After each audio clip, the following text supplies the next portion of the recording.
Good morning, ladies and gentlemen. Are we ready to get started? You ready? Yes, we're Gentlemen. ready. All right, let's call this meeting to order. Could I have a binder, notes? All right, ladies and gentlemen, good morning. I want to call to order our regularly scheduled Board of Equalization meeting. Ms. Cicchetti, could you please call the roll? Chair Cohen, Present. Vice Chair Schaefer, Present. Mr. Gaines, Present. Mr. Vasquez, Present. Mr. Applewhite. Present. We have a quorum. Thank you. Will you please join me by standing up and placing your right hand over your heart and repeating the Pledge of Allegiance? I pledge allegiance to the flag of the United States of America and to the republic for which it stands, one nation, under God, indivisible, with liberty and justice for all. All right, good morning. I'm so excited. We've got a wonderful day planned for today's our work group meeting. I first want to just check in with Ms. Cicchetti. Are there any announcements? No, we just want to make sure that we're announcing that we're opening up the Property Tax Abatement Board Work Group today. All right, thank you. So I'd like to start with opening remarks. We'll start with Mr. Vasquez. Good morning, good morning, good morning to the members here, as well as those that made the drive up here and will be showing up in person, and for many of those that are online and will be joining us today. I know in looking at the list of speakers and the talent that we have this morning or all day today, pretty much, there's a lot of very powerful folks in the field of affordable housing, and I know many of them have very tight and busy schedules, so I really appreciate the fact that they're giving up some of their time to join us today. Looking forward to many of the presentations as we look at ways that we could help, hopefully up here on the board, either through tax abatements or property tax, or the possible tax credits that we're looking at for those that are interested in getting involved with the affordable housing demand in this state of California. I want to thank Madam Chair and your staff, and then all the BOE staff for putting this together, because I know just the logistics of this is very difficult and time consuming. And so I just wanted a little shout out and kudos to everybody that helped put this all together. With that, I'll turn it back over to Madam Chair. Thank you. Next, we'll hear from the Executive Director, Ms. Yvette Stowers. Good morning, Chair Cohen and honorable members. I'd like to first thank the board for their leadership in exploring ways the property tax system could be utilized to incentivize affordable housing in California.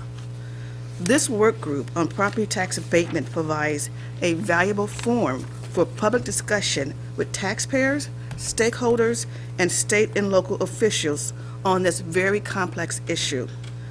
This is also a great opportunity for anyone to provide input and propose possible solutions and other ways we can work together to spur housing. As the BOE co-administers the welfare exemption, we have a critical role in how we can alleviate the housing crisis. Finally, I also like to thank our esteemed group of presenters for taking time out of their busy schedule to participate today.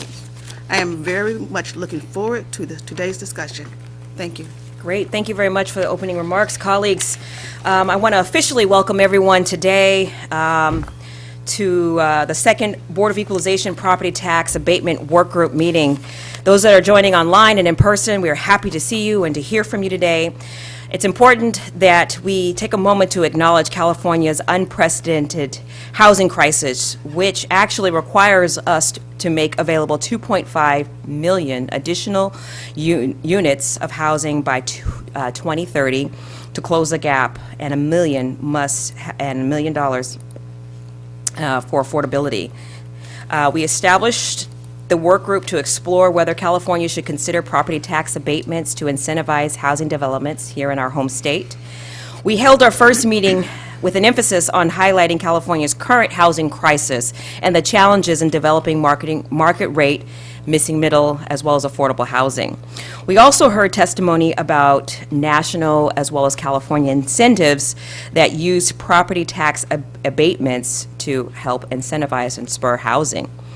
Today's focus is going to be a little bit different. We're going to hear from developers, county assessors, who will take some time to address the impacts of property tax abatements in stimulating the housing development. We're also going to hear from mayors and council members, as well as chairs of the local board of supervisors. And we have a very distinguished lineup of local electeds that will address whether property tax abatements could make a difference in incentivizing housing.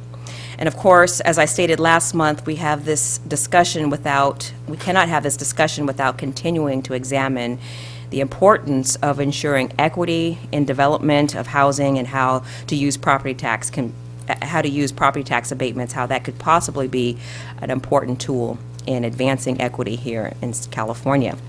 I want to take a moment just to acknowledge all the people that put together today's conversation, my staff, my colleagues' staff, as well as the Board of Equalization.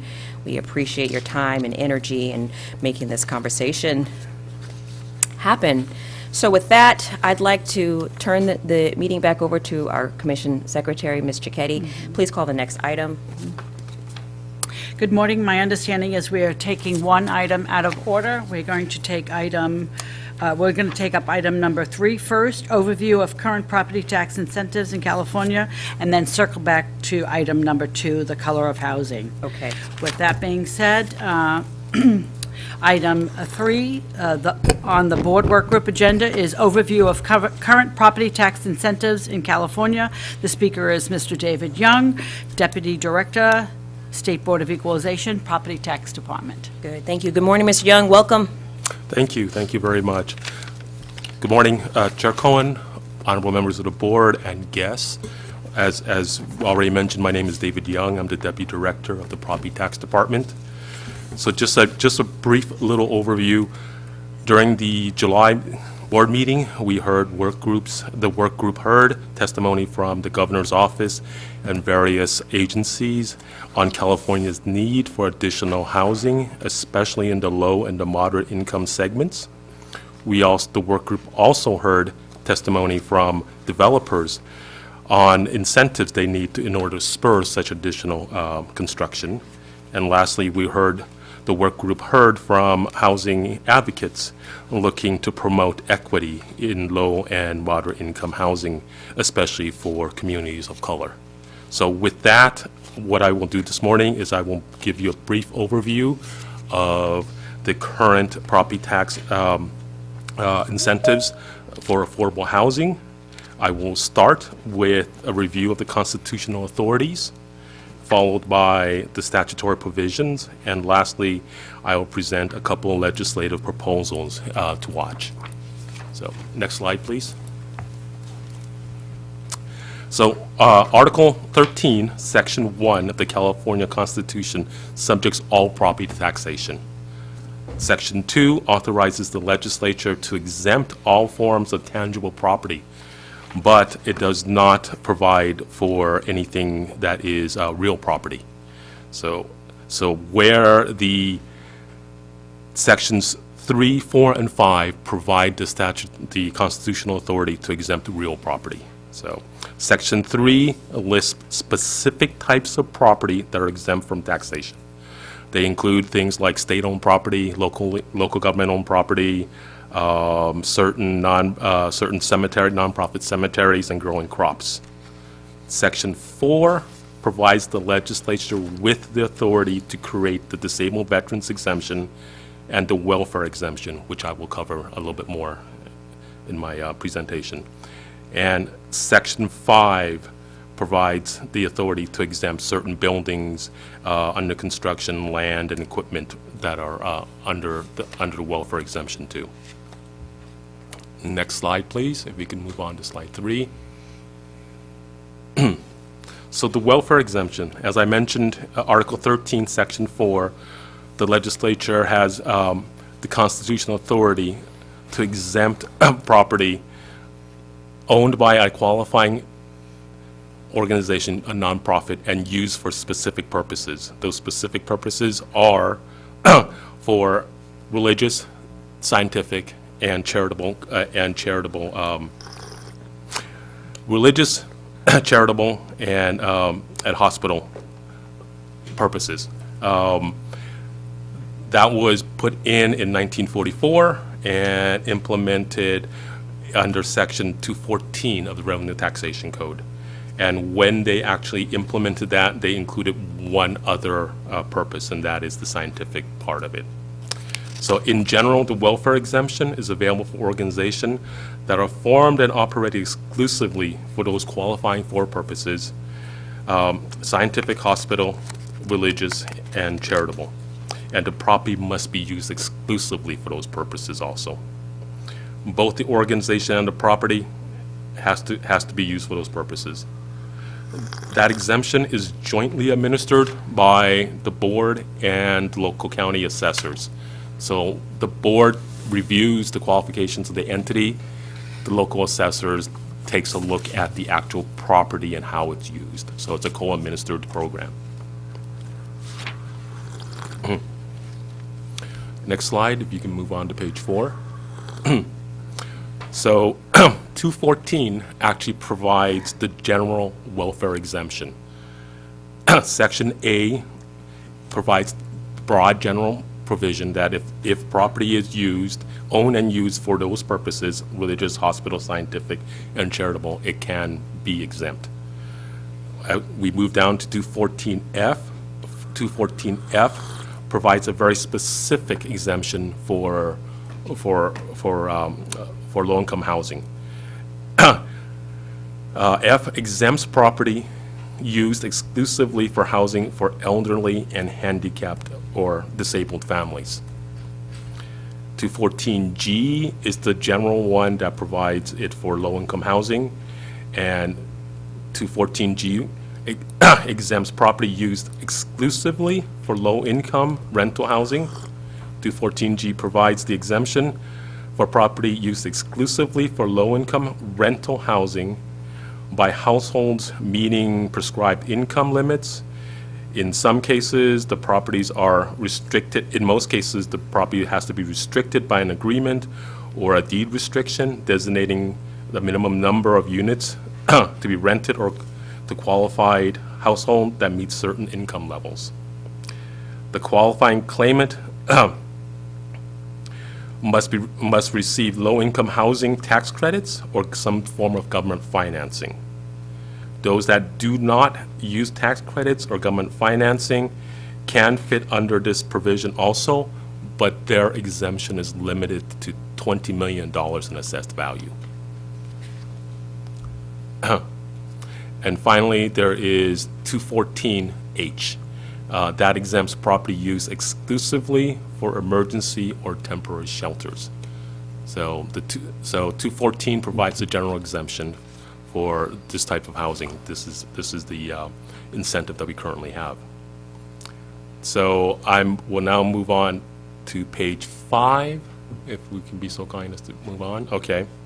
So Revenue Taxation Code 214.15 provides that the holding of real property for by a nonprofit corporation for future construction of affordable housing is a charitable purpose. So basically what this does is that if it is already constructed for low-income housing, for rental low-income housing, it can be exempt under 214. 214.15 provides the exemption for the holding period. So as they acquire the property, before they build it, and during construction, they can also qualify for the welfare exemption. 214.18 does the same thing for property owned by, basically, for community land trust. They had legislation put in that also includes them in that welfare exemption. If we could move to page 6. As I mentioned earlier, the welfare exemption under 214 requires the property be owned by a qualifying nonprofit. In the cases where it is not a qualifying nonprofit that actually owns the real property, Section 236 can also provide an exemption. There is one qualifying issue with that, is that they they must have another qualifying nonprofit basically lease that property. So if a non-qualifying entity owns it, they have to find basically a partner that lease it under, that is a qualifying nonprofit. So with that, there has to be a long-term lease of 35 years or more, but if they are able to do that, then they will also fit under basically get a welfare exemption on that property too. If I could have you move on to page 7. Thank you. So those are the exemptions those are the welfare exemptions available for the ownership of this type of property for rental housing, and for during this type of housing during the construction period. I will move on to other property tax incentives now that affect people after it's been built or after it's been sold. So under 402.1, generally 402.1, you have to consider any type of governmental restriction on property when you value it. So the assessor, when they take a look at this type of restricted property, if it's for low-income housing, they have to consider it. They have to consider it, especially if it's if it's restricted by a governmental restriction. There are 2 exceptions to that. There is a 402.1 A10 expands that a little bit, and the assessor must also consider restrictions placed on by entities that basically fall under that. I like to call that the Habitat for Humanity model that was put in for that, but it's not solely for Habitat. But if there's restricted by a non-governmental agency, then they must also consider that restriction. So in essence, it actually lowers their assessment by a little bit because of the restriction.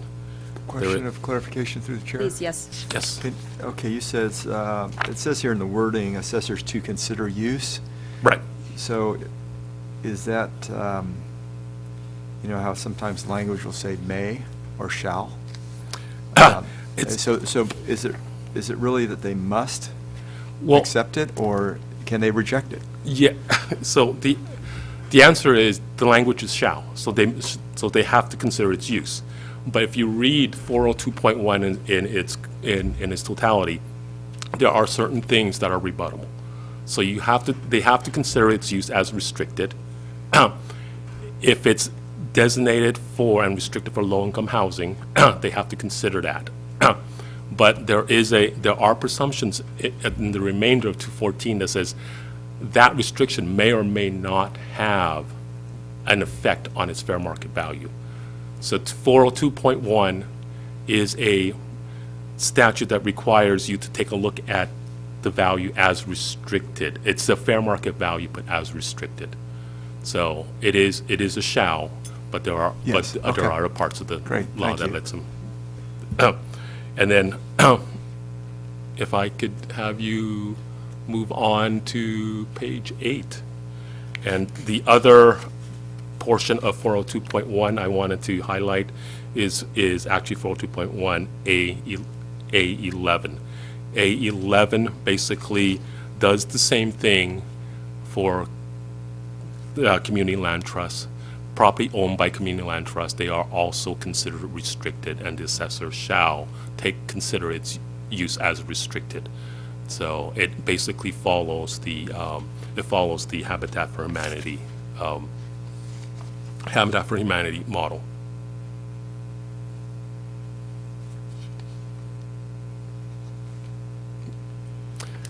Thank you. Now I will move on. So that covers its restricted value, how restrictions on valuation can assist affordable housing in California. So next, page 10, we're already there. There are a couple of other property tax exemptions that may help affordable housing. The first one is a very general exemption. and that is the homeowner's exemption. So on your primary residence, you are allowed a $7,000 exemption off of your assessed value. So whatever your assessed value is, you can claim the homeowner's exemption for your primary residence and get $7,000 off. It helps, but it's a smaller exemption. If I may have you move on to page 11. There is another. Excuse me, when Yes. was the $7 put into effect? The $7,000 exemption, I believe it's been in effect for quite a while. It has not been raised in many, many years. I believe So at least It's been in several effect decades. since when you could afford a house. Yes. There is another exemption I wanted to bring up, and that's the veterans exemption. The veterans exemption is actually a little bit less than the homeowner's exemption. It's only $4,000, and there are some real restrictions on getting the veterans exemption. You can't own property that's valued more than $5,000 or $10,000 if you're married. So that is two exemptions available. They're both relatively small. And then the last exemption I wanted to bring up is the disabled veterans exemption. So there are basically two levels of the disabled veterans exemption. The first one is called the basic disabled veterans. If you're 100% disabled and rated as such, you can apply for the disabled veterans exemption. The basic one lets you exempt $100,000 in assessed value, so it's starting to be a significant exemption. That $100,000 is factored up every year. Since it's in implementation for 2023, that basic $100,000 exemption now is actually factored up to $161,083. So through time, that basic exemption is over $160,000 now. You can get an exemption off of your primary residence. The other part of that exemption is actually a low-income disabled veterans exemption. So if you meet the income qualifications, then you may be eligible for this one. It's also known as the $150,000 exemption. As with the first one, with factoring over time, that the low-income disabled veterans exemption now is actually $241,627. So it's over $240,000 with factoring. The current income limit to qualify for that is just a little bit over $72,000. So there's disabled veterans exemption that's a little more advantageous, a low-income one, and a basic one, which basically provides the basic one somewhere low over $160,000 off of your excess value, and the low-income one is over $240,000. So with that, if you can move on to page 13. So there are 5 bills I wanted to highlight and bring before the board that may affect how low-income housing is treated tax-wise in California right now. The first one is Assembly Bill 1206, and that is an affordable housing bill. It is sponsored by the Community Land Trust, and what that actually does is that it raises when you qualify for residences that qualify initially in order to get one of these units. They have to be below 80% of the median area income. And if they surpass that, they're no longer qualified under income under the current law. If this bill gets signed into law, it will raise it up to 140% of area median income. So if a tenant qualifies initially and then makes more money, they can make up to 140% of area median income and still qualify. That means the owner of the property still gets an exemption on that unit. Without this, that it would not be so for community land trust folks. What's the dollar figure on 140%? It depends on the area. In the Bay, I believe in Sacramento area, median income is somewhere around $100,000. I think the Bay Area may be higher, and then some areas are lower. So it 140% of that, is what you yeah. So on the high dollar counties, a family could make up to $140,000 and still qualify for it, meaning the developers and the owners of that rental property can keep the exemption on that unit. That's for a family of 4? Is that what it's based on? I believe it's on the top of the scale. I don't know if it's family 4 or greater. Okay. So I Yeah. believe it's right around there, yeah. Yeah, okay. And that's for a high dollar county, Yeah. Thank you. of course. The next piece of legislation, so that actually has made it through the legislative process. It is forwarded to the governor to sign into law. So the next one I wanted to highlight is also Assembly Bill 1933. We had a little bit of discussion on that yesterday, and what that actually does is that it expands. I talked about 214.15. This law proposes to create 214.15.1. Basically, it expands the exclusion for property that is being held and developed for low-income housing. So once again, that has gone through the legislative process. It is now also with the governor to sign for his action. Third bill I wanted to highlight is Assembly Bill 2651. This bill proposes to extend the same welfare exemption for property owned by a community land trust while it is being held for development or under construction. Currently, that portion of the exemption would sunset on January 1 of 2025. If this bill becomes law, it will extend it for 2 years. It will extend it to 2027. And then lastly, I have 2 bills that I will just mention briefly because they did not make it through the legislative process, and they are not in consideration anymore for this year, for this legislative session. And that is Assembly Bill 1357. This bill would have basically provided a disabled veterans exemption for the full value, the full assessed value of the home. That didn't make it, so it's not in consideration anymore. And the very last bill that I want to mention is is Senate Bill 1456. And I mentioned that under 214G, that if a developer does not use either tax credits or government financing, then they can still fit the property under the welfare exemption, but there's a $20 million cap on assessed value. This bill, had it made it through, would have removed the $20 million cap. So that is no longer in consideration either. So with that,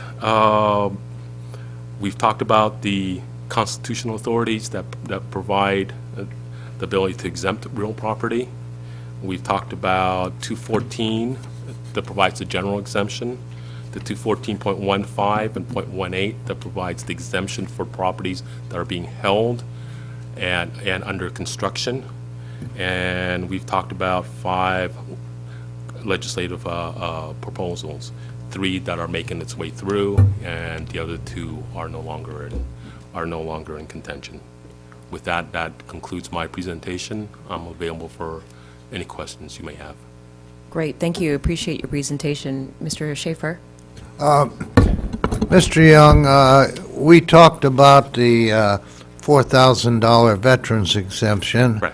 which I think is ridiculous by its size when the other exemptions that we respect are $100,000 or more. And then I'm appalled to hear that if the veteran happens to own $10,000 worth of property, he or she cannot qualify for the $4,000. Well, $10,000 worth of property is maybe an average used car.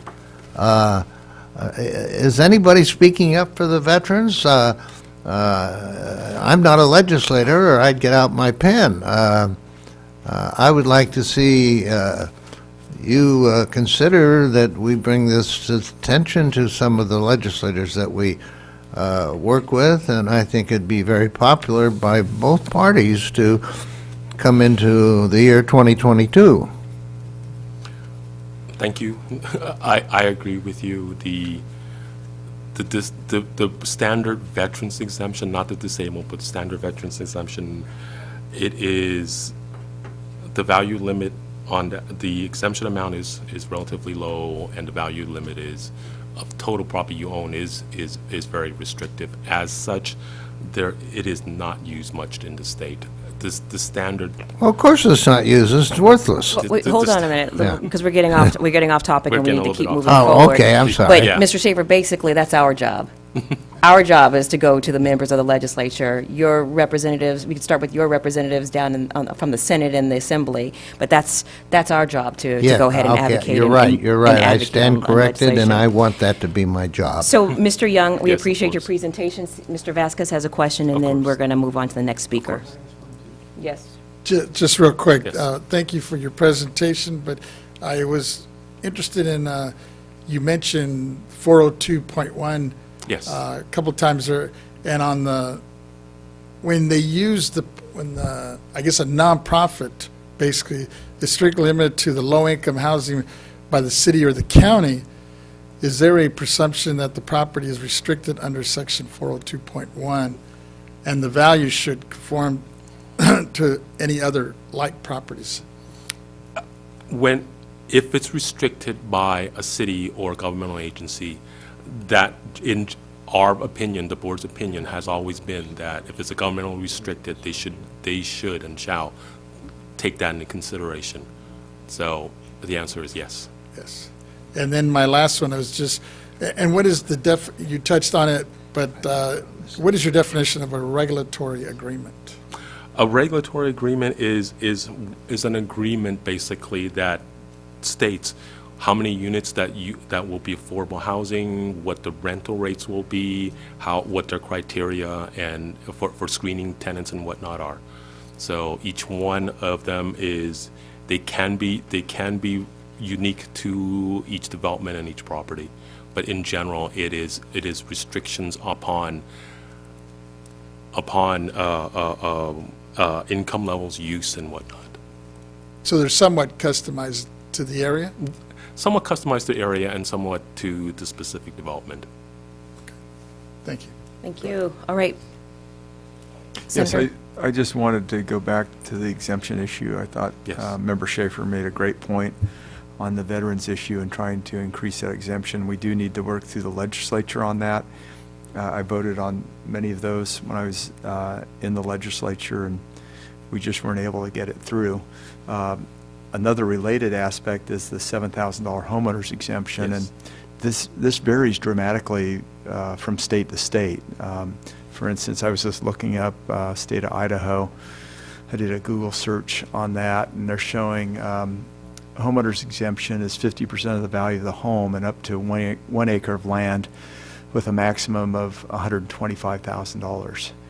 And their housing costs, while they've been increasing in the Boise region and other parts of the state, still a lot cheaper to buy a home there than it is here in California. So I think there's a lot that we could do, that we could advocate for as a board in terms of trying to figure out what our priorities are and trying to provide relief on both fronts, both on the rental front for folks, but also on home ownership. Thank you. Great, thank you. Mr. Young, appreciate you and your perspective. Thank We are you. going to keep moving forward. Mr. Keddy, could you call the next speaker? The next item on today's board work group agenda is the color of housing, systematic racism, equity, and access to capital and financing. The first speaker on this is Mr. Fred Blackwell, President and CEO, San Francisco Foundation. Mr. Blackwell, thanks for making the trek up. It's good to see you. Ladies and gentlemen, this is a legend in the space. We're lucky to have him, and I've been looking forward to your presentation. All right. You may begin. Thank you, Chairperson Cohen, and thank you to the members of the committee. It's a pleasure to be with you all today, and I really want to applaud you all for taking up this issue. It's a really important issue in my community, which is the San Francisco Bay Area, but as you know, it's a really important issue for the state of California as well. So it's a pleasure to be here, and thank you for inviting me to offer a little bit of perspective. As the chair said, I'm Fred Blackwell. I'm the CEO of the San Francisco Foundation. We are a 75-year-old community foundation serving the Bay Area. We're the San Francisco Foundation, but we have a regional footprint in the Bay. So in the East Bay, we are in Alameda and Contra Costa counties, and along the coast, Marin, San Mateo, and San Francisco counties. We have about $2 billion of assets under management. Probably a little bit less today after the markets, but that work is really guided by a kind of long-standing focus in on making the Bay Area a better place to live, work, and play. And we've been pretty consistent in our history in being a kind of social justice-oriented grant maker in the Bay Area. In 2015, we actually kind of reorganized our foundation to do all of its work guided by a North Star that's about creating a greater degree of racial equity and economic inclusion in the region. And we did that in response to both what we were hearing from the communities that we were serving and to the data that we were seeing. I mean, at the time, basically what we were experiencing in the Bay Area and what people were expressing to us was that there was a tremendous amount of kind of prosperity, economic growth, and wealth being generated in the region, and access to it was limited. And for far too many people, it was the access was limited based on where they lived, what their family's economic status might be, and something as simple as their race and or ethnicity. And since that time, and shortly after we developed that North Star, we developed a pretty comprehensive focus in on housing. And we did that in response to the data that we were seeing, and again, the things that we were hearing from community. We held a series of town hall meetings throughout the Bay Area, and people were pretty consistently talking about concerns about displacement, concerns around homelessness, concerns around housing affordability, and concerns around gentrification and displacement. And so we decided to respond to that, and we decided to respond in a way that I would characterize as kind of a all-in approach. So we are making grants to affordable housing developers at the San Francisco Foundation. We are making loans for affordable housing production. We are using our convening power to bring together stakeholders who agree that there's a problem around housing, but often disagree, sometimes violently, around what the solution should be. And as a result of that work, that convening work, we have pulled together a partnership called the Partnership for the Bay's Future that includes public entities, it includes nonprofit organizations, but it also includes the corporate sector. And two things have been created as a result of that partnership. One is a $500 million investment fund that seeks to bring more private capital and philanthropic capital into the affordable housing production marketplace to augment and supplement what the public is investing. And the other is a policy fund where we are providing support directly to local jurisdictions in the Bay Area who are developing new housing policies to try to be responsive to the circumstances in their communities. We're also using resources to provide folks in local government with additional staff to actually develop and implement those policies. We've also been involved in legislative work. Probably about 2 or 3 legislative cycles ago, we were associated with about 12 or 13 different pieces of legislation focusing on housing production, focusing in on the protection of tenants, but also on the preservation of existing affordable housing as well. We've done all of that because we've seen, and the community's been telling us, that an important part of addressing equity in the region is being able to address the housing crisis. I want to offer up 3 or so things that we've learned or lessons that we have picked up along the way, because I think that they could respectfully maybe add value to some of the strategies that you all are thinking about. One is that the outcomes that are being experienced from a housing perspective in the Bay Area specifically, in the state of California generally, are outcomes that are disproportionately negatively impacting communities of color. If you look at home ownership rates, if you look at the amount of rent burden and burden that is associated with home ownership, burden being defined as spending more than 30% of your income on housing, Black and Latinx communities are disproportionately impacted there. High proportions of those populations are rent burden. You only have to do a windshield survey to see the color and the complexion of the homeless populations in places like Oakland, San Francisco, Berkeley, Richmond. All those things, I think, are things to keep in mind, but the real important thing here is that we didn't arrive here by accident. But we arrived here through exclusionary zoning tactics that have been implemented across the state, and particularly wealthy communities and communities that have high areas of opportunity. We have gotten here through redlining practices where communities of color have had unequal access to capital to purchase homes, to invest in their homes, to revitalize their homes, to keep up with maintenance. We have arrived here because of land use policies and practices that have been discriminatory in low-income communities. You can point to things like the West Oakland BART station, things like the West Oakland Unfortunately, these post folks are office. not that familiar with kind of the Bay so Area. You're speaking my describe it- language. I'll describe it in more Yeah, detail. yeah. Communities where historic African-American Latinx communities have basically been displaced through policies and decisions that have been made to advance the public good through their communities. So building new freeways through low-income communities and communities of color, building new monuments in those same communities, tearing down existing homes and businesses in order to revitalize those areas without consideration for the existing culture, complexion of the neighborhood. All of those kinds of things. I just pointed to West Oakland, but you can see examples of that in Los Angeles, San Francisco, Richmond, Berkeley, you name it. And also uneven access to even public dollars and policies that are intended to improve home ownership and things like that. For example, the GI Bill. The GI Bill was used to spark home ownership for a large proportion of the population decades ago. Black people were excluded from being able to participate in the GI Bill in ways that other communities were. So my point is that we haven't gotten here by accident. It's not the fault of low-income communities and communities of color that they are disproportionately impacted by these issues. We have put into place policies and procedures and practices that have had racial undertones and overtones to them that have gotten us to this place. And so that's one of the things that I think it's important to keep in mind.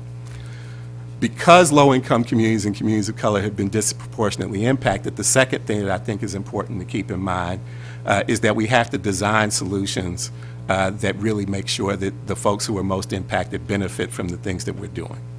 The best example that I can give to you all about that is curb cuts. I'm sure all of you all are familiar with curb cuts. They're where the sidewalk actually goes down to the street. They were basically created as a result of the advocacy for people who have mobile disabilities so that they can get from one side of the street to the other just the way everybody else could who didn't have mobile impairments. But if you were just to kind of take a step back and look at curb cuts and kind of just do your own survey of kind of who's using them, what you will see is the young mother with the baby carriage. You will see the lawyer with the suitcase full of briefs. You will see the catering service going from one job to the other. Curb cuts are the perfect example of us designing a solution for a population of people that were probably least likely to be able to benefit from some of these things, but how everybody benefits from that solution. And I would say that we need to have a curb-cut approach when we are thinking about solutions to housing. We have to make sure that we are designing these solutions with the folks who are most impacted, least likely to benefit from these solutions, that are put kind of at the front of the line, and also designed to make sure that they benefit and to make sure that we all benefit as a result.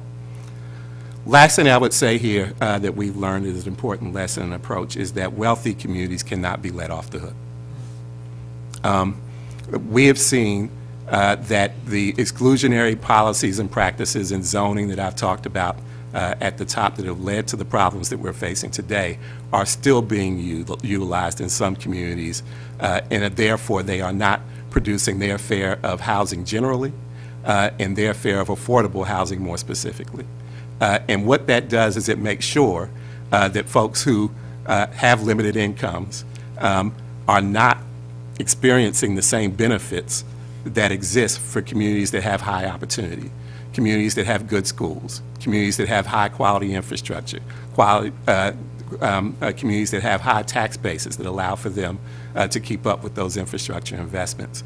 So all three of those things are things that I think we all need to be taking into account as we develop new housing policies and approaches. The fact that we haven't gotten here by accident, that we have to take a curb-cut approach to making sure that everybody benefits, and that we cannot let communities of opportunity off the hook when it comes to developing their fair share of housing generally and affordable housing more specifically. So I'll stop there. Again, pleasure to be with you. Applaud you for taking up this issue, and hope to be able to work in partnership with you as you continue to roll up your sleeves. Question, do you have examples of ways to keep wealthier communities accountable? Is there an established successful model? Is it policy? Is it, what do you Yeah, suggest? there are a few things that have been tried and beaten back by those communities.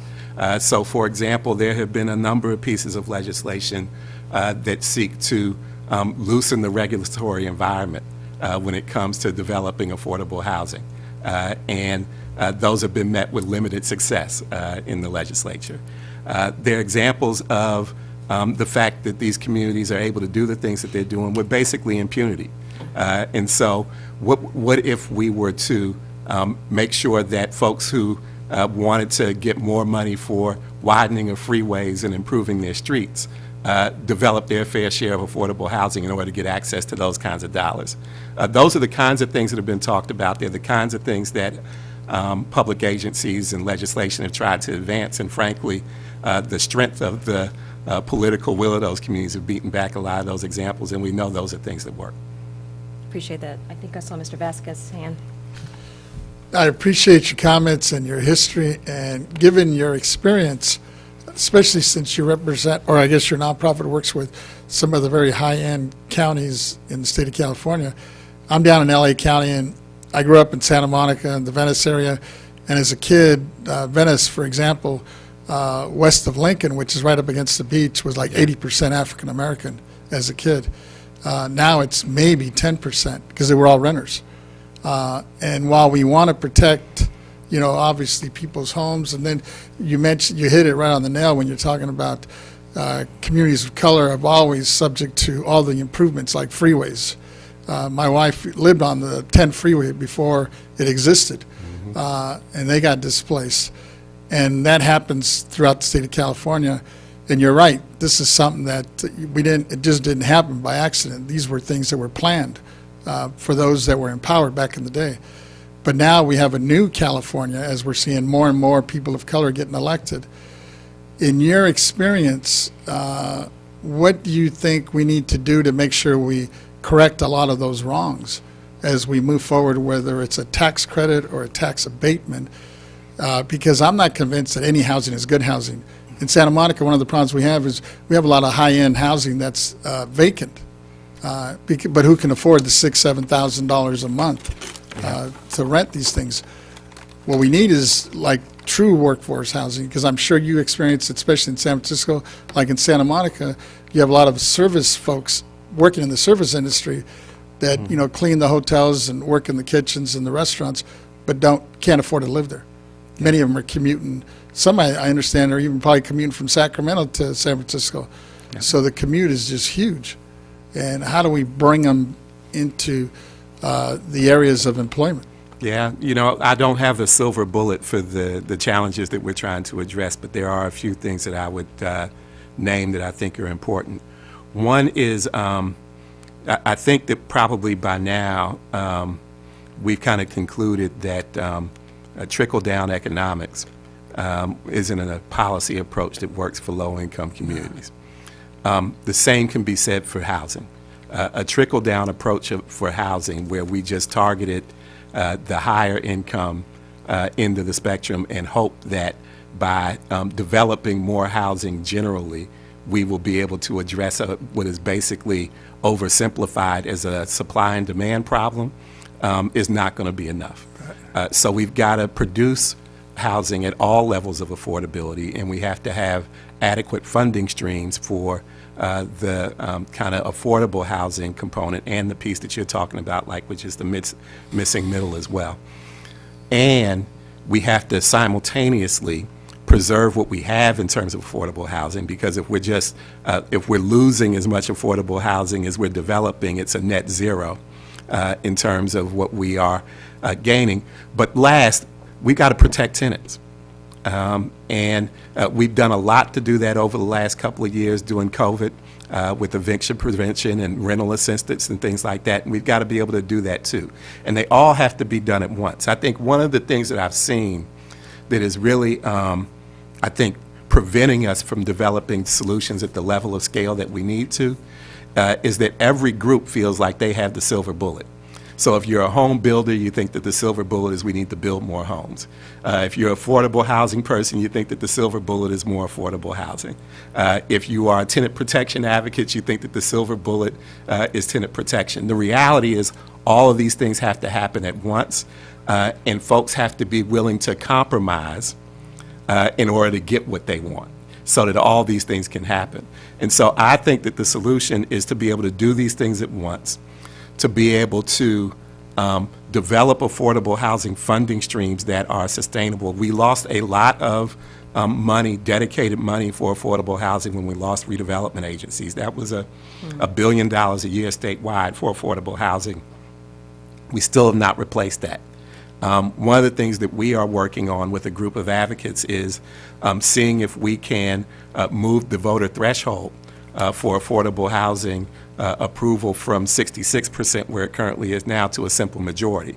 I can't tell you how many times I've worked on affordable housing bond measures at the local level where we've gotten 55% or 58% or 60% and not been able to get to that magical 66%.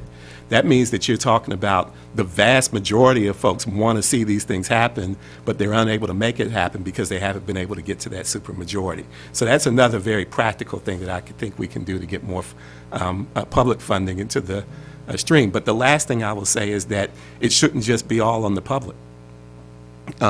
We've talked about, and I mentioned earlier, the Partnership for the Bay's Future, that where we're working on getting more corporate money, more philanthropic dollars into the affordable housing funding stream. I think that will be key too. No, I agree with you on that. And you're right. I think we have to come at it at all angles. But you, in your remarks earlier, you mentioned that you also provide loans. Are those like bridge loans for those folks that are kind of waiting for these approvals? Because I know we at the state level, we're not doing such a good job of streamlining the approval process. Yeah, so, What do you recommend? yeah, that's exactly right. So we have a funding pool that kind of tries to fill a gap in the marketplace, which is even when you do these affordable housing bonds, it takes a while for the rules and regulations to get in place for it to move it through the process. And what some affordable housing developers need is kind of pre-development money and bridge money to do the acquisition work, to do the CEQA work, to do the entitlement work before they can access the public dollars. And so that is one of the things that we kind of use our pool to support. Thank you. Any questions on this one, Senator Gaines? Yeah, thank you, Mr. Blackwell. I appreciate your presentation, and I agree that it kind of takes all different types of housing to solve the issues. My question is in terms of home ownership. Yeah. How realistic is it, and is there a pathway for home ownership in the Bay Area, and I imagine that would be a pretty small home, but anything, I'm a real believer in the ability to buy a home, pay it off over 30 years, and Yep. you've got a nest egg, you've got equity, you've got inheritance that can then be passed on. Well, we got Prop 19. Well, we've got to solve Prop 19, for sure. But can you speak to that in terms of, what is happening? What are the opportunities? I keep hearing stories about the fee structure, too, being very high on building a new home in the Bay Area. That's right. I have to admit, most of our work is kind of on the kind of rental side Okay. and that side of work, but I will tell you a few things that we've seen and things that we've seen people working on. One that you all have already seem to be discussing is community land trust models where property can be acquired and the covenants make it permanently affordable. I think the downside to some of those programs is you don't experience, if you're living in a land trust unit or house, the same kind of appreciation and the Okay. ability to build Yeah. equity as you have, like what Yeah. you're talking about. Would in that be terms of shared the equity Traditional example? 30, Like a yes, shared equity example, yeah. And sometimes forget what the term of art is, but it's capped equity. So you can get up to a certain point, amount, and beyond okay. that, it goes back into the I land see, trust. okay. So that's one approach. The other is, there are some folks who are doing work, and you kind of hinted at this, to bring down the cost of the production of new housing. So there are places like Factory OS in Vallejo, for example, that are doing prefabbed homes Right. and things like that to bring down the cost of materials and the like. And I think that Sure. that's another important part of the equation. And then the other thing we've seen is jurisdictions that are targeting specific populations for home ownership assistance, teachers, first responders, and folks like that who get at, kind of early access to and more access to down payment assistance programs and things like that. So those are just three things that we're seeing. I think the thing that we're not seeing is that any of those seem to be able to be implemented, at least now, at a level of scale that really Right. has an impact. They all feel like they're working kind of at a boutique level of Not scale. And enough, so I think yeah. the next challenge is one about scale. Yeah, very well. Thank you. Appreciate it. Mr. Blackwell, thank you for your presentation. Senator, just wanted to point out that in David Young's presentation, he talked about community land trust legislation that is making its way through the legislature. I think it's headed towards the governor's desk, if I'm not mistaken. Is that right? Community land trust, which actually would increase the cap that Mr. Blackwell was talking about. So we got to keep moving. We got an aggressive agenda today. Really exciting. Thank you for your time and your expertise. I think we have Beatrice Olivera Stoltz online. And folks, I just want to recognize that we've got about 243 folks that are online joining us that are streaming today. So very exciting.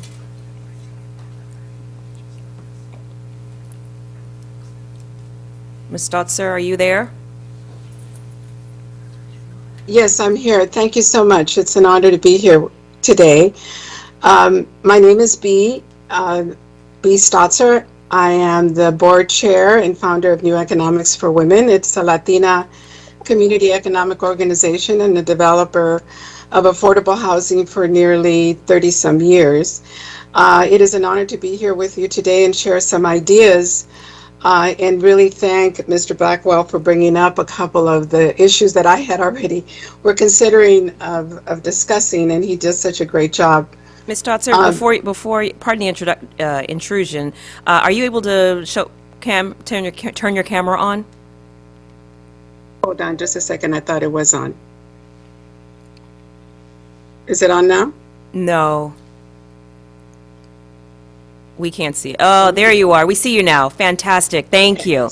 Thank you for joining It us. was on Okay. before. I don't know why it wasn't on. That's okay. It might be on our end. Sure. One of the things I'd like to start with is a context, and I think in all of your hearings has been missed. The state of California has organized affordable housing around the TCAC model, which is, and it's limited its affordability to 60% of AMI, and now is considering 80%. There are many, many states, including Colorado, that uses their tax credit incentive programs and bond programs up to 120% of the AMI, which is a federal level. But for some reason, the state of California does not. I believe that that has been one of the critical issues that the state has not been able to address for a long time. The other issue in terms of the Latina community and how we've done our affordability, we have had experience building multifamily, new construction, acquisition and rehab, single family construction, and modular construction. But the whole financial structure of affordable housing centers around multifamily, not single family housing. And we have provided covenants for our single family developments as a commitment to affordability, but it's been very, very difficult to address it for the long term. The development deals that are recognize the nonprofit and private partners to build low and moderate income households is just not there as it should be. And we believe BOE has an incredible opportunity to create a graduated incentive for tax exemption, not only for multifamily, but also especially for single family. I think it's a tool that can be used in order to provide high resource communities like Santa Monica, like Beverly Hills, to really help private and nonprofit, development to occur when you have a graduated tax exemption opportunity. One of the things that I think we have not understood is that low-income housing under the rules is just too narrowly defined, as I have stated.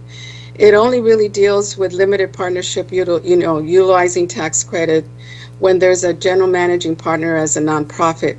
It really doesn't deal with other forms of entities in order to get the tax exemption and affordability dollars.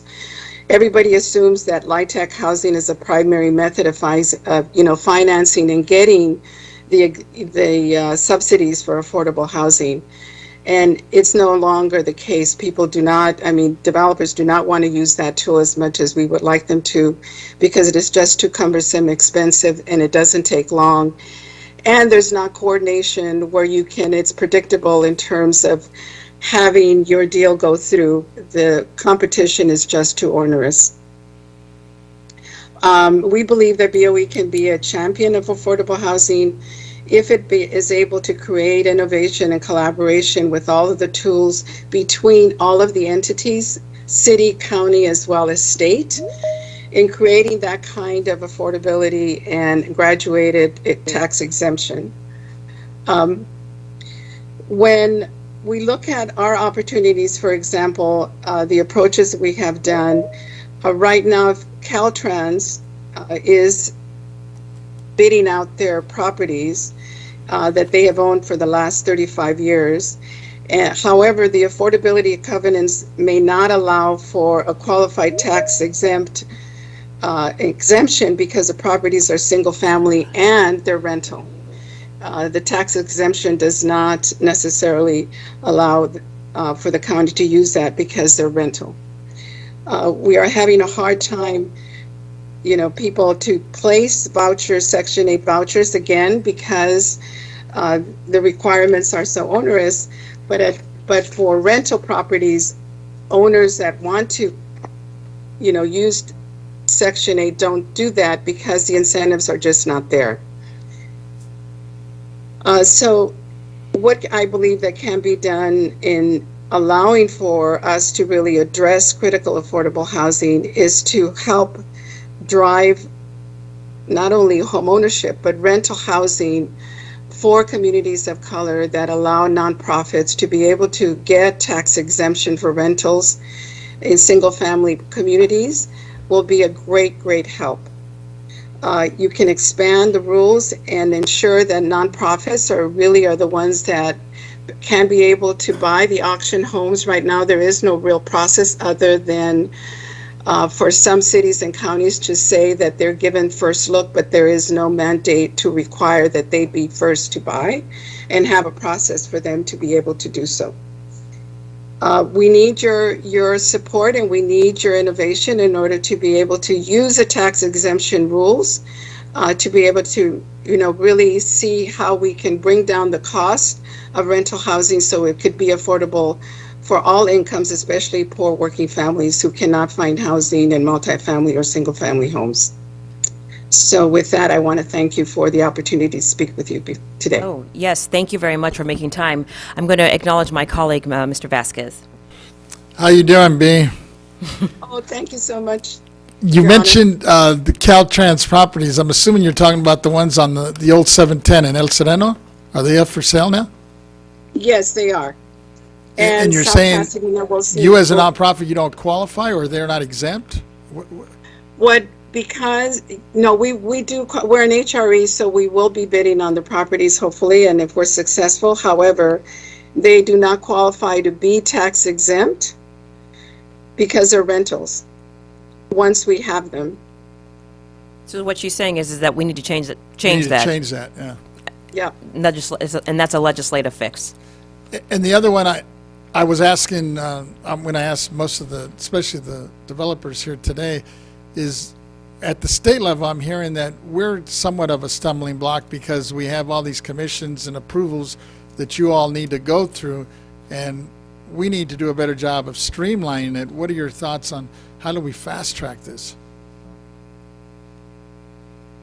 Well, the regulatory issues around tax exempt around tax credit properties are really onerous. And I just don't understand many a time why it takes, so long. It takes you 3 years to go through funding process in order to do affordable housing, multifamily. Yes, the regulations are very, very high. The competition is very, very high. So that is why the rules are there to be able to only, screen out those that are not cost effective. So you have to build more units, cheaper units to get the points, to get the housing, to get the tax credits. That doesn't necessarily mean it's the best kind of housing. It just means it's the cheaper, faster way that the state wants it. The other thing I think that we need to understand is there are only a certain amount of money that the state has to be able to subsidize affordable housing. There are other ways to subsidize affordable housing. One of them is a tax exemption, a graduated tax exemption. I'm not advocating for not paying property taxes. I'm advocating that it be a graduated scale, especially if it's going to be affordable for working families and it's owned by nonprofits and developers that can subsidize market rate units in order to help the lower income units be able to pencil out. There should be rules and regulations that incentivize that rather than does not recognize that can be done. Also, we need to recognize the fact that government cannot do it by itself, as well as Mr. Blackwell said. All of us need to understand the city government is much more of an impediment to affordability many times than it is the state. And that we need to change the rules to allow affordability to be up to 140% or 150% of AMI. So all those income levels, the families that can work, that are working families can be able to have affordable housing. Right now, for example, if you're a minimum wage job and both the parents are working, do not qualify for a 60% unit because now minimum wage is at $16 to $18 an hour, and they're over income already. And yet they cannot find any kind of units in LA that pay less than $2,000 a month for a one bedroom.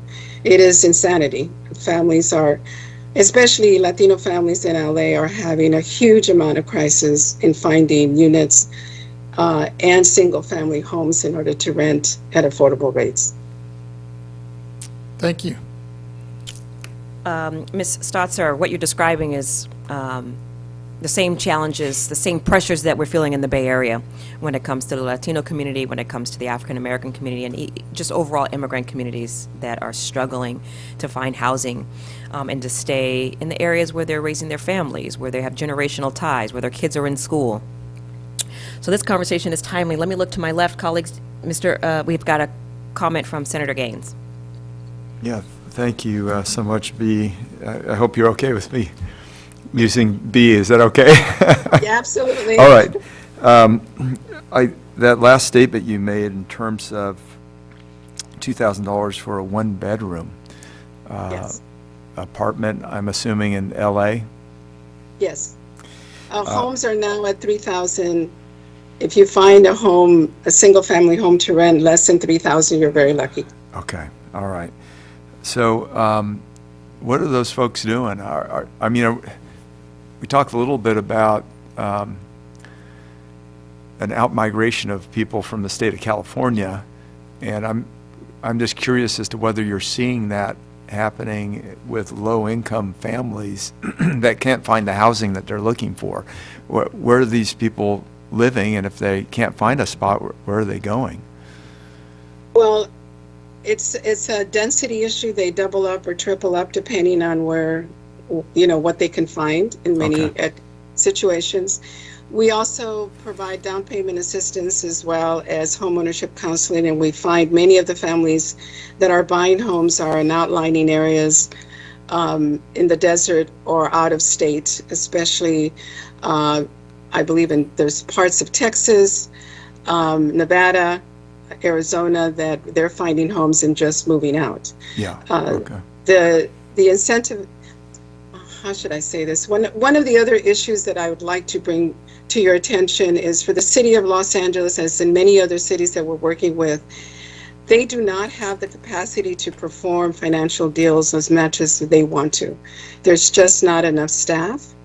And there's not enough expertise out there to be able to move any kind of programs through the city council or the state agencies and county, especially because it just takes so long for things to get done. A lot of that is because of COVID, but we need to really understand that if we're going to resource affordable housing, it has to be done on the local level more so than it is on the state. Okay.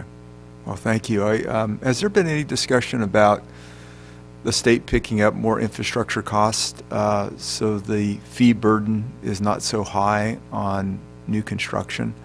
Because I've heard a number as high as $200,000 a unit in fees before you even break ground on a home in the Bay Area, and I would imagine LA would be similar. And of course, these are pass-throughs, right? So the infrastructure is required to be built, maybe parks, things of that nature. And then that's passed on to the buyer of the home in the form of fees, right? Or it brings up the cost of the house. And I'm just wondering if there could be is there any discussion on reprioritizing infrastructure on a statewide basis so that the home buyer and also in the case of rental units, right, you're still paying fees on every unit that's built to try to bring those down to a more affordable level. I don't know of anything that would make a big dent. You have to understand that when it comes to affordable housing, just inspection fees alone, you have 3 or 4 agencies charging you door fees just to have income verification. And to be able to even get some of the units online, it's costing, I think, down to about 30 to 35% of the development cost with local and state fees. So that is an area of opportunity. Yeah, okay. Thank you so much. Appreciate it. You're welcome. Perfect. Any other questions? Nope. Okay, thank you. We appreciate your time and your expertise. We're going to have to keep Thank you for moving. having me. Ms. Cicchetti? Did we want to go out to the AT&T moderator? Yes, for public comment. Yes, okay. Thank you. AT&T moderator, please let us know if there's anyone on the line who'd like to make a public comment regarding this item. Thank you. To queue up to make comment, please press 10 at this time.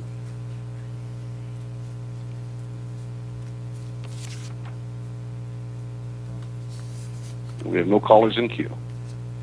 All right, let's keep moving We'll forward. go to the next item. The next item is item 4 on today's board work group agenda, examining the impact of abatements and incentivize the development of housing in California. Why do abatements matter? Our first speaker will be virtual. Sean Spear, President and CEO, Community Housing Works, and former Assistant General Manager of Housing Development, City of Los Angeles, Housing Plus Community Investment Department. All right, thank you. Thank you very much, Mr. Spears. Good to see you. I'm wondering, is Deborah Norwood Rain also joining us? Okay, she's out in the audience. Oh, there you are. Thank you. Okay. All right, Mr. Spears, welcome. Good to see you. Thank you.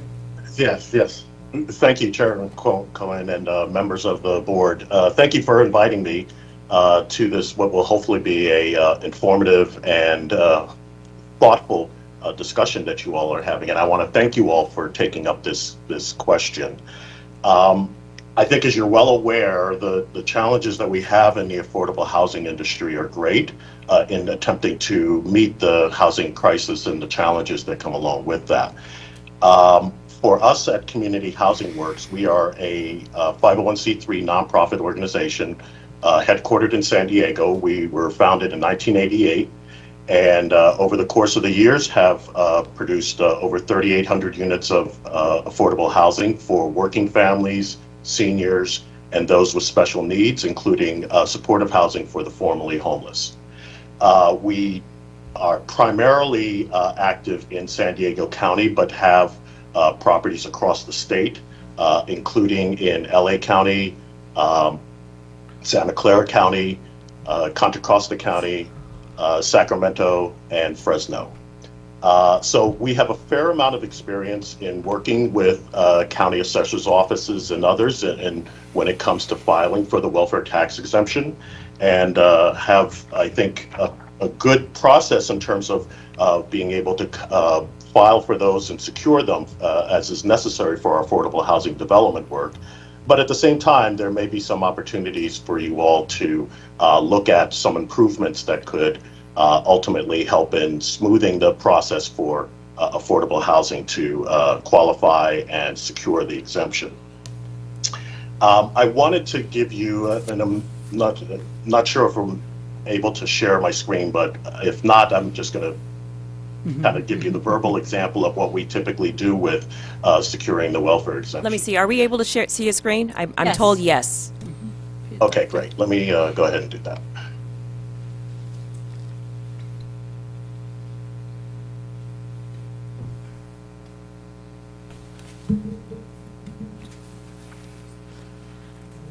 Okay, can you all see that? Yes. Yes. Okay, perfect. So as I was mentioning, we've done 44 communities in various parts of the state and have been listed amongst the top 50 affordable housing developers in the nation. I wanted to give you a case study, so to speak, of the value of the welfare tax exemption on our deals. Parkside Terrace, which is located in San Jose, is a 201 unit development that we purchased a couple years ago. The combination of both the acquisition cost and the rehabilitation cost with that property exceeded $100 million at the end of the day. Real estate is very expensive in San Jose, as you're probably well aware. The Santa Clara County then identified an assessed value of a little over $38 million for the property. That's based upon the restricted value, which includes the fact that it's restricted as affordable housing. Based upon that tax rate, it translates to an annual savings for the property of a slightly less than $500,000 a year. Now, while each tax dollar that the county can secure is very important towards providing the services and the public needs, at the same time, those $500,000 actually goes much further than just simply dollar for dollar transfer to other services. It allows us as affordable housing developers to leverage that savings for additional perm loan debt that would come from the private sector. That translates to, in this case, would be roughly $6.7 million in additional debt that we could float on the property to help pay for its acquisition and preservation. And those dollars are dollars that come into that community from the lending community. And so it acts as really a catalyst for additional investment and additional opportunity in that sense. So the welfare tax exemption really acts as an investment in affordable housing that also gets leveraged to a greater extent by the activity that's created associated with that. Now, this was an acquisition of an existing property. You can imagine that this is also magnified when it comes to developing new properties in the communities. Now, I do want to highlight that we pride ourselves on the working relationships we have with the counties, and particularly with the county assessors in terms of walking through the process. However, I will tell you that the fact that we, over the course of a process that typically takes anywhere from a minimum of 1.5 years to as much as 3 years to secure the welfare tax exemption, it is a process that also involves us preparing and submitting as much as 16 different forms and background documents to the county assessor, as well as the BOE. And that depending on the jurisdiction, that can be fairly predictable, but in some jurisdictions it's not in terms of the timing. And the fact that this is usually a threshold requirement for us to be able to operate and financially operate our properties means that any delay or in its processing can translate to us jeopardizing the financing for an affordable housing development. So, my staff wanted me to kind of give what we thought were some fine-tuning recommendations to the process. But, every once in a while, my inner New Yorker comes out, and I would say that this is one of those times where I look at the situation and want to think about what can we do to actually improve this as a statewide system.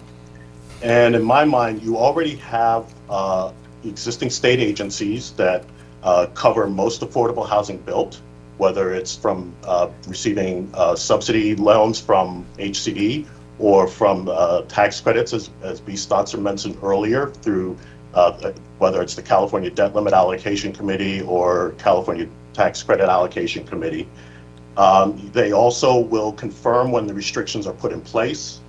They will then confirm what they are also informed when lease-up has occurred and the property is in operation. They have annual reporting and periodic on-site inspection, and they have significant enforcement and financial penalty tools available to them if the property is not in compliance with its restrictions. So I say all of that to say that there is an existing apparatus that most of the affordable housing in the state already takes advantage of, and that can act as an enforcement vehicle for the welfare tax exemption. In addition, they have reporting on the status of their properties, and that's something that can be reported out, frankly, to the individual counties and hopefully be able to streamline. Ideally, if the exemption was filed for when the property closes on construction and is confirmed when CIDLAC or TCAC get confirmation of the completion and operation of the projects, I think that could translate to some really meaningful reductions in costs that the county assessor's offices themselves, as well as the BOE, take on when reviewing each and every individual deal. I think that streamlining can be very helpful, at least into projects itself, in terms of making a greater amount of assuredness on the financing side and on the operational side. So I would invite some thoughts around that as you guys go forward to see if there can be a way for you to partner more closely with the state housing finance agencies that actually already touch and enforce these provisions. Also want to speak to what I think in general you are also discussing ideas around supporting workforce housing and moderate income housing. I think all of us can recognize that there is a growing crisis that is spreading beyond serving the very low and low income households, and the need for us to also address moderate income. I know you're having other folks that will be speaking in a few minutes about programs in, for instance, in New York and in other places that are very successful in supporting moderate income housing development. I think that while your affordable housing industry here in this state is very mature and very capable of doing a great deal more of affordable housing development if there were a greater amount of resources. But I think there's also the need to enlist the market rate community as well, particularly where they can support moderate income housing. And if there are ways for, whether it's through abatement programs or other as of right resources that can be made available, I think being able to serve the moderate income levels would be really helpful in terms of having that address that issue as well. So I'm going to pause there and see if you all have any questions. Again, really thank you for allowing me to speak in front of you today. Great, we're actually happy to hear from you. Could you go back and summarize the recommendations that you have for the Board of Equalization?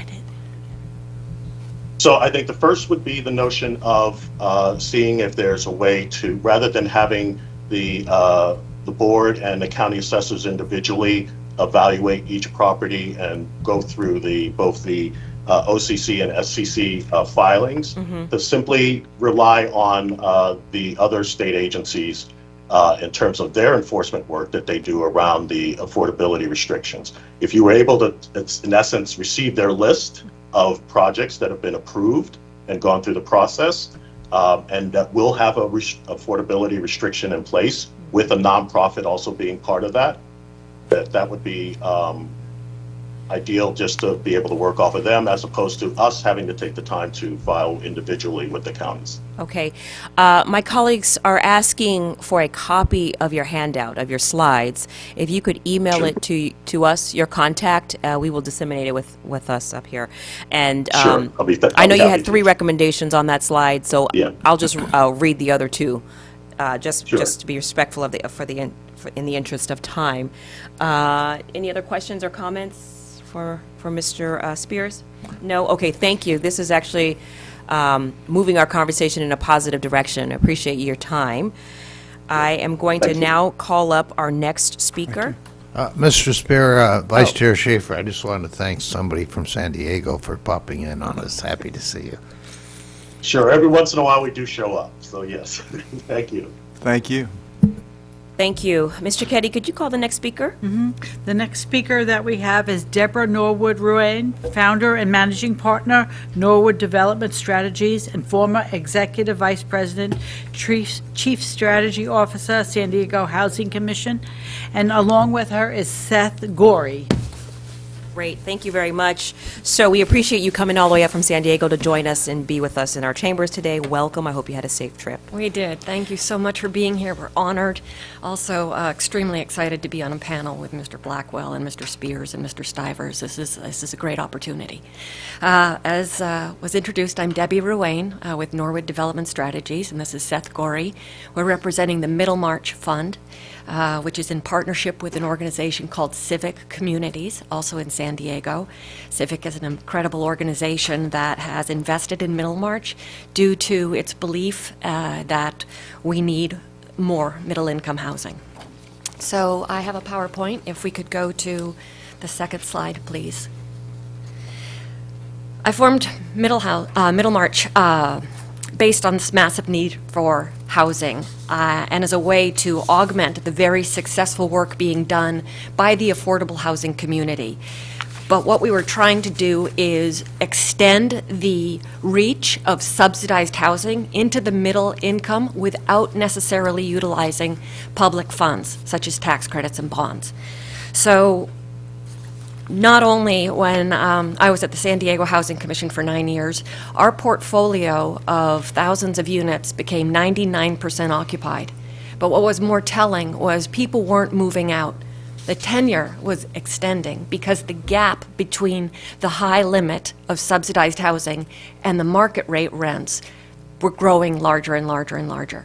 And so without the turnover, we were exacerbating homelessness. We are not allowing your new recent graduates or your seniors on fixed income to find housing they can afford. Next slide, please. Traditionally, there were two different types of housing, affordable and market rate. Well, what we saw was we needed to create a middle group that creates a continuum of housing opportunities for people so that they can move up and out of the subsidized units into affordable market rate housing. Next slide, please. We're not building housing, mostly because of high development costs, and what is happening is that there is land available. It always doesn't necessarily work for affordable housing because you need to be proximate to amenities such as mass transit, schools, but there are so many sites in California that are just outside of that income, that radius, that could be developed for middle income. A lot of these, though, are in communities that aren't desirable to market rate developers because they can't achieve the high rents they need to pay for the development costs. So this leaves many communities behind. Next slide, please. I will skip that slide. It's there in the book for your information. Moving on to the next slide. Seth? So the problem that is affecting us in California in general is that with these high rents, people are having to make decisions for their personal health. Can they afford health care?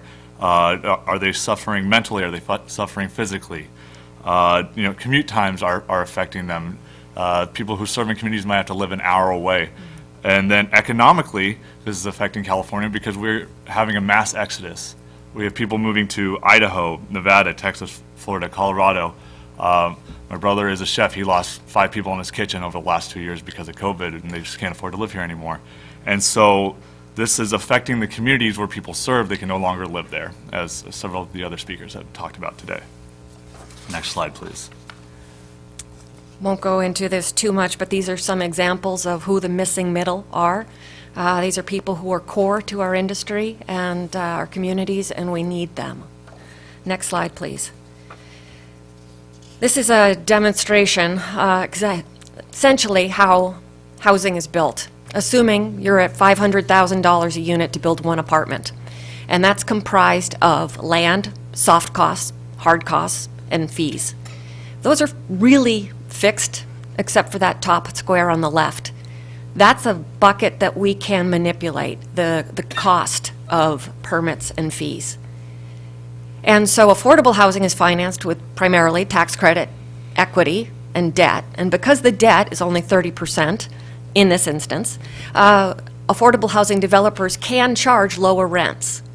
But when the financing mechanism is higher debt and high equity returns, equity investors typically seek a 15 to 18% return on their investment, developers are forced to charge more rent. But that chasm between the high end of affordable and the low end of market is $500, $600, sometimes $1,000, forcing people to stay in the low income housing and creating a massive problem. Next slide, please. So how can a property tax abatement help California's workforce families?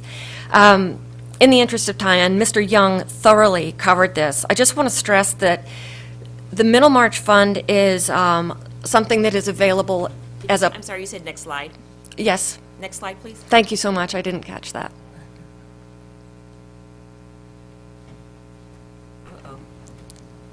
She went in the back, yeah, we're having Oh, some it's the difficulties bathroom. there, yes. mhm. Okay, No, she's went in. okay. Lost the AT&T line? Okay. Well, Yes. then we We're can... having some technical difficulties. Would you mind holding for just 1 second? Not at all. Reconnect with AT&T. It was our PowerPoint that was so powerful. We never have technical difficulties. This is the first.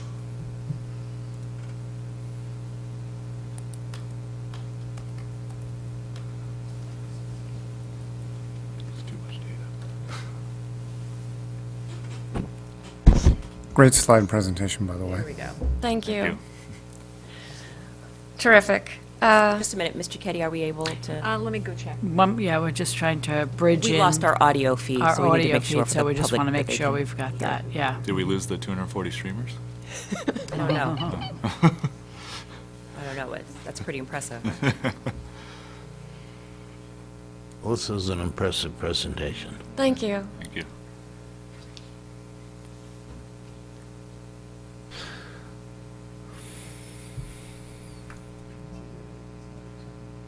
Yep.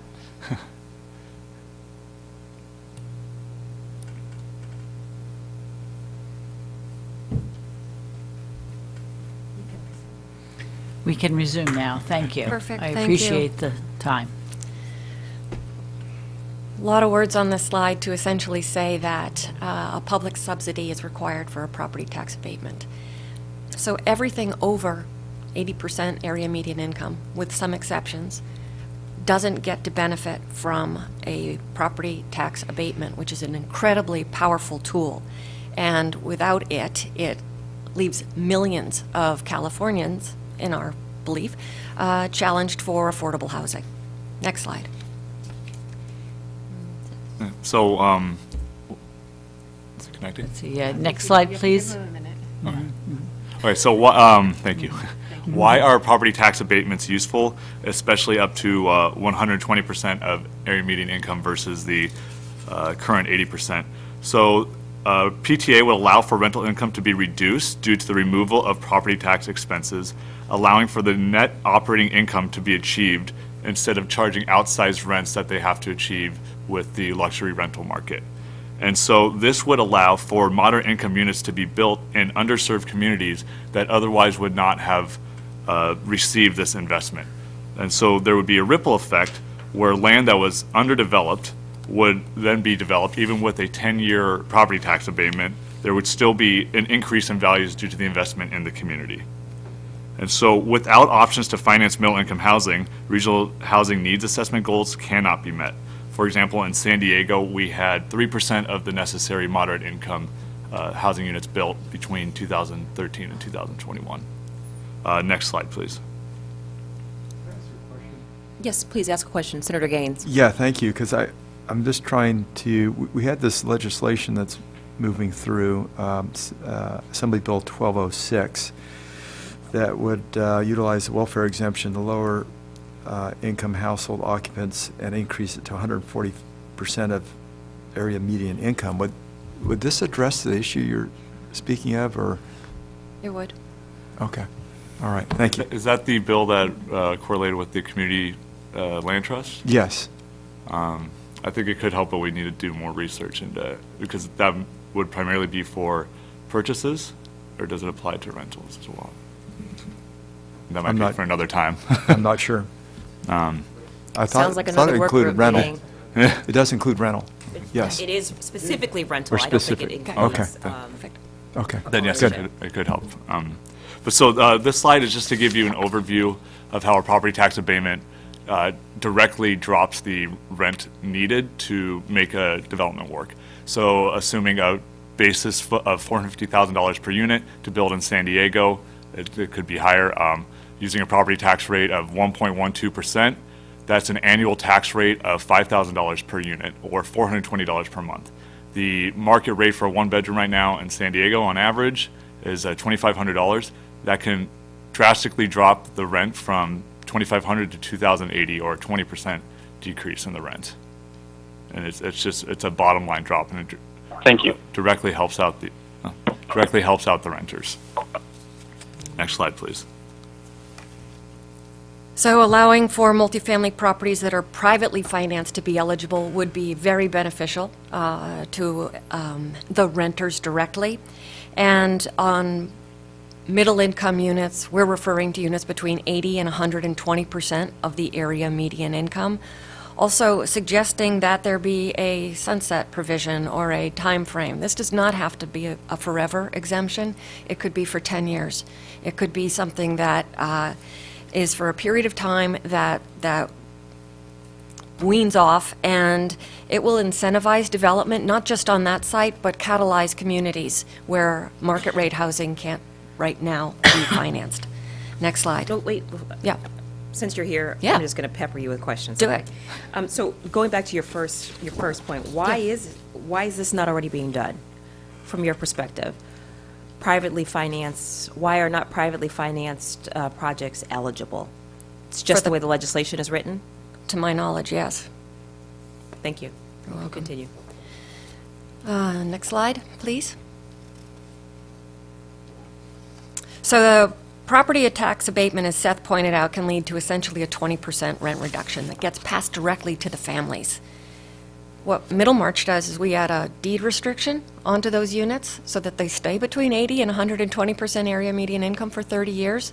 Some tool like that, and there are many other companies out there that are focusing on middle income, to be paired with this would work very, very well. Developers will earn the same return with this property tax abatement suggestion. It's a win-win. They don't benefit, the renter does.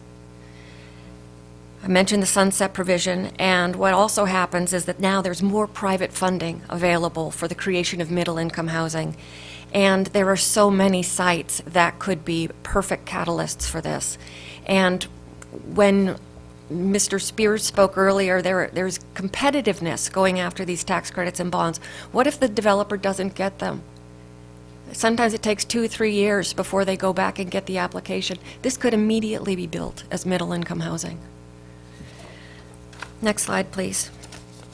We have this one for your information, and I'm not going to go into it because it's tiny text, but in Seattle, they did a program, and it has helped to create 32,000 middle-income housing units. We heard from Seattle last month. Yeah, very impressive. Yes, it is. And the last slide, in conclusion, we just want to say that without your consideration of a property tax abatement, California will continue to demonstrate a lack of action in the public-private sector.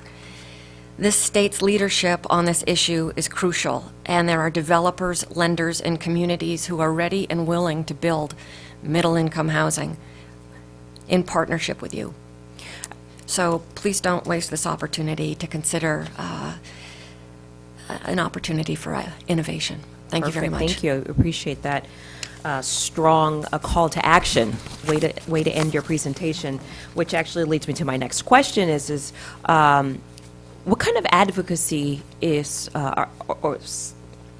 are you engaging with members of the legislature? Do you participate in lobby days? Is there a coalition that will also amplify these suggestions? There are many people who are engaged in the middle-income fight, I will say. We do participate in lobby days. I will be stepping more into that in the coming years. The partnership with civic communities used to be Civic Center Development, which was the former redevelopment agency in San Diego. And I'm a member of the Building Industry Association on the board in San Diego, as well as some philanthropy on even homelessness with the Lucky Duck Foundation. So I advocate on all housing matters, from 0 up to 120% AMI, because we need all types of housing. Mr. Blackwell said it. We have to compromise. We have to find ways where we can work together, and what can we do? What can we do to innovate? Absolutely. So I think that this conversation here is definitely timely, and I appreciate it. Let me see if there's members. Mr. Eppolite. I was just going to ask the chair, could we also get a copy of this presentation? Sure. For all presenters, we need to get copies so that we can take these conclusions and solutions to heart. And Mr. Eppolite just represents the controller, and as you know, the controller sits on CIDLAC and TCAC, so this is mutually beneficial, not just for us, but also for the controller's office. Mr. Vasquez, and then let me see, Mr. Gaines, Just Mr. thank you Schaefer. very much. I really appreciate Thank you. the information. Very valuable. Mr. Vasquez? As I was listening, and you might have had it on one of the slides, but I didn't catch it, did you give a breakdown of what, because you're in the for-profit side, you're not on the nonprofit side, what it's costing per unit, roughly? Yeah, and we use a metric in San Diego County, for example, about $500,000 to build one apartment. It can go as high as $1 million in the Bay Area. I know. Thank you. Anyone on my left? Mr. Schaefer? Deborah, I was very impressed with what you brought to us today, and thank both of you for coming. We don't see people from San Diego that often. Do you have an opportunity to talk with the media in San Diego, talk with leading civic clubs like Leading Rotary, Kiwanis, of that nature? I think they would enjoy hearing from you. I've been to them and seen some very great programs, and this is something that San Diego needs to know about, and I'd write a letter to the editor, but it'd be better if you'd write an op-ed. Will you co-write it with me? I'd be happy to. Thank you. So keep your eyes on this board. We're going to be moving with urgency, and it's almost like this conversation is just will help us zero in with laser focus on where we need to insert our voice. So let me see if Mr. Gaines has anything. If not, we'll hear. Yep, we'll hear from the next presenters. Thank you Very much. Thank you. The next presenters are the Spur Panel, William A. Witt, Chairman and CEO, Related California, Michael E. Johnson, President and CEO of Urban Core Development, and V. Fee Sen, Founder, Managing Partner from Windflower Properties. I believe most of them are virtual. Mr. Witt we have confirmed him. See if we have the others. Bill Whitty, are you on? Face in, is that you that I see? Yes. Good. Yes, good- hello. Hello, good to see you. We're going to look for two of our other panelists. We've got Michael E. Johnson. Mr. Johnson, are you on?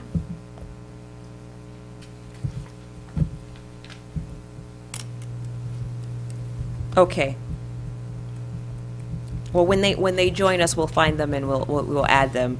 Ms. Sien, why don't you go ahead and begin? Welcome. Thank you for coming to present to us. Thank you. Thank you very much. I'm so appreciative that this committee is looking at this very important tool that we need in order to develop housing. Madam Chair and members of the board, I am Fei Sen, President of Windflower Properties. Windflower Properties is a mission-driven development company which I formed a decade ago, primarily to build projects that would be a model for other communities. And I have been fortunate to have the opportunity in the last 4 decades to have a roles in the nonprofit, the public, and the private sectors, and to work on housing developments and policies that have made an impact in the Bay Area. This committee is looking at ways in which property tax abatement can be a tool to spur more construction of middle-income housing. I would like to give the example of a project that I built, which was finished at the end of 2018, and a project that we have on the boards right now.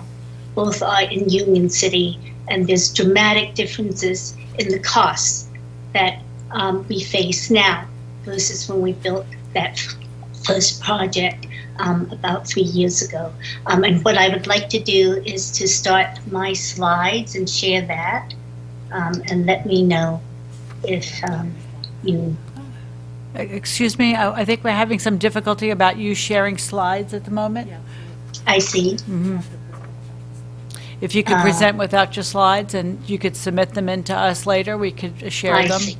Okay, well, I'm sorry that we don't have the images, because the images really show how important this type of housing is, and that it's not just about housing, it is about building a neighborhood and a community.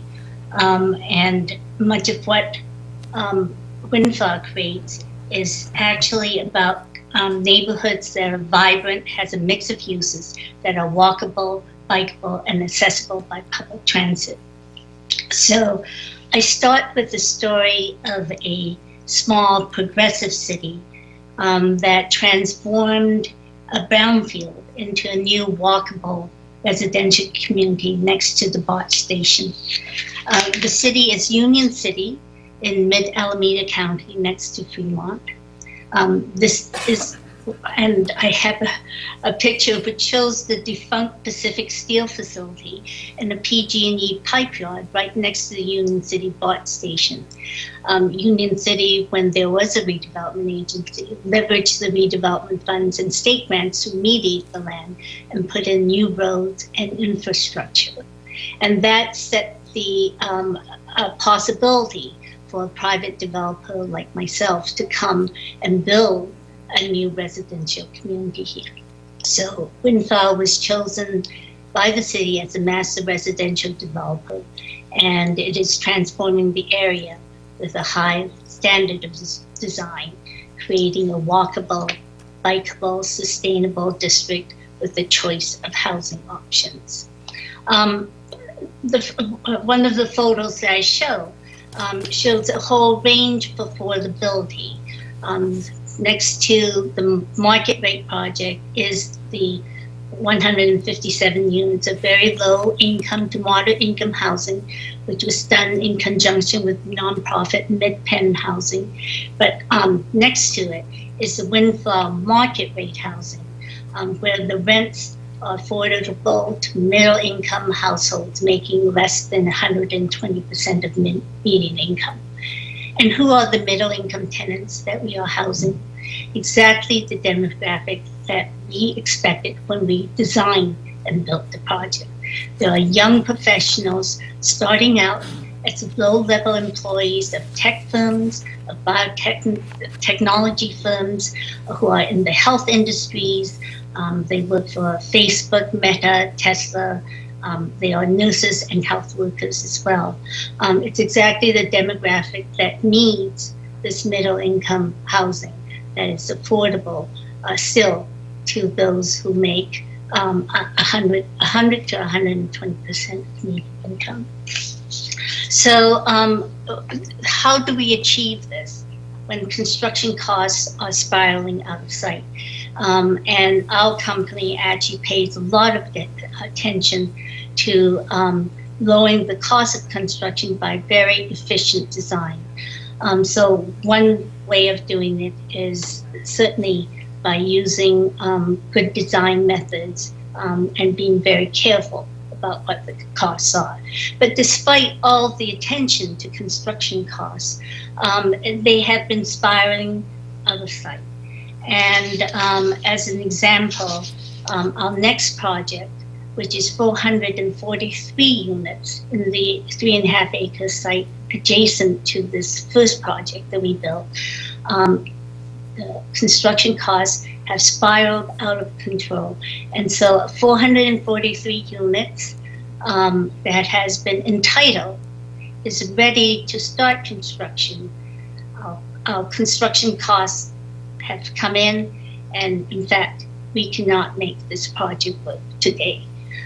So a tool like the property tax abatement is very important to us, because what it does, it reduces the operating costs in the initial years so that we are able actually to finance more of the project.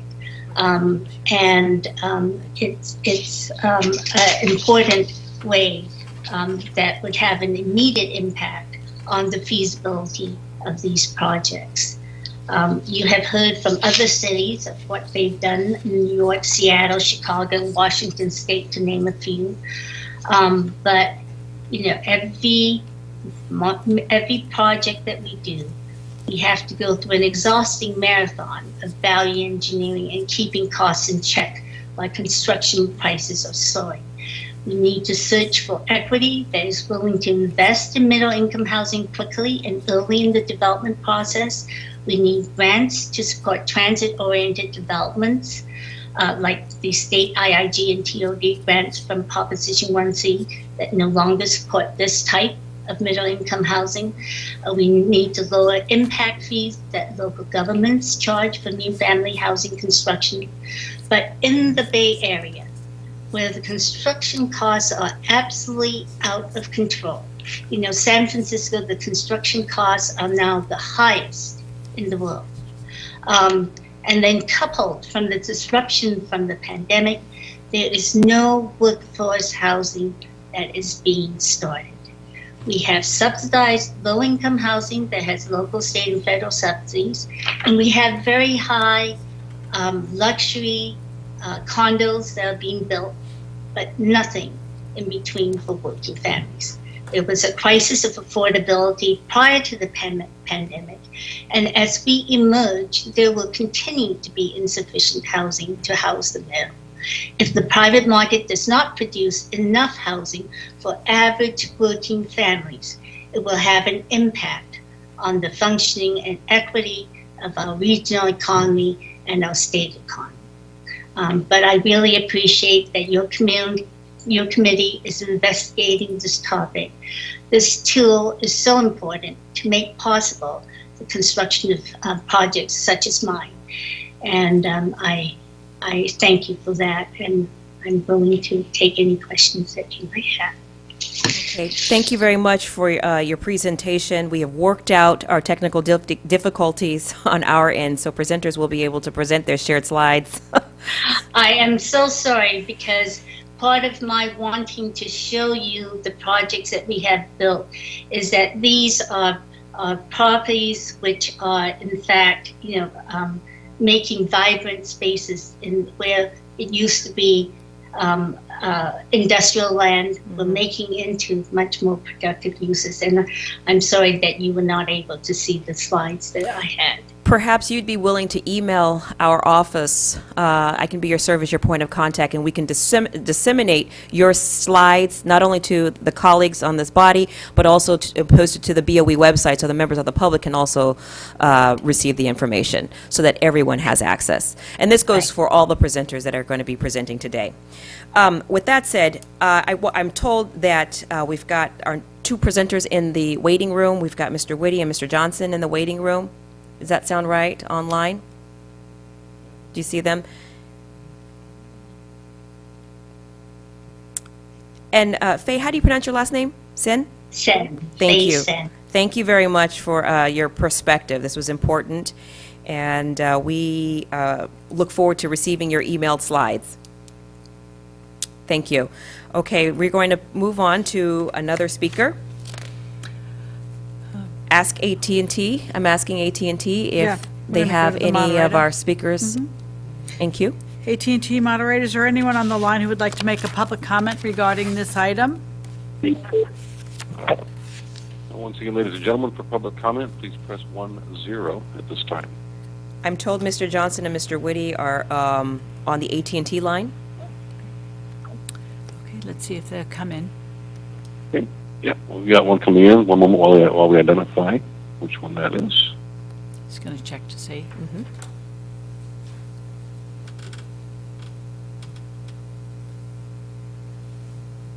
So we're juggling multiple things. We have people in person, we have people online, and we have people calling in. This is the modern day presentation. Okay, currently in queue, we have Mr. Michael Johnson. Your line's open. Go ahead, please. All right, great.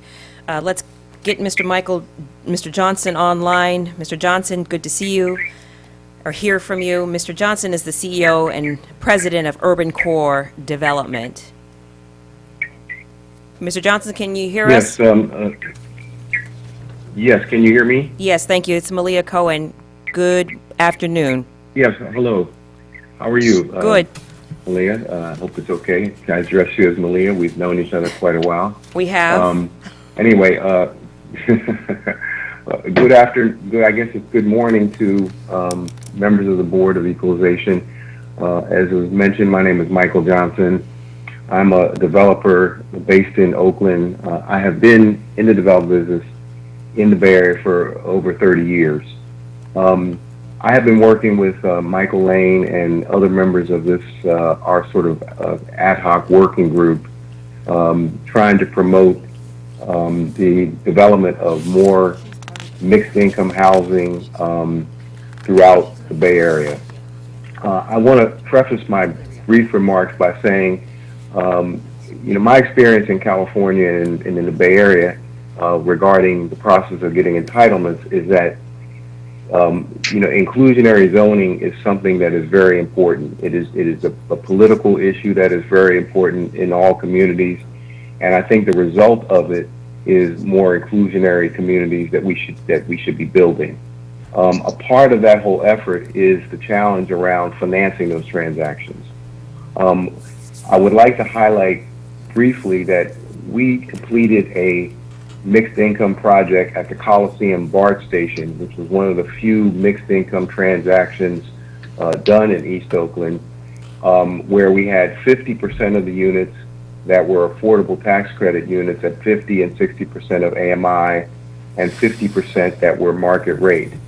And in doing so, we created a mixed-in community that is very vibrant, but it wasn't without challenges, and it was only because of the participation by both the state, the city of Oakland, and Alameda County that we were able to pull together the necessary financing in order to make that project work.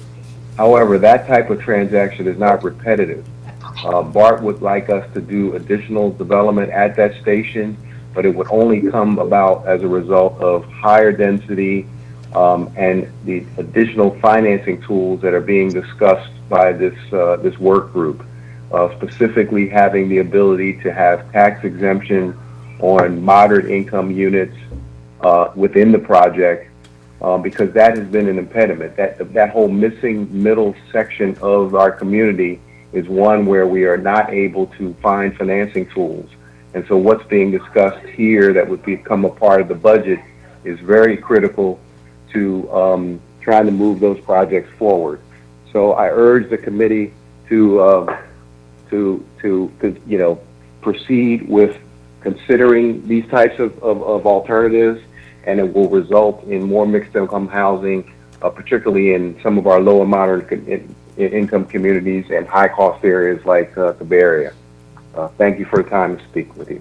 Okay, thank you very much, Mr. Johnson. I appreciate your presentation, and I'm going to bring in Mr. Bill Whitty, who is going to be coming in online. Mr. Whitty, we see you on screen. Thank you for taking time to be with us. So, gentlemen, what I'd like to do is we'll hear from Mr. Whitty, and then we will have our questions for you both. So, Mr. Johnson, stay on the line so we can answer question, and if Ms. Sien is still on, we can pose all of our questions collectively to this panel. Mr. Whitty, are you ready to present? I am. Good. And thank you very much for even holding this hearing. It's a complicated topic, but I think a very timely one, and I appreciate the opportunity to appear before you. I'm sorry I couldn't be there in person, but not for lack of interest. Just very briefly, let me say, I'm the chairman and CEO of Related California. We have offices in Irvine, LA, and San Francisco. We are one of the more active developers in the state of 100% affordable housing, but we are also, which I think is particularly relevant today, the most active developer of mixed income housing. So we have a very, I think, detailed perspective on this question, particularly the economics of it. I would say that right now, and you've probably heard this, there's sort of a dual problem.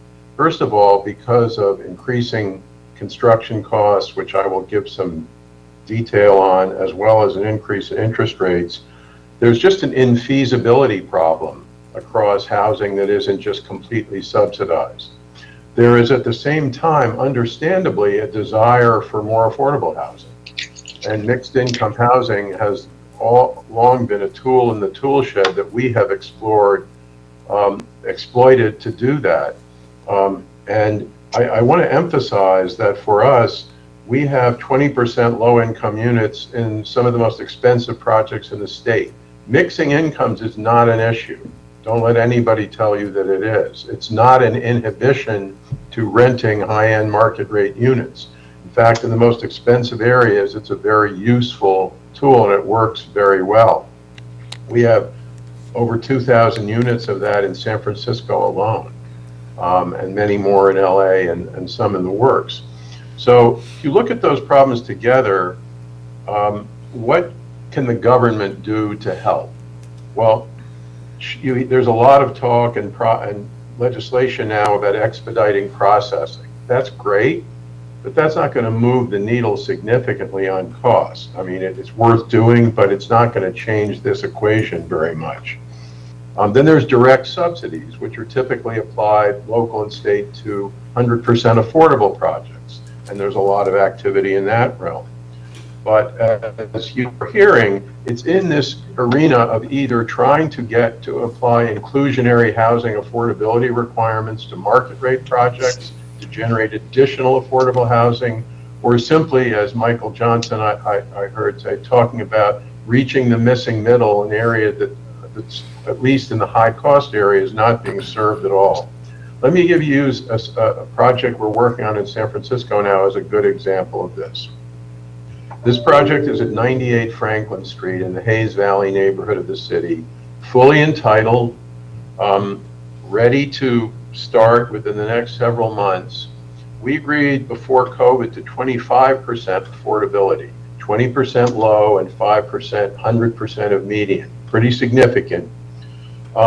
This is 3 blocks from a very successful 550-unit high-rise that's 20% low income that we completed 3 years ago at Mission and South Van Ness.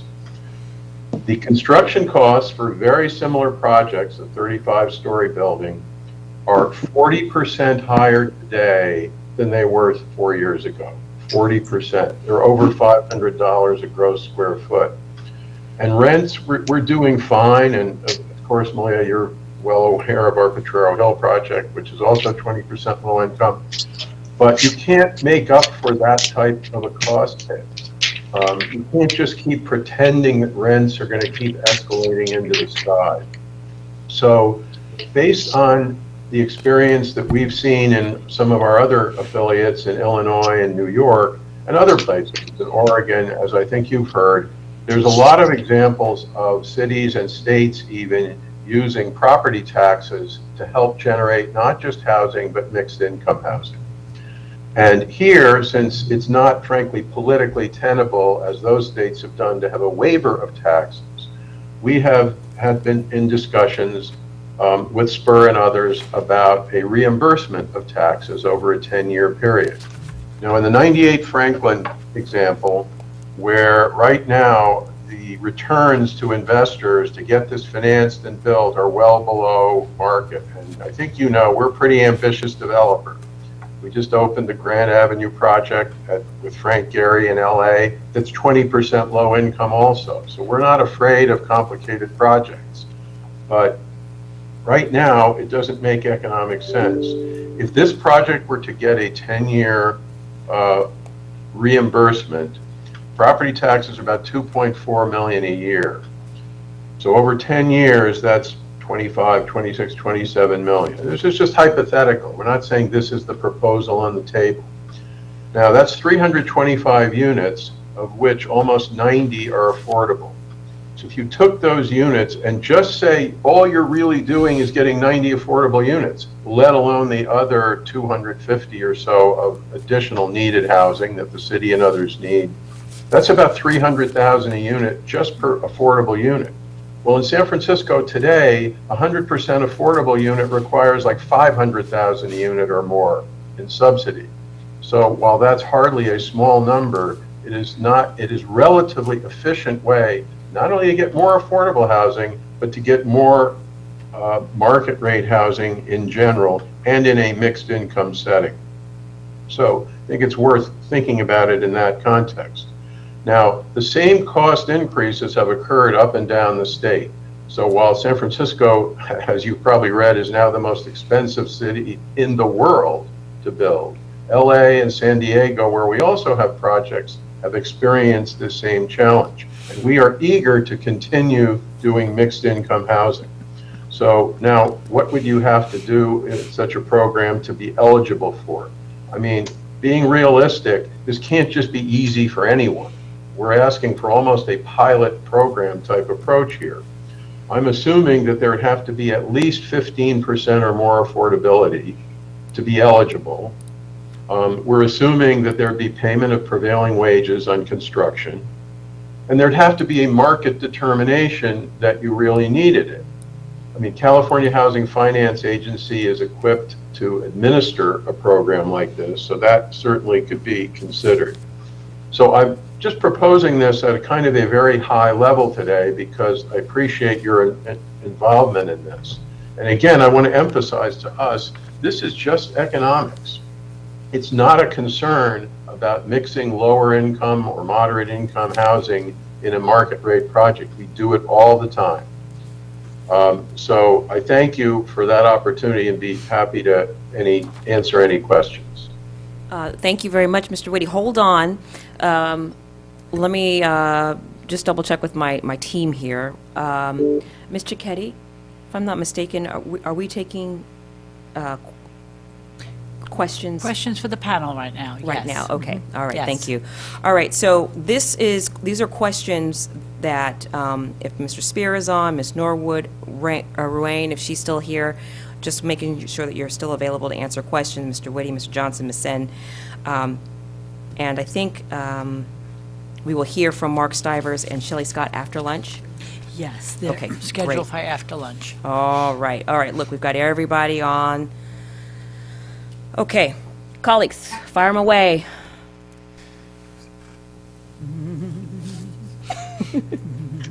Go ahead. Vasquez.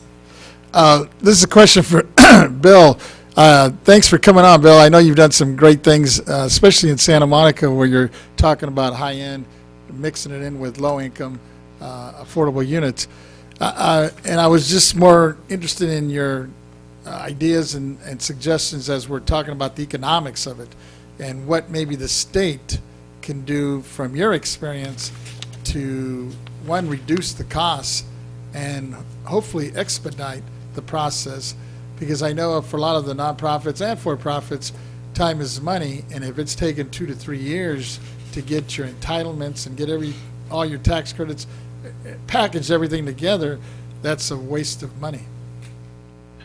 Well, thank you for that. As you know, in Santa Monica, the different ways to do mixed income. Our older project, very successful, was 158 luxury condos and 160 low-income tax credit financed units side by side. And the money we paid to the city for the condos was used to help subsidize the affordable. But if we're talking, as we are today, I think about within a building, we have a current project in Santa Monica, 275 units of which replacing a Vons supermarket. We build on top of it, of which 30% would be affordable.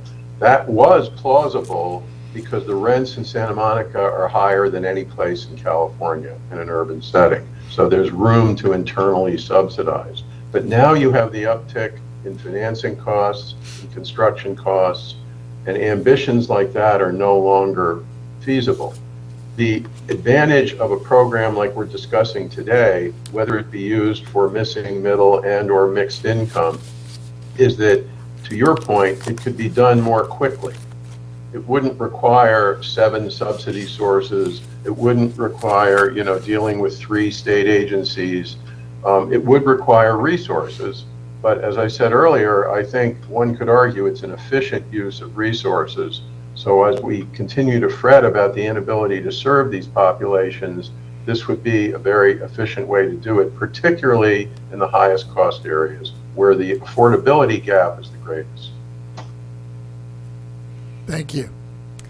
Any other Perhaps questions? if I can add to Yes, please, go ahead. Bill's statement, because I think it's a really important one.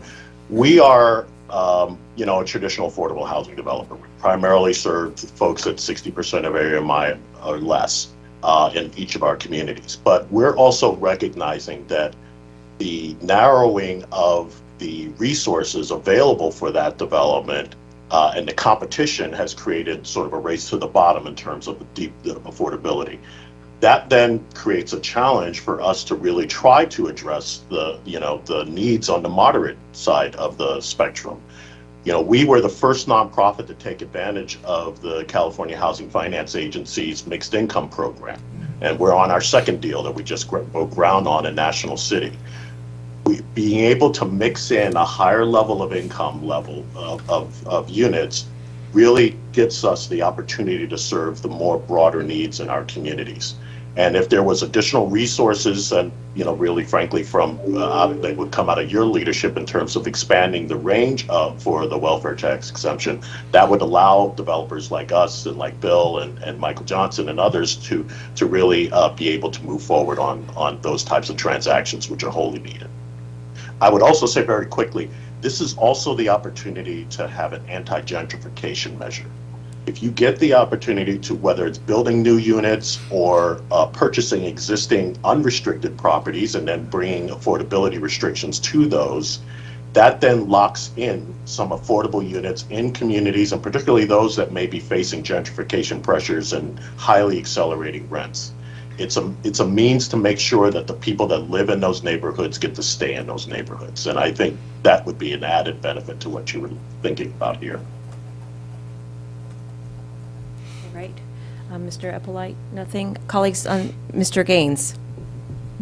Yeah, I wanted to thank you all for your presentations, but I had a question for Mr. Bill Whitty, if you could help me with this, with the mixed income. Are you saying that you simply can't build them now because of these increased costs? Well, as some of my colleagues on this call have said, right now, even if there weren't a mix of incomes, it's difficult to build because of cost. But I'm saying there's a political reality that mixed income is highly desirable, often required in high-income areas.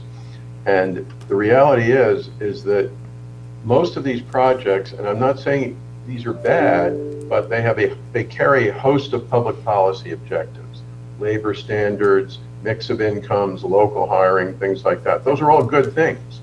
But in a time of record high costs, yes, I'm saying it's no longer feasible. Sean makes an interesting point, because I'm talking about sort of luxury projects that in fact could help combat anti-gentrification arguments as well. Sean's talking about affordable projects that are coming at it on the high end. Both are achieving a similar goal, a different type of project. I think that's important, because it isn't just one minor category of projects. They're different. It gives local governments the flexibility to tailor this to whatever their particular policy priority is, but all aimed at mixed income. And again, the mix of income things is just a loss of income in the economics. As I said, it works socially, but when you have record high costs and you can barely pencil projects where you get free land and have no affordability, then to add a mix of incomes on it, which everybody thinks is desirable, becomes very challenging. Yeah, thank you very much. And would the other panelists like to weigh in on that? Yeah, this is Michael Johnson. I just want to weigh in with a couple more comments. Sean was talking about, affordable projects, which his company does as primarily as a nonprofit. Clearly related is building at the high end of the market with a mix of affordability. And our company, Urban Core Development, in addition to being a black development company, our focus has been in transitional communities, which are usually minority, that are surrounding most of the urban areas. And in those locations, what we're trying to do is not just build 100% affordable. The market doesn't support, high-end mixed income. So we're really ending up with what is a term that many people have been using for years, which is workforce housing, which is synonymous now with the missing middle. And so we're really talking about projects that have the high end of the programming as 100 to 120% of AMI, and then the mixed income component that might represent anywhere from 15 to 30% of the units that are tax credit units that are, in the 50% range. So if you do like a 60-40 bond transaction, and in that situation, there's not funding available for the higher portion of the project, 100 to 120%.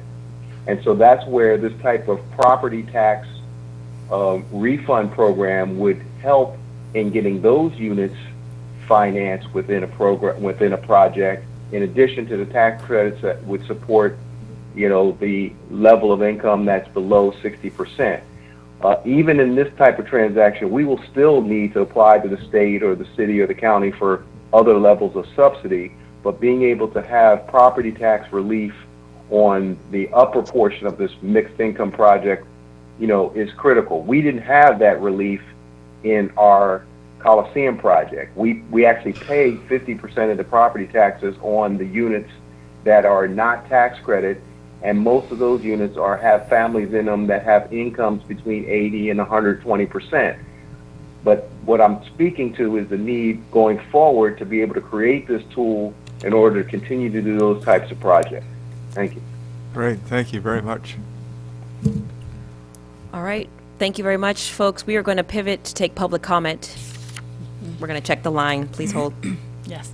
AT&T moderator, please check the line to see if there's anyone who would like to make a public comment regarding these items. Thank you very much. Ladies and gentlemen on the phone lines, if you'd like to make public comment, please press 1 followed by 0 at this time. 1 followed by 0.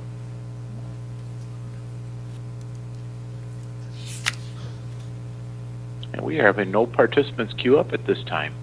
Okay, Madam Chair, I'm sorry, I was not muted. I was muted, so could not make my comment. May I make a comment now? Oh, yes, please. Yes, let's get your voice. Yes, thank you.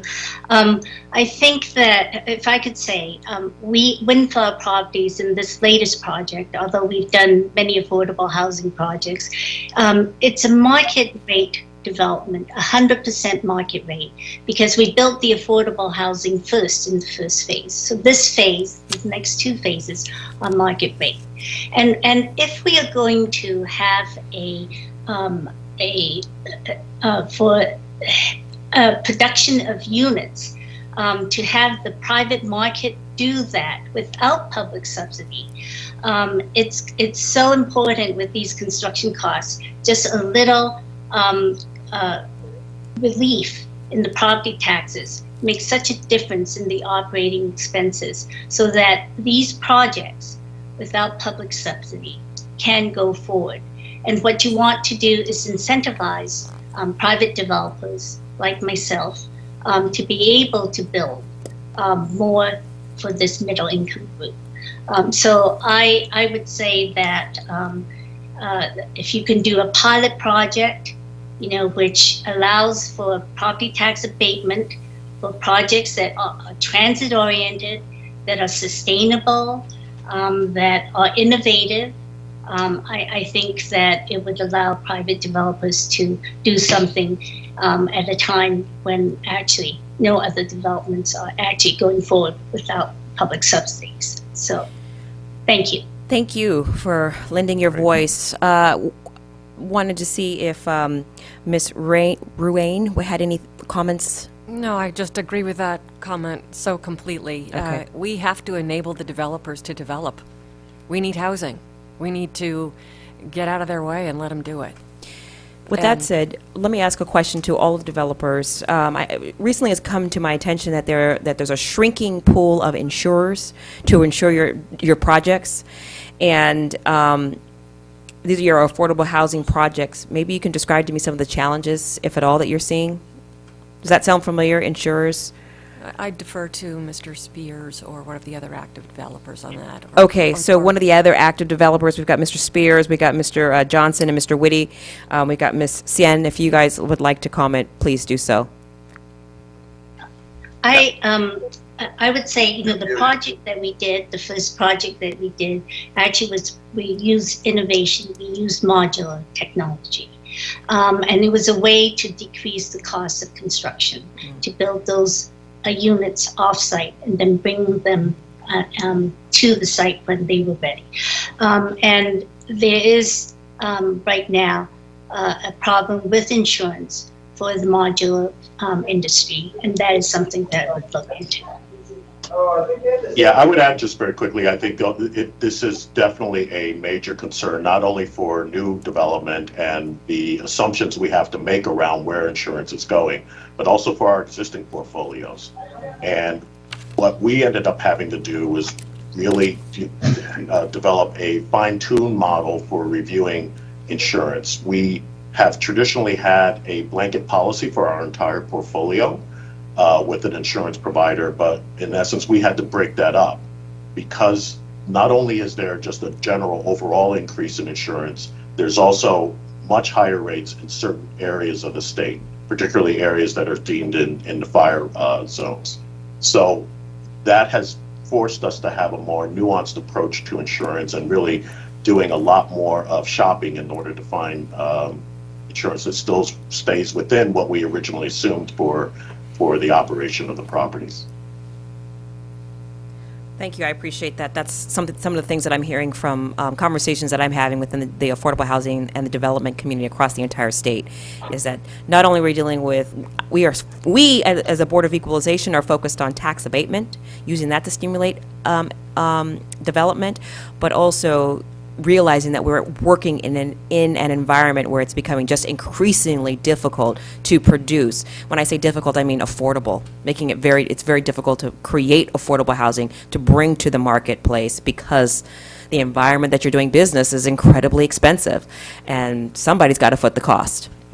Yeah. So, thank you. We're going to have to keep moving forward. I appreciate your conversation. We've got no more public comment, so Mr. Ketty, what's next on the agenda? We have a lunch break. A lunch break, okay, fantastic. Thank you for your time. We are going to take a 45-minute lunch break, therefore we will be reconvening at 1:15 this afternoon. Thank you. We are in recess. Thank you. All right. Ahead.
All right. I'd like to call this meeting back into session. It is 1:22. 1:22, and Mr. Keddy, if you could just remind us where we are Yes, on the roll. Yes, we are continuing on the fourth item on today's board work group agenda, examining the impact of abatements to incentivize developing of housing in California. Why do abatements matter? Our speaker this afternoon is Mr. Mark Stevers, Director of Advocacy, California Housing Partnership. Excellent. Mark Stevers, thank you and welcome. It's good to see you. Good afternoon and welcome back to this riveting and important discussion of affordable housing. Yes. My name is Mark Stivers. I work with the California Housing Partnership. In my 25 years in affordable housing finance, I've also served as the principal consultant to the Senate Housing Committee, the executive director of the Tax Credit Allocation Committee, overseeing the Low-Income Housing Tax Credit Program, and overseeing the Department of Housing's financing programs. So I'm bringing a good bit of experience. The California Housing Partnership, for which I now work, is actually a state-chartered nonprofit created by the legislature to facilitate the development and preservation of rental housing for low-income families. My colleagues secure the financing for roughly 200 low-income housing tax credit developments per year throughout the state, so we're intimately involved in affordable housing finance, more in the low-income range. The welfare exemption is a critical part of that financing. As Mr. Spear described before lunch, it reduces expenses by about 10%. We can then leverage more private debt. We need less public subsidy. That is all a very good thing. And in this context, we're talking more about middle-income housing, and that property tax abatement can play the exact same role. It too can increase or decrease expenses and allow developments to leverage more private financing, which then makes them feasible, right? So it can be a very critical tool in both spaces. My point here today, though, is to add one point to the discussion, and that is that a property tax abatement, though, is a public subsidy of a sort, right? These are otherwise taxes would be paid. They would be going for schools. They'd be going for city and county services, et cetera. And when we give a public subsidy, we need to make sure that we are getting a commensurate public benefit in return. And I think that's where really the discussion should lay. As we think about expanding into this middle income space, we need to make sure we're achieving that aim as well. And I just want to share with you a little bit of data. According to CoStar, which is a major kind of for-profit data collection firm, their data from 2021, market rents in 42 of California's 58 counties are currently at or below 80% of area median income. In only 17, or in the other 16 counties, market rents are between 80% and 100% of AMI. So we're talking here about a property tax abatement for developments that could go up to 120% of area median income, which is in all counties again above the general market level. Now, there are individual zip codes and submarkets within those counties where rents are higher. That is true, and then there's more of a public benefit. But we need to make sure that if we're going to provide a property tax subsidy, that we have rents below the general market, or at least the market for that area. And I think that's the key point that I want to make today. In other programs, we do sort of expect to see a 10% reduction from general market rents. In the tax credit world, that's not really an issue. We get market studies, but they're not, frankly, I didn't spend much time reading them when I was at TCAC because they're inherently below the market. But in this middle income space, we're much closer to market, and we need to be much more careful about how we measure those rent savings. And it's not a particularly easy question. What are the comparables, right? Are you just looking at luxury units in that market? Are you looking at the whole market? Are you looking at the entire county? Are you looking just at the zip code or the census tract? All those things sort of affect the equation. Who does the analysis is another question, right? In the tax credit world, the developers hire their own market analysts to go out and do the market study. Frankly, that's a conflict of interest. I mean, we accepted that at the TCAC level, again, because it wasn't super important. But if you're talking in this space, we probably want some more objectivity to that as well. And so I just raised these issues. We are fully in support, we at the partnership are fully in support of building more middle-income housing. We are in support of a property tax abatement to do so. It is a key financing tool. But as we go down this road, we just need to make sure, we all need to make sure that we are getting a commensurate public benefit for that public investment, and that should be in the form of rent savings below where the general market is, at least for that development. So that, I will stop. There were a number of questions from earlier in the day that I have experience with, if you want to come back on them. For example, like why The property tax exemption currently requires public financing, et cetera. I just was in the Capitol when those all occurred, but I'm happy to take any questions that you would like. Actually, you could start there. You can answer that question. Love to hear your Yeah, so that opinion. goes back to 2000, and prior to 2000, you did not need public financing to obtain the welfare exemption. Again, the welfare exemption is just for low-income housing, not in this middle-income space. And what was happening down in LA is that, frankly, that slumlords were kind of recording their own regulatory restrictions against the property. No one was monitoring them. And they were basically getting property tax exemptions for properties that were not well-maintained and were not monitored, and there was questions about whether the residents were even getting the property tax benefit in terms of lower rents. And so a bill was passed back in that time to say that, you know, there needs to be a public entity involved here, right? And the way that they get, and public entities generally would not record a regulatory agreement that we talked about before unless they have some money in the deal. So there's no requirement on how much money in the deal, and there have been discussions recently about, you know, just giving $1,000 to a development so that they, but even then, though, there is a public entity that is engaged, that is overseeing it, making sure that whatever rent savings were promised are delivered over time. And so that's kind of some of the history of that. There's pros and cons with everything, of course, and I don't think for legitimate affordable housing deals that it's not that everyone wants the public financing to be involved in the deal per se, is that they want oversight to make sure that the properties are well maintained and the property and they're providing the benefits as promised. Mr. Gaines. Yeah, I'm just curious, are you familiar with the welfare exemption process through the BOE? I have never done it myself, but I am quite familiar with it, yes. And I think going back to what some of the speakers have talked about previously, the biggest issue that we're hearing from the affordable housing development community right now is the amount of time that it takes to get those welfare exemptions approved. And so they're assuming that they are assuming from the get-go that they are not going to be paying property taxes.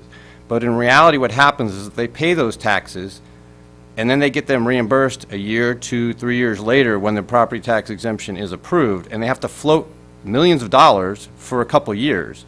And that is becoming a huge hit onto these developments where the cost is already high, the financing is already very tight, and we're asking them to float millions of dollars. And so that is one place that we all, I think, would agree to, would love to work on, and we may be interested in doing some legislation on this next year, which is to try and have kind of a pre-approval process, or you know, the certain state programs, as one of the speakers was talking about, just sort of automatically approved. Now, at some point, the developers will have to show that they did occupy all those units with qualifying residents, and if there's an issue, we can always true it up and they can pay the back taxes with interest later. That would be much cheaper than having to pay the whole bill up front and get reimbursed 2 years later. Right. And then it sounded like there was a dual approval process through the county and then through the state? I believe that is also correct. I'm not very intimately familiar with those details, but I can get back to you on that. Okay. And can you speak to Assembly Bill 1206? Yeah, so that... You're familiar with it, so... Yeah, I am familiar with it. I'm not involved in it, but I am familiar with it. And that... So, that is a little bit of a different issue that what we're talking about here in the middle-income housing space, right? So that bill relates only to the welfare exemption. It only relates to low-income units that are at 80% of AMI or below. It's not expanding the welfare exemption or any property tax amendment above 80% generally. But the issue is that the tenants have to be below 80% MI when they enter the unit, right? And then what happens when their income goes up a year later? Now they're above 80%. And in the low-income housing tax credit program, that's fine. We only look at your income when you enter the unit. We don't look at it thereafter, or at least it's not relevant to whether you can continue to occupy the unit. For the property tax exemption, though, the welfare exemption, it does matter if your income goes up. And if your income goes up to 100% or 110 or whatever it is, above 80%, the developer loses the tax exemption on that unit. And they don't really have an ability to evict that person for having their income go up. That's not good policy anyway. We don't want to penalize people for having their income go up. We want them to go up over time.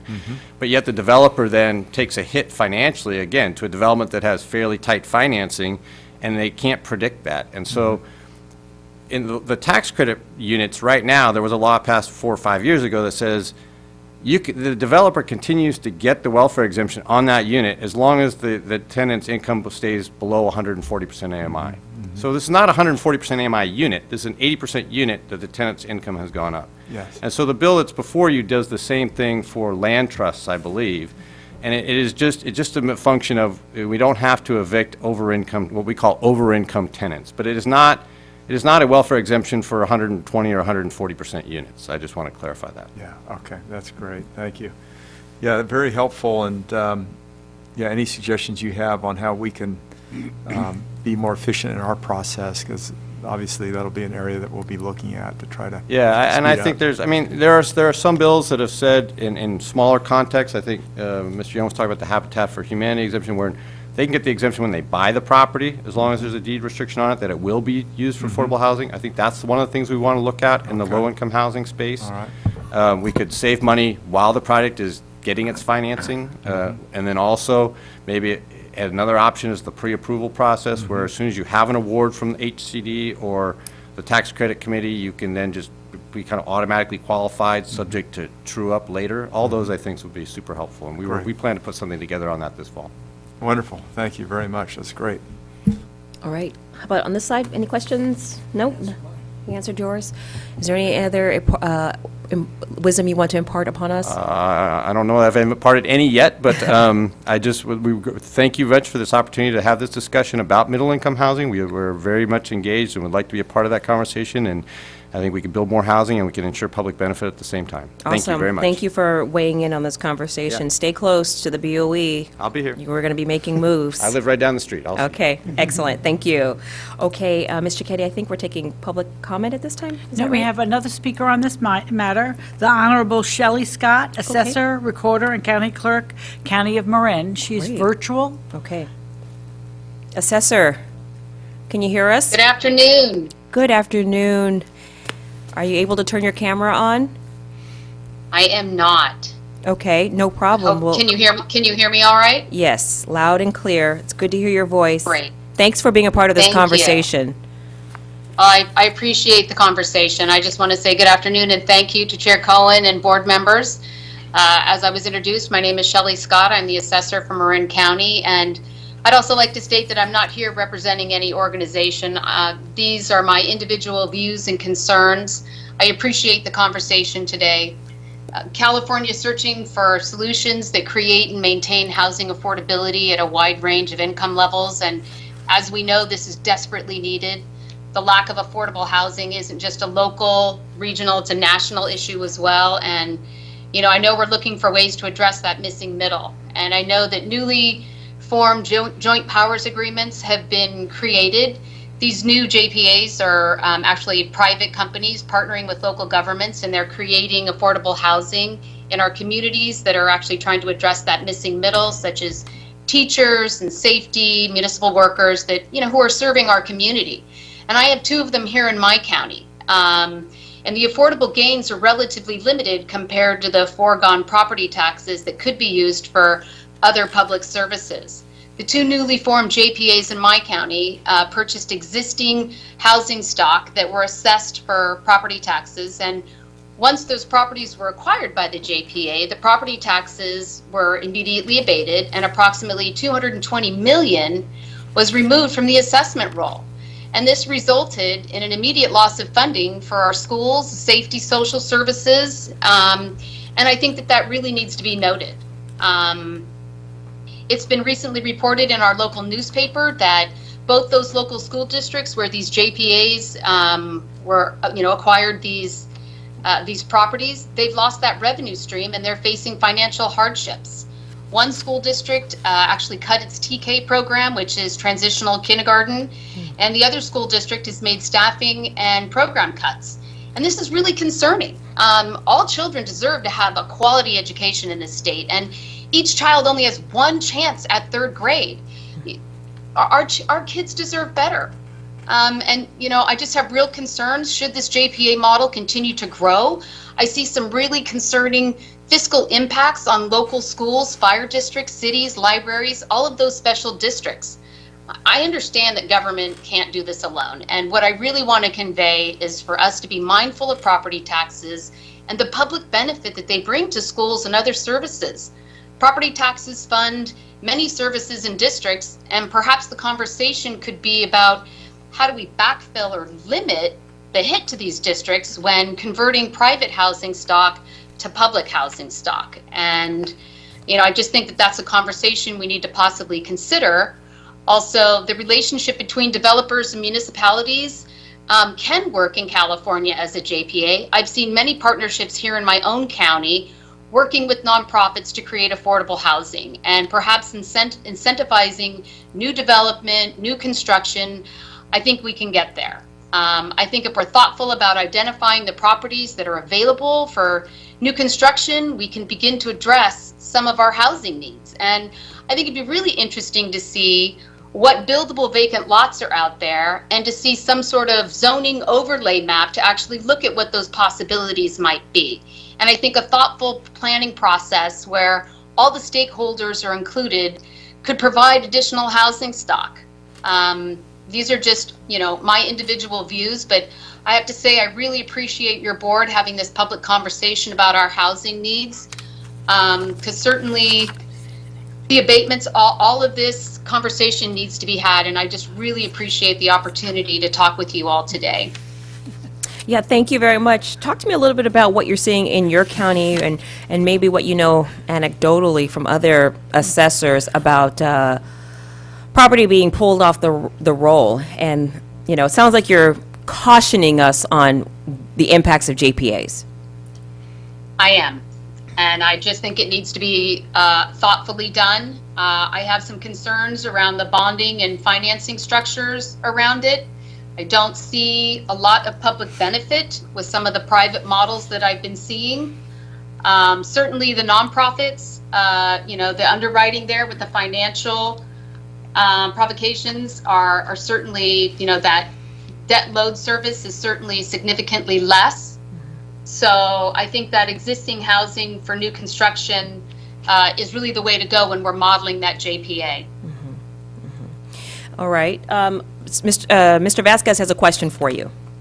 Real quick along those lines, is there like a percentage point where you think it makes sense, especially since, we're losing potentially some property values or taxes, I should say, versus the community benefits? Is it like, should at least the project be at least 30 or 40% affordable?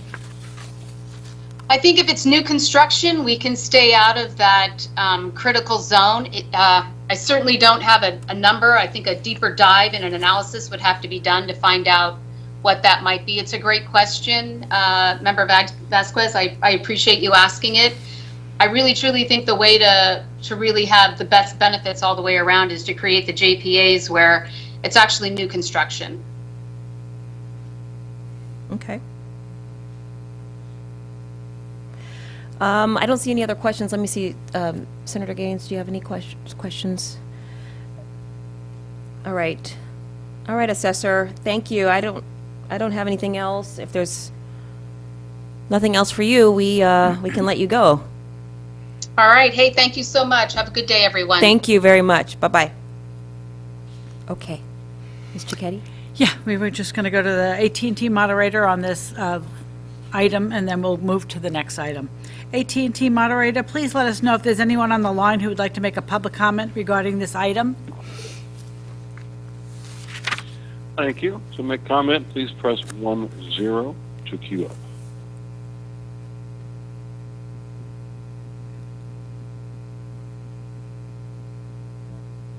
And we have no callers in queue. Okay. Thank you. We're moving to the next item. The fifth item on today's board work group agenda is exploring a statewide solution. What makes sense for California? The first set of speakers that we have are from the City of Los Angeles. We have the Honorable Gil Cedillo, Council Member and Chair, City Council, Housing Committee, City of Los Angeles, and Ann Sewell, General Manager, Housing Department, City of Los Angeles. All right, thank you very much. I'm going to call the General Manager from Ann Sewell from, I'm calling the City of Fresno first. Matthew Grundy, are you on, Mr. Deputy Mayor? You're here. Fantastic, you're here in person. Come on down.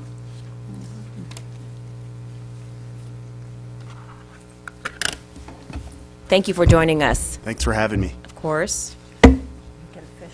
Oh, okay. You can call me that, too. All right. All right, ladies and gentlemen, we've got Matthew Grundy. He's the Deputy Mayor of the City of Fresno. Please, take it away. All right, well, good afternoon. Thank you, board members and Madam Chair, for having us here today. Come on behalf of the City of Fresno and send my well wishes for Mayor Dyer, who unfortunately could not be here today, but on behalf of both the mayor and our entire administration, really glad that you'd invite us to be a part of the conversation here today. A little bit of context leading up to, I guess, our comments. Before I joined the city of Fresno, I'm actually a transplant from your area, Member Vasquez, down in Southern California, Los Angeles area. And when moving to Fresno, I was a little bit shocked about the state of affairs in terms of housing. And I went there to take on the role as CEO for Habitat for Humanity and worked up and down the state and across our nation in terms of working on Habitat strategic goals leading through our 50-year anniversary here in 2 years. And when I arrived, I found myself telling my colleagues and my counterparts in the Bay and LA that, hey, the city of Fresno is one day going to become the pressure valve release for high-cost housing in the Bay and LA. Now, no one had, I think at that point, the crystal ball to know that the pandemic would accelerate that change, but we've seen it actually happen in record numbers. The city of Fresno, as many know, is the 5th largest city in the state, but year over year, we've had the highest median rent increase in the nation at 40%. We lead New York City, New York, who's at 39.9%, and most folks don't know that, so we're glad to be at the table representing the Central Valley. While most large cities and states in the state have seen a population increase, City of Fresno is one of a few that's actually seen an increase. So I know earlier we were talking about folks leaving California. A good portion of those folks are finding themselves to a sliver of California called the Central Valley. We've seen an inundation of folks making cash purchases for properties in our area. I speak with a lot of developers regularly, and most of them tell us the #1 hits on their websites for selling homes are right here from Sacramento and folks moving from the Bay Area, and that's what we're seeing there. What's interesting about that is that this influx of folks is actually pricing out our locals. This is already an area in the Central Valley that's already struggling. As we know, 1/3 of the census tracts in the city of Fresno are above the 90th percentile, most economically and environmentally disadvantaged in the state. So when you have this influx of folks coming, purchasing and buying up local real estate, we're seeing locals priced out.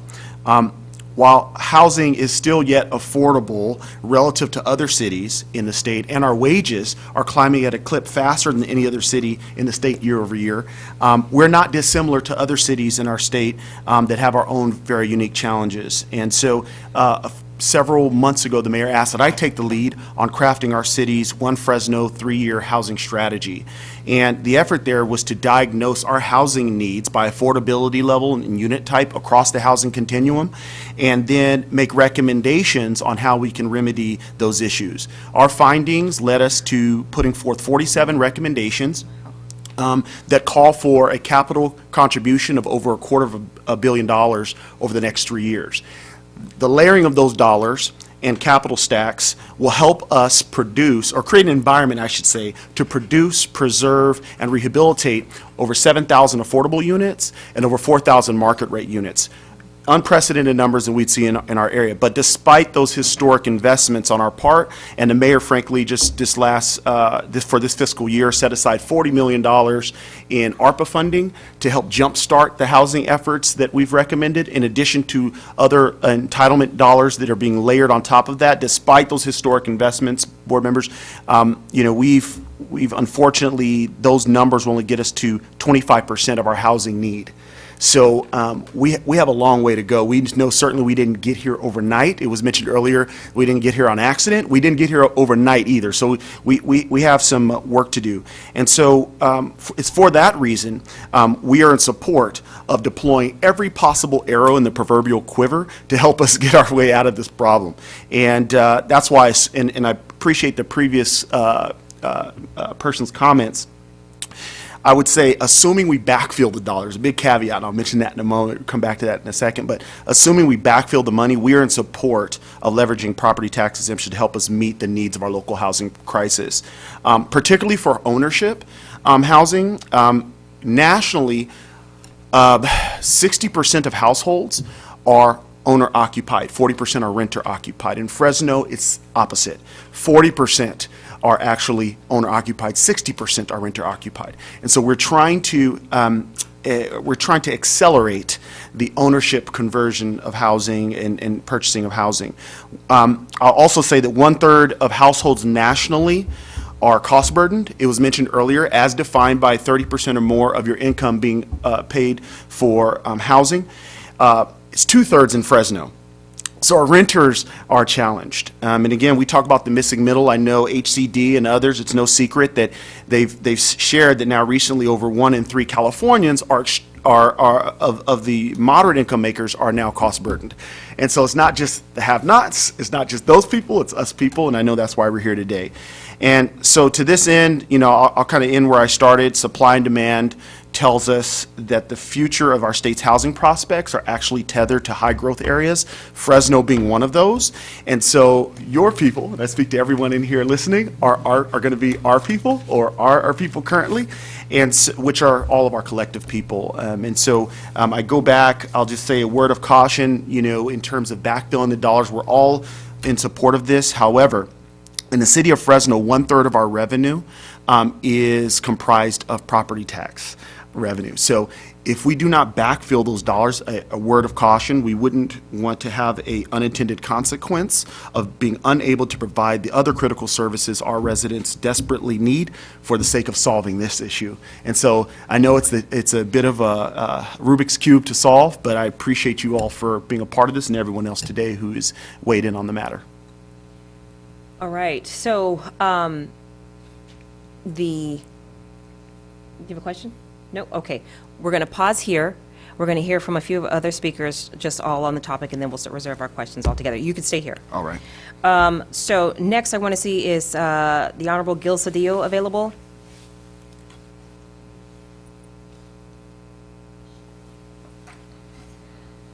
Okay, is Ann Sewell available?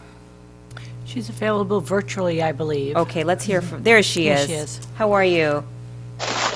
I'm well, thank you. Thank you for joining us. Of course. So thank you for the opportunity. Madam Chair and board members, I'm Ann Sewell. I'm the General Manager of the City of Los Angeles' Housing Department, and we're grateful to share our experience in using the property tax abatement to support our work in producing and preserving affordable housing.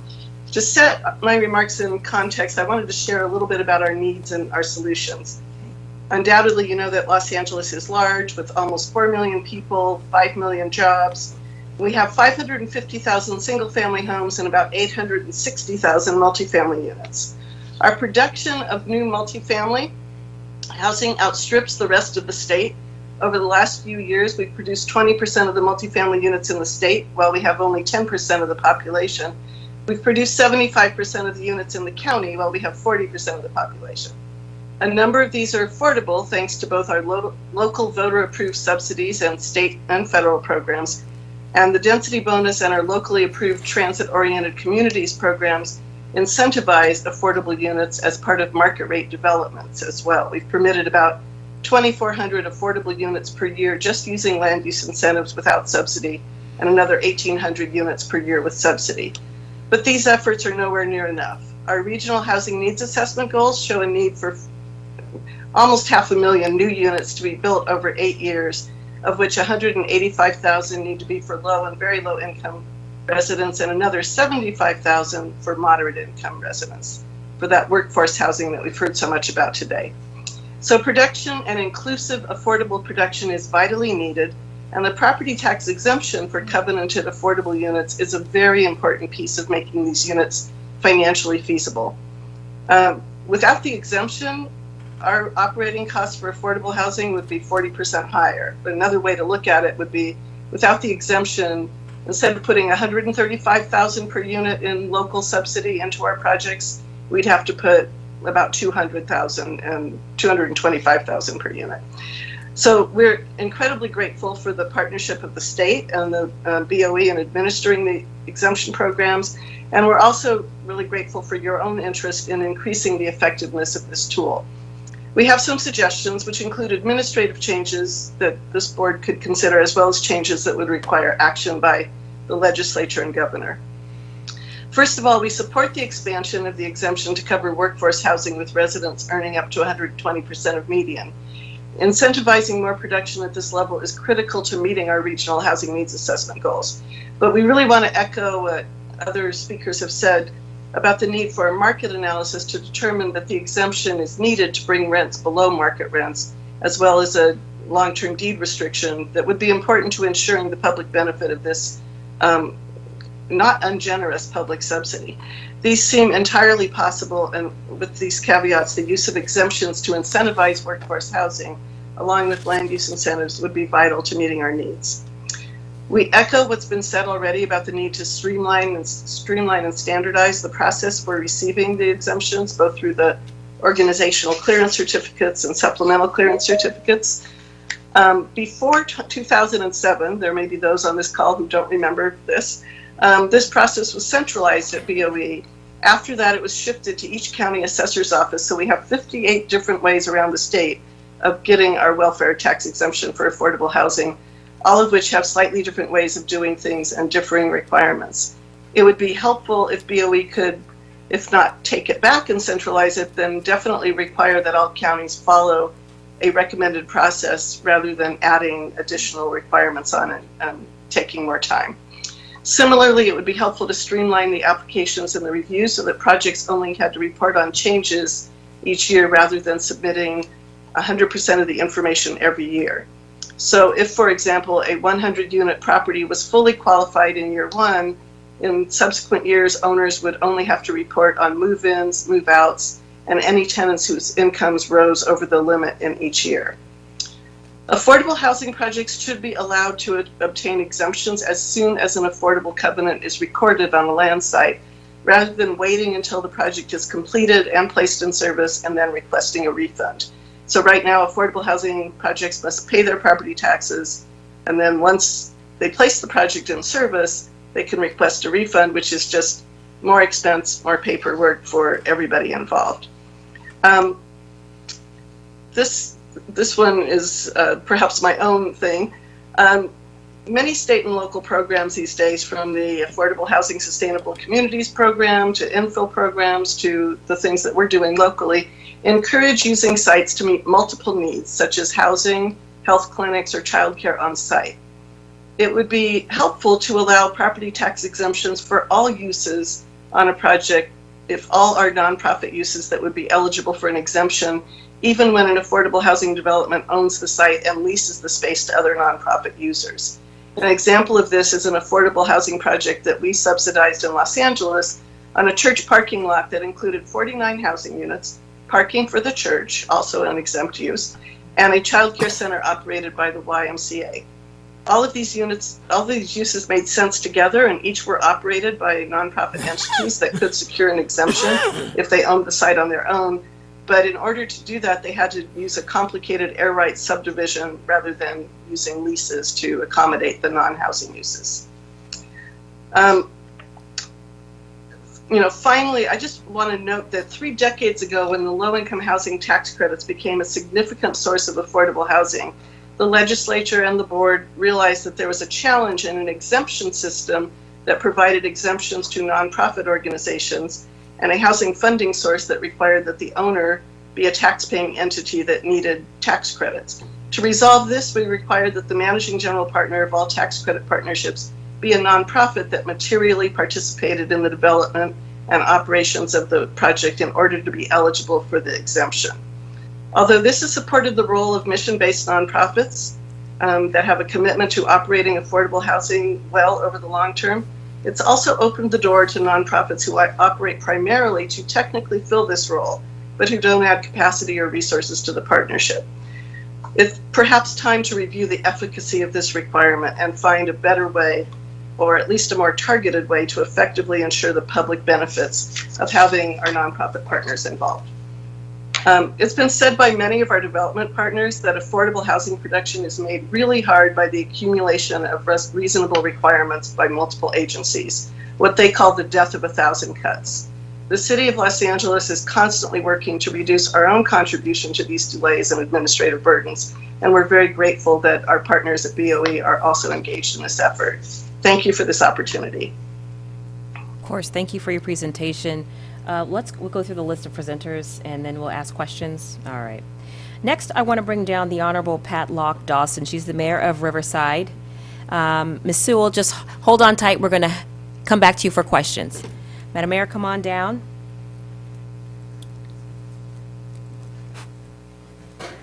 And Edward Enriquez is also joining her. He's the Chief Financial Officer and Interim Assistant City Manager also for Riverside.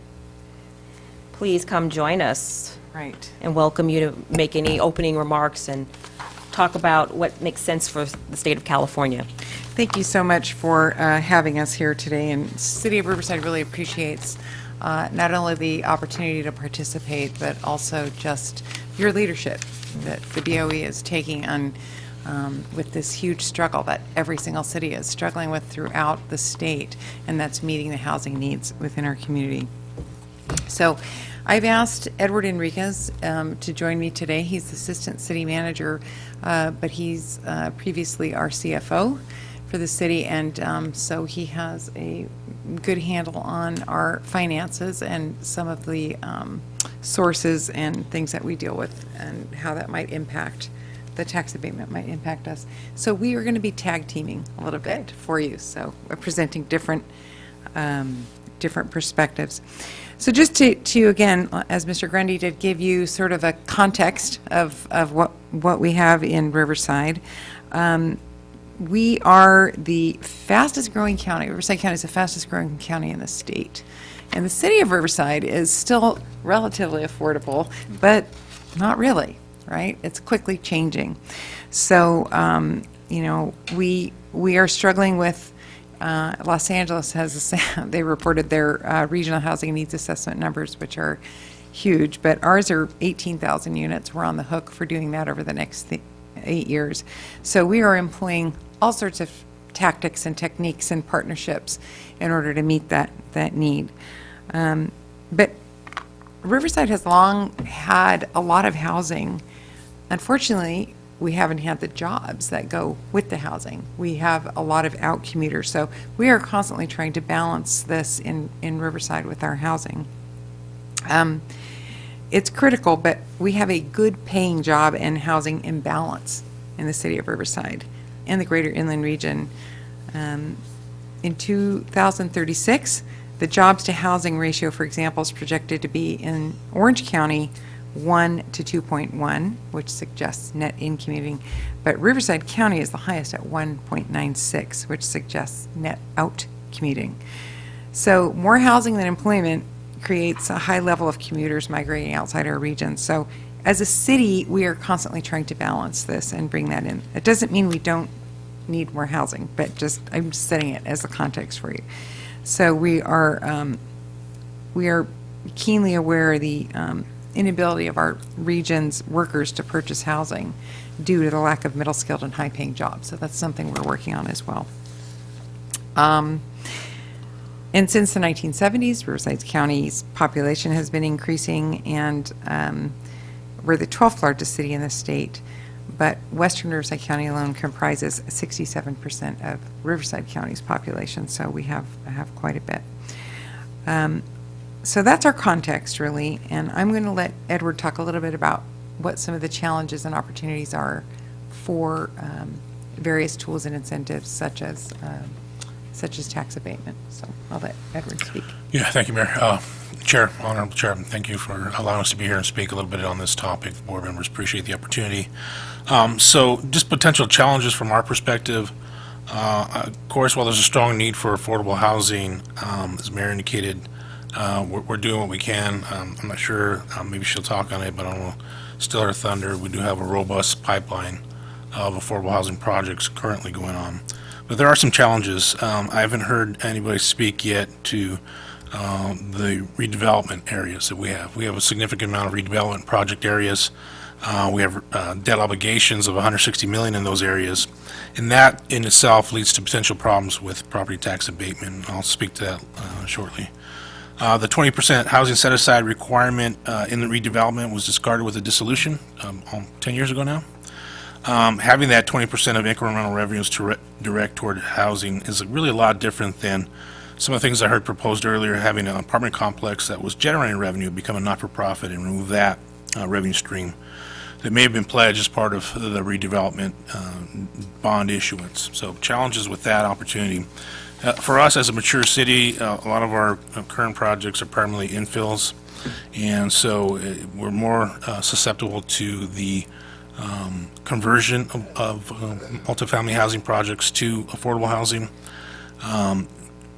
I think we find that developers prefer purchasing existing multifamily residential complexes because it's easier, and then most importantly for them, it's cheaper because the infrastructure investments already have been made, so they do not have to invest in that. And it's easy to convert to affordable housing. From a kind of finance perspective, putting some context for us, our general fund revenue is comprised of about 27% of property tax revenue. So it's a big chunk of our revenue. Of the total property tax that comes in, we get about 14 cents on every dollar. So we're a little lower on the totem pole. The school districts get about 45 to 50%. The county gets 20%. When these properties are converted, just as an example, you have a 100-unit complex that's converted to affordable housing with a low side value of about $38 million. The city would lose approximately $100,000 a year in property tax revenue over a 30-year period. Put that further into context, if these affordable housing projects were in the city's RDA areas, the losses would be significantly higher. I think most importantly, too, as we talk about this, if the projects are targeted in these RDA areas, revenue losses may delay the dissolution of the project areas or decline in residual revenue available to the former tax entities, including the school districts. So more state funding might be needed to make these agencies whole. So I think we have to look at these, look at a little bit of our perspective. We have been approached by JPAs, as I heard talk earlier. We've looked at, I've had the analysis done on those projects, and there's some concerns that we've had that we've decided not to move forward on them. Just financial reasons, didn't make sense for the city.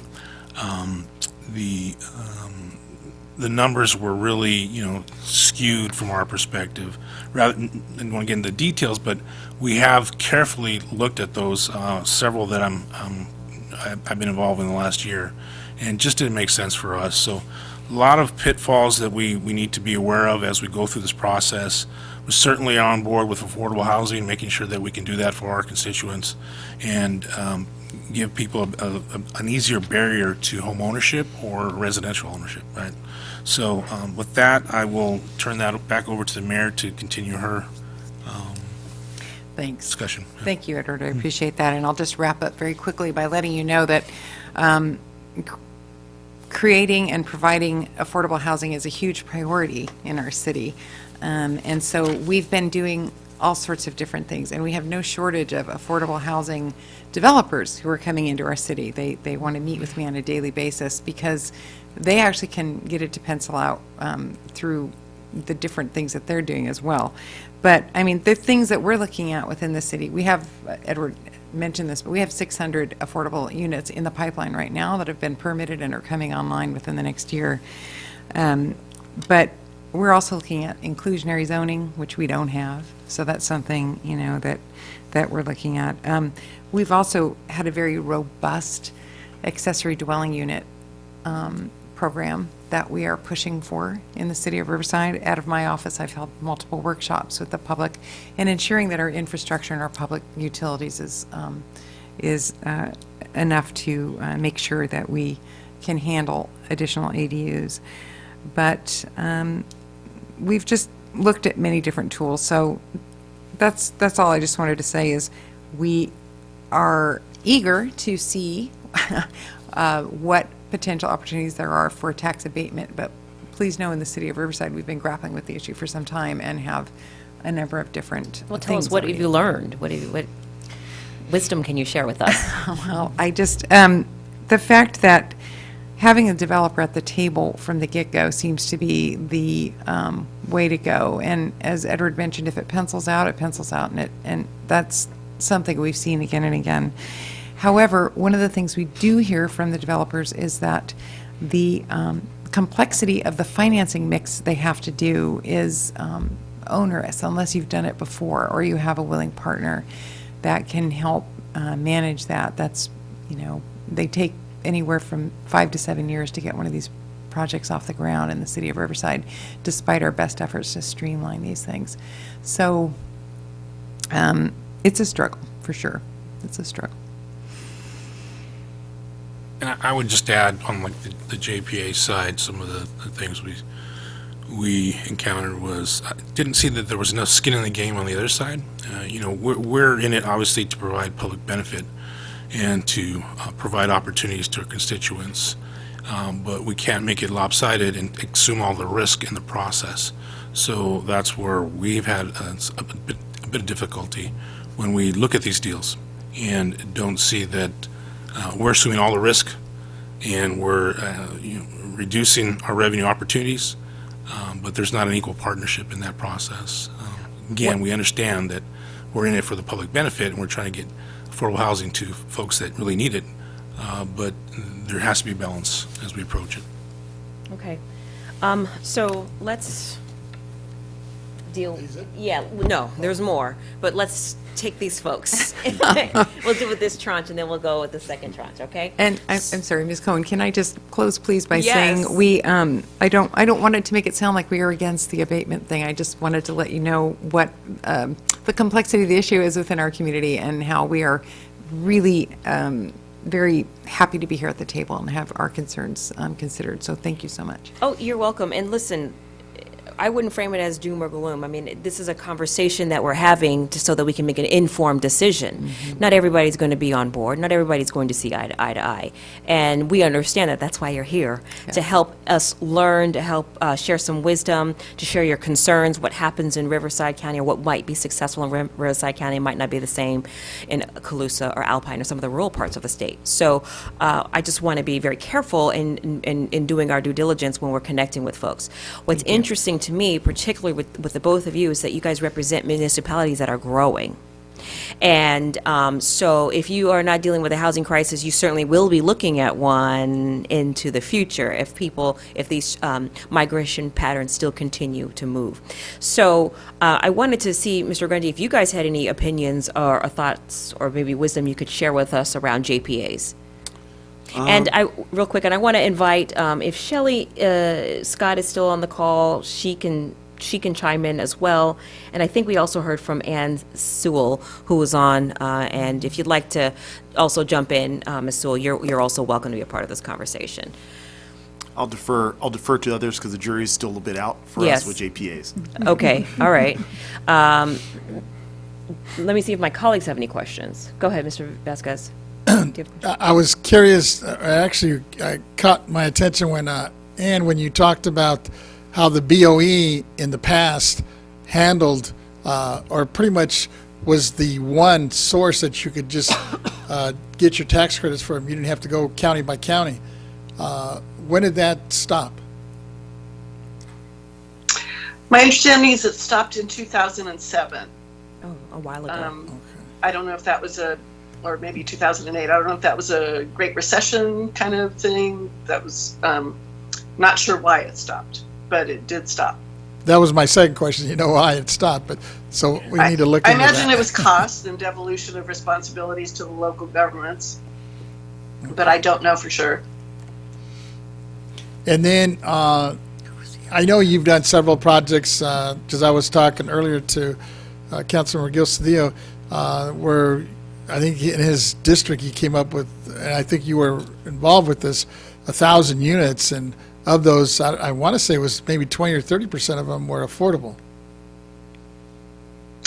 Yes, yes. Council District 1 has been, one of the most productive in terms of not only subsidized affordable housing, but mixed income housing driven by the city's land use incentives like the Transit-Oriented Communities Program, which goes way beyond the density bonus program to give incentives for for people who will do 11% of the units at extremely low income up to 20% at low income. So yes, he has. Who was the I developer think on that project? These are primarily those mixed income projects are we see some affordable developers using those, particularly the density bonus incentives, but primarily the mixed income ones are for-profit developers.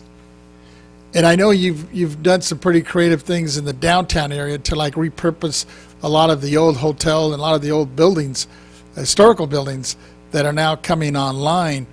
And I know some of them are turned into, I guess, like SROs or single, maybe one-bedroom units. What's been the process there, or is there anything that maybe we at our end could do to maybe expedite it? Because I know there's a lot of beautiful buildings down there that could be repurposed. Yes, I think it was 10 years ago, maybe even a little more, the city adopted the adaptive reuse ordinance for downtown, which has led to the creation of 40,000 units from old office buildings that converted to residential. Again, primarily market rate with a little bit of affordable based on land use incentives, primarily not using property tax exemptions, but part of the bigger community, which includes 65 single room occupancy hotels that had been working class hotels, in the 1920s, and now are being used for people who've been experiencing homelessness or for very low income working families. And those buildings completely rely on the exemption as a really important part of their financial feasibility. Was that Tom Gilmore back in the day? Some of the adaptive reuse, the mixed income, yes, definitely, back in the day. But I haven't heard much from him. So did something happen in terms of the incentives? Well, I think nothing happened in terms of the incentives, although we are redoing the downtown plan. I think what happened is we saturated the market with, in order to meet costs, to balance, to make the projects financially feasible, developers had to get rents of about $4 a square foot. So if you build a 1,000 square foot unit, you needed $4,000 in rent. And we saturated the market with those. And so we sort of, had a lot of, 40,000 units is a lot for downtown. And I think we ran out of economic opportunity there. Thank you. All right, next we have a question from Mr. Eppolite. I believe Assessor Scott is still with us. I don't know. Shelley, are you still on the call? Shelley Scott? The other speakers can address this That's as okay, well. yeah. Regarding she's gone. JPAs. Was your concern about tax rate areas on JPAs, that's what JPAs were affecting, was tax rate areas as opposed to the countywide pool? Not really. That it was an impact. It was just a couple of projects, but mostly it was the fees that they were charging. It was the structure of the deal. It was the AMI targets they had versus our standards, and try to get down to them when they're decreasing regular rents by only $100 a month. It doesn't make it affordable from our perspective, right? So there was a lot of challenges. One of those is the property tax reduction. We would have to get the rest of the taxing entities on board with that, and that's a challenge too with these JPAs, because it's just not us agreeing to it. Even though it's in our city, we have to get the school district on board and the county on board to abate the taxes for these properties and take them off the tax roll. So it was a handful of things. It just wasn't one or two, because we might have been able to overcome those, but it was more than that, just as these deals were structured, and it was the same for the 3 or 4 that I talked to. Okay, let me see. Senator Gaines? Yeah, thank you. I had a question for Ann Sewell, if I could.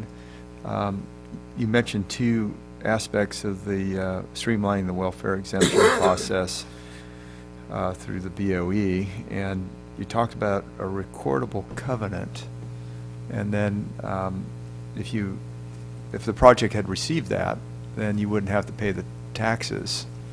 So rather than sending the taxes in and then having them returned a year or two later, you could prevent all of that inefficiency. So I'm just wondering, can you expand on that a little bit? I think that those are areas that we ought to be looking at here at our agency. Yeah, I'd be happy to. Thank you. I think a few years ago there was a piece of legislation that was referred to earlier this morning benefiting community land trusts that allowed them to buy land intending to put it in service for affordable housing at a later date and start getting a property tax exemption that would be owed back if they didn't do so within 5 years. We don't do that for just regular nonprofit owned affordable housing that isn't a land trust, even if it's serving the same people in the same, rental housing type model. We require the regs. Honestly, I don't know if it's statute or regs, so I apologize for that. But they are required to place the project in service. So complete the construction and move people in before they can claim the property tax exemption. So if we could move that exemption eligibility up to when they first start construction, which is when most projects record their affordability covenants, or even when they purchase the land, often if they purchase it with assistance from one of our loan funds, then we record the covenant then that would save them having to put the money out and then apply for it to be refunded later on. Because the regulations do allow them to get a refund. It's just that they have to pay it first. Okay, that's great. I love that idea, and hope we can talk about that here and see if maybe that's an area that we could work on. Probably take a statute, I'd imagine, to do that, a law. But yeah, thank you. All right, before we just kind of disperse on our and go about the day, I want to just kind of pivot a little bit about and going back to abatements for new construction. I'll just leave it as an open question. You guys are all open-ended question. You guys are nodding your heads. Tell me why you're nodding your heads, and if this is something that why this would interest you. Go ahead. Thank you. I think I'm interested in the concept on vacant lands and trying to get it in there. I think that seems to be something that could be workable. Do you have vacant land? We are getting less and less of it, right? And as Edward said, everything being done now is on infill. So and we're going up, right? We're doing a lot of TOD density. And, yeah. All right. Matthew, how about you? Oh yeah, in complete agreement with what was mentioned. Yeah. All right. Thank you. Okay, well, thank you very much for your presentation. We're going to hear from a few other elected officials. Next, we're going to hear from the Honorable Pippin Dew, who's a council member of the City of Vallejo. Is she here today? You're welcome. Thank you. all. Yes. Yeah, thanks for making the effort to come up and Yeah. speak. I really appreciate it. Thank you, Senator.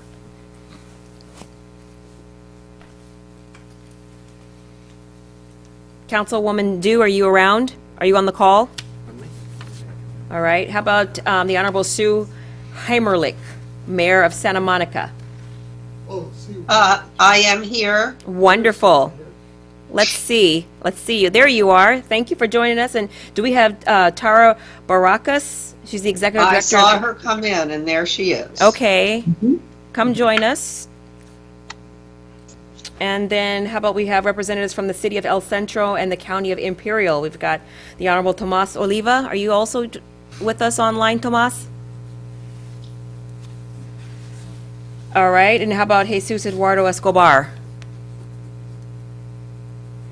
Okay, they'll catch up and join us later. Hello, ladies. It's good to see you on screen. Thank you for joining us and being a part of this conversation. You've heard the previous conversation, and you see the direction that we're going in. The fifth item that we're talking about is exploring statewide solution. What makes sense for the state of California? You've heard JPAs come up. You've heard about trusts, community land trusts. Just want to hear some of your opening remarks and get your ideas on the record. And Mayor, we'll start with you. Thank you very much, and I really appreciate the opportunity to be here today. I am the mayor of Santa Monica, but in my day job, I'm an attorney at Western Center on Law and Policy. Oh, okay. And that informs a lot of how I think about affordable housing. But when we talk about Santa Monica, we're talking about a very different animal than the other jurisdictions you've been talking about. First of all, we have a robust rent control program. We have a community that is committed to affordable housing and has been. I think we started our inclusionary program in 1999. We have the opposite problem of other jurisdictions that spoke here. We have 90,000 people who live in our city and 250,000 population during the day. So we have no lack of economics here, right? No lack of financial drivers, but we're only 8.1 square miles. So we basically are built out, and there is an incredible competition between not just market rate and affordable housing, but also between Airbnb, other short-term rentals, corporate housing, and affordable housing. And we as a community have spent time and effort to build a full-blown community with great schools, great services, et cetera, and these movements undermine us. So we have built a lot of affordable housing, just about as much as LA. And bear in mind, we have 90,000 people and they have 4 million. So that's pretty remarkable to begin with. It is. On top of that, we have tried to approach it from both ends, both the creation of affordable housing and helping people to stay in their units. So those are the two things that we focus on: preventing people from being evicted and letting them stay in their units, particularly because they're rent control. And so by definition, if you've been in your unit for 20 years in Santa Monica as a rent control unit, it is affordable. So evictions of those tenants drastically affect the affordability of our community. Now, all of that being said, I've listened to everything. By the way, everything that Mr. Blackwell said, I agreed with. We need to do all of the above. We can't cut corners. We have to enforce. But I think that, and he said this, but I'm going to say it again, we have 6,000 renters in Santa Monica who are low income, i.e. below 80%, and paying more than 50% of their income to rent. And those are the people that we have been prioritizing because those are the people who are the most stressed in our housing market. Now, Tara runs Community Corporation of Santa Monica, which does most of our TCAC housing. We also have another affordable housing. We have a few others, but CCSM was created by folks in the city of Santa Monica to do exactly what it's doing now, which is to create TCAC housing, and I'm sure she can address the abatement issue, but I can tell you that every bit of help in terms of affordability that we can get, we will take. So the other thing I wanted to say is, when I first started at Western Center, we had a big problem with not with housing benefits so much, but with healthcare, food stamps, et cetera, all of the various range of benefits that people can get. And the state has basically established a one-stop shop for people. And what I wonder is whether the state couldn't create a one-stop shop for affordable housing, where an affordable houser like Tara puts in an application, one application, that is then distributed to the various agencies that she has to fulfill obligations with, and then they come back in one place to respond to her, so she doesn't have to deal with 15 agencies at one time. I understand when you talk about federal versus state, it's a different issue, but I do believe that this is achievable in California. I think the reason, well, I won't go into that, but I do think the state is quite siloed and isn't very incentivized. Well, that's what we're here to talk about, incentives. So if you have ideas and suggestions, please don't hold your tongue, don't hold back, share them with us. So Tara, let's hear from you. Great, thank you, and thank you for the opportunity to speak. My name is Tara Borauskas. I'm the Executive Director of Community Corp of Santa Monica. As Mayor Sue mentioned, we are a nonprofit based in Santa Monica, and our whole mission is providing affordable housing. We were started 40 years ago, so in that time we've created about 1,900 affordable units, and it's close to 100 buildings. So I have a couple specific things I want to talk to you about, but I've had some time to get my thoughts together and definitely have some asks for you all. So some of them mirror some of the things that Mayor Sue and Ann Sewell also mentioned. So I guess I'll just start with TCAC properties because there are sort of different scenarios for each one. On the TCAC properties, it is definitely great that there is the provision to allow people's income to grow. So that is really helpful for us because a lot of times people qualify, when they come in, but over time they might improve their circumstances, which is actually a good thing. So currently that goes up to 140% of someone's income before they no longer qualify for the welfare exemption. The thing that we would like to explore with you all is going into some of those higher AMI levels and getting either a partial or full welfare exemption. And I think maybe Ann mentioned this, but we are increasingly seeing a problem. So we develop, like I said, primarily in Santa Monica, but also the greater west side of Los Angeles, which is the most expensive part of this county. And there is a gaping hole in the middle, the missing middle housing. It's a real thing, and it's causing a lot of displacement, in particular of families who are no longer able to stay in their community and raise their kids. And there has been a new moderate income housing program that the state created, but unfortunately it's actually not working very well. And part of the reason is because there is no welfare exemption for the 80 to 120 AMI level. So there are some of us who would be interested in putting some of these moderate income units into some of our projects because we do see that need. So that's certainly one thing I wanted to bring up. And again, I think that'll be up for discussion, whether that is a full exemption or a partial. We do understand, of course, the greatest need is with the extremely low and low income. But definitely the mismatch on the moderate income program is something we're concerned about because that program can't really be utilized as it's currently structured because of this issue.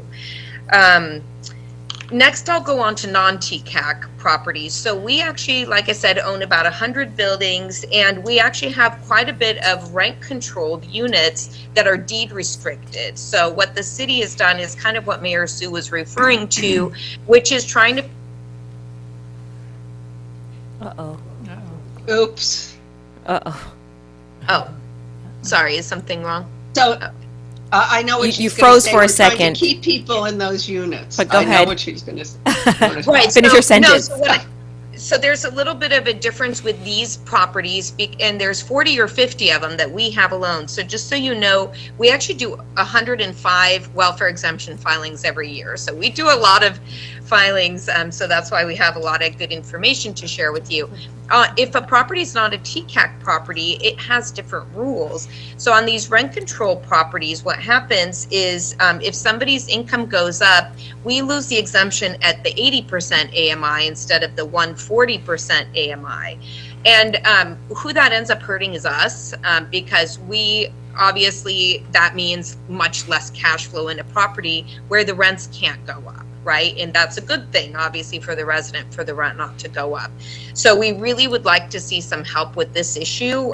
I don't know how many other providers are like us and that maybe they've bought rent control properties, but it obviously serves an important function in the community because it can keep people in the neighborhoods they grew up in. We don't displace people, we let them stay, but what we do is we deed restrict the unit so that we make sure they're permanently affordable. So I'm happy to answer any questions on that, but that was definitely one of the bigger asks that we had because that's been an increasingly big problem for us. Okay. And then the next, I guess I'll give you the laundry list if you want, and then we can go through questions.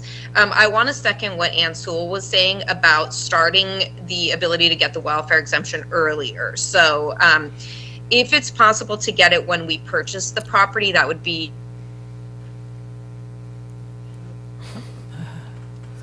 is we have to put out of pocket all of this pre-development money, which actually in Santa Monica, we can get a project going in about maybe 2 years from the time we buy the property, which is considered lightning speed in some other areas that I've worked in, just because, you know, sometimes the complexity of funding, it takes 3 to 5 years to line up funding. So in the meantime, we're holding these properties, paying property taxes. And I just wanted to give you, you know, an order of magnitude so you understand like the burden. So right now we probably have 4 or 5 properties that are not yet placed in service, but they're either purchased or they're under construction. Each one of them, the property taxes alone are $300,000 to $400,000. So take that by 5. I mean, we're out of pocket $1.5 million. It's extremely burdensome. So I know you all have started talking about the idea of just waive the property taxes so we don't have to play this game of, okay, we're going to pay them and then we're going to get it back in 5 years or whatever. It's really hard for us. It's a really big problem. So we would love your help in trying to figure out how do we not have to go out of pocket that much money up front. I know the mechanism has been a regulatory agreement. I think a lot of us definitely use private loans for purchasing property.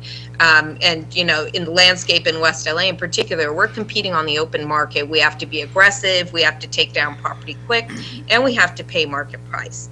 So to the extent that, you know, we use these private lenders because they're faster to get these things closed for us, and then we pay interest carry while we assemble our financing and start construction. So, you know, and any way you can help us to reduce our burden and allow us to get the exemption as soon as we buy the property, and maybe the loan agreement, you know, which details all of the affordability restrictions we'll be putting in place, could be enough, right? Rather than waiting for an actual regulatory agreement. So that would be a suggestion I would have. And then the last thing, this is kind of the easier low-hanging fruit. On first filings, we typically have a lot of trouble getting through that process. It's just a very long process. And it's, you know, I'm just being candid with you, is that it's slightly opaque, I would say. It's very hard to figure out who to go to when there's questions. We try to go to the regular people we work with, and there's no clarity. Like, there isn't a guideline document that says, hey, first filers, here's your contact, this is who you go to, these are all the steps. We've had to kind of piece it together over the years, but like some more clarity on that front end, along with a responsive person that can help people get through the process faster, that, you know, would be a great help to us. So that is my full laundry list. We welcome it. Thank you very much. Any questions, colleague? Okay. Just real quick, thanks Tara and Mayor Sue for coming on. And I know you've done a pretty good job, like you mentioned, to fast track, you know, a lot of the projects in 2 years. What are some of your shortcuts that you've been able to do? Is it because of the financing? I know the city participates quite a bit on the finance end, whereas I think some of these other nonprofits are sitting there trying to package it together or get these bridge loans. I'm assuming that's what ties them up. Is that correct? Well, it's really both, Mr. Vasquez, and you know, because you were privy to a lot of these policies, it's really both. It's the fact that a lot of our projects are by right, both on the land use side and the funding side. So we basically get staff level approvals for all our projects, with a rare exception when it's maybe part of a big mixed use project or whatnot. So yeah, the combination of those two staff level approvals is what makes it so much faster for us. And you mentioned that you've worked with obviously other nonprofits on housing over the years. Do you remember the day when I guess the BOE pretty much was centralized, where you didn't have to go to every county, different counties? It just ran it through the BOE. I just got wind of it earlier today from one of the other speakers, and I'm wondering what your experience was with that. You know, I personally am not the one doing the welfare exemption filings, so I talked to my person who does the 100 filings a year to ask him. He didn't bring that up as an issue, so I don't know if it's better or worse or whatnot. Thank you. All right, thank you. Let me see, Senator, do you have any questions? Mr. Schaefer? I have nothing, thank you. Nothing. Mr. Gaines? I had a question of Mark Stevers having to do with the one-stop, because the one-stop came up. The mayor brought that up. And my question was, can we look at something like that? And because I think it makes perfect sense if you've got a lot of different entities that you're going to for approval. I'll come back up on the panel, but Mark Stivers, the California Housing Policy. That is my #1 goal in life right now, is to have a one-stop shop. We have 4 state housing agencies in California. We wouldn't have set it up this way, but it is history. It's under different constitutional officers.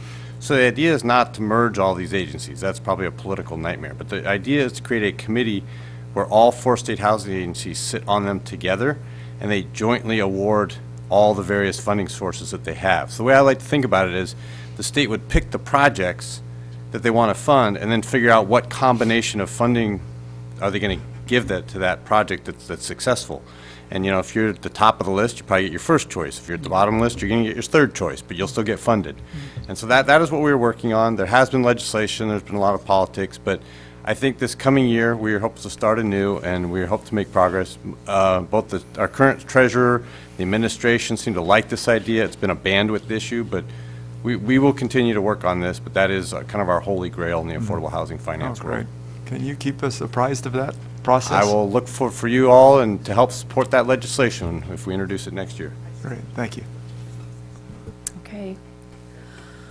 Okay, I'd like to bring up the BOE staff. Thank you. We've got Mr. David Young. Thank you for this opportunity. I just wanted to add just a little bit of clarity. The welfare exemption process before 2002, I believe, was when the legislation was passed. It was actually a dual-track process. Both the county assessor and the board took a look at the whole process in order to grant the welfare exemption. When that happened, there was a split. The board took a look at the entity itself, the entity applying for it, and the assessor took the part of looking at the property itself. So the process actually went from a true dual track where everybody looked at everything, to the board looking at just the entity. We'll just use, I won't pick an entity, Boy Scouts of America. We looked at their qualifications, whether they qualified for this organizational clearance certificate, where they qualified or not. If they did, we went ahead and issued that. The assessors then took the responsibility of looking at the property. The Boy Scouts of America may own many property, not all of them doing their 4 functions, the 4 purpose, the charitable, hospital, religious, or scientific one. So that's how the split happened. It was a attempt to actually streamline it so that we both entities did not have to look at the same thing twice. So we just separated the tracks. So we're processing. Pardon? So that is what happened in 2007? No, actually, That was before. it was the early 2000s. I Okay. believe legislation 2002, and I think it became effective somewhere around 2003. Okay. So it was right around that time. It actually happened in order so that both the board and the assessors would not have to do exactly the same function twice.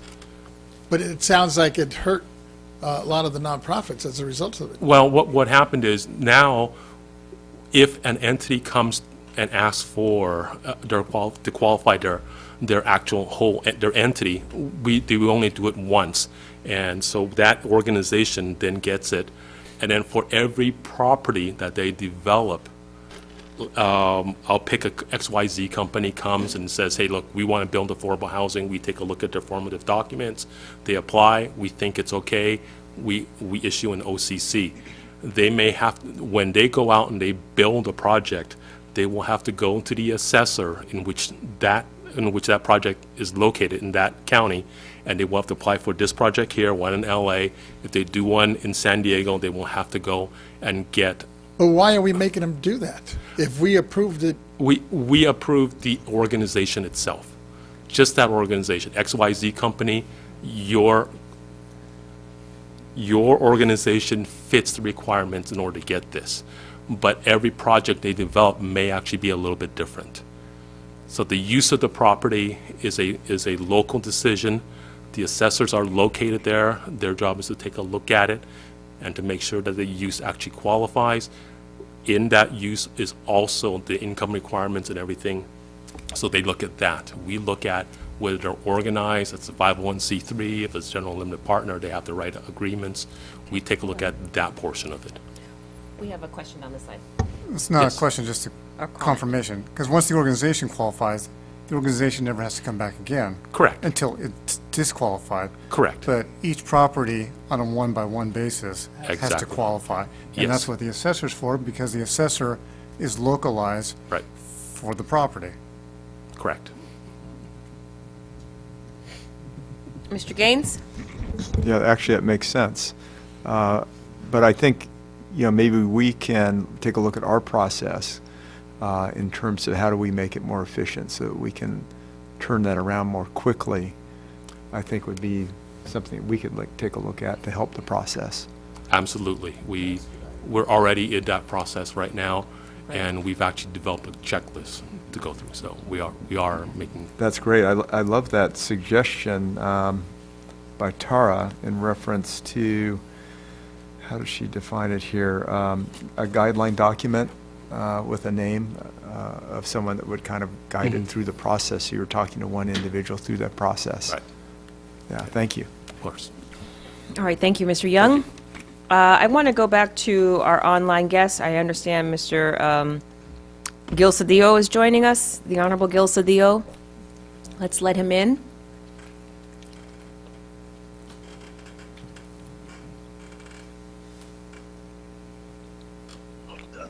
Mr. Cedillo, can you hear us? We got a thumbs up.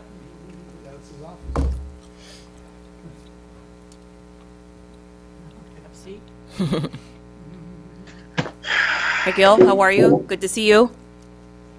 Rise and shine, everybody. All right, let's roll up our sleeves and get to work. Thank you for Yes. joining us. We really appreciate it. Now, we heard earlier from Ann Sewell, who gave us a phenomenal presentation about what's going on in the city of Los Angeles.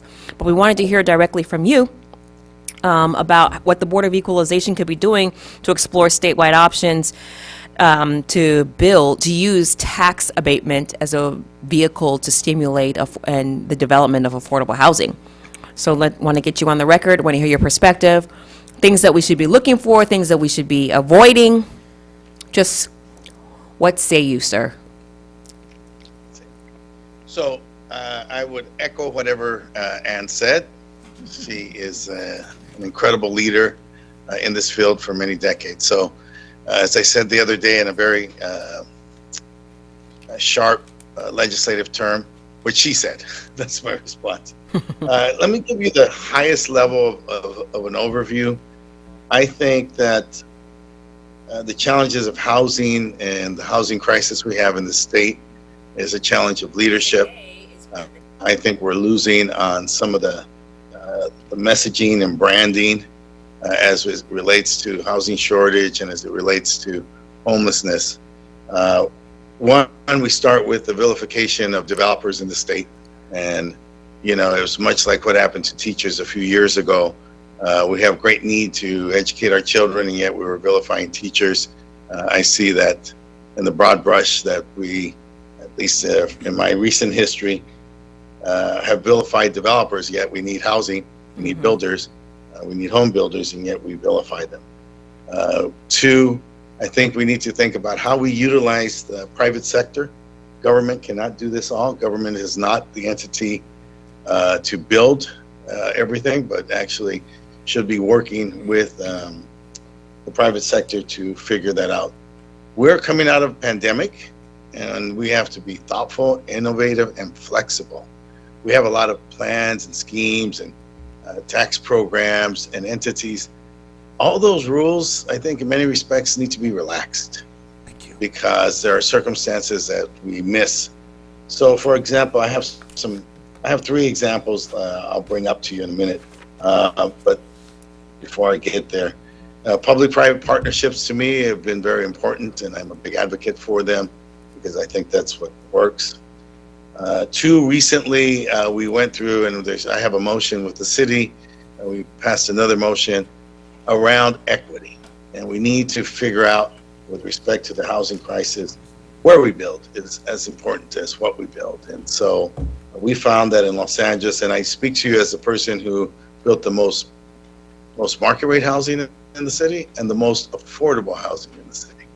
And so I led the city in the development of that, tenfold on some of my colleagues in terms of what we've done. And so in saying that, there is a challenge around zoning, and in many instances, only certain areas are the ones that are getting the projects, and only certain areas is where the affordability is built.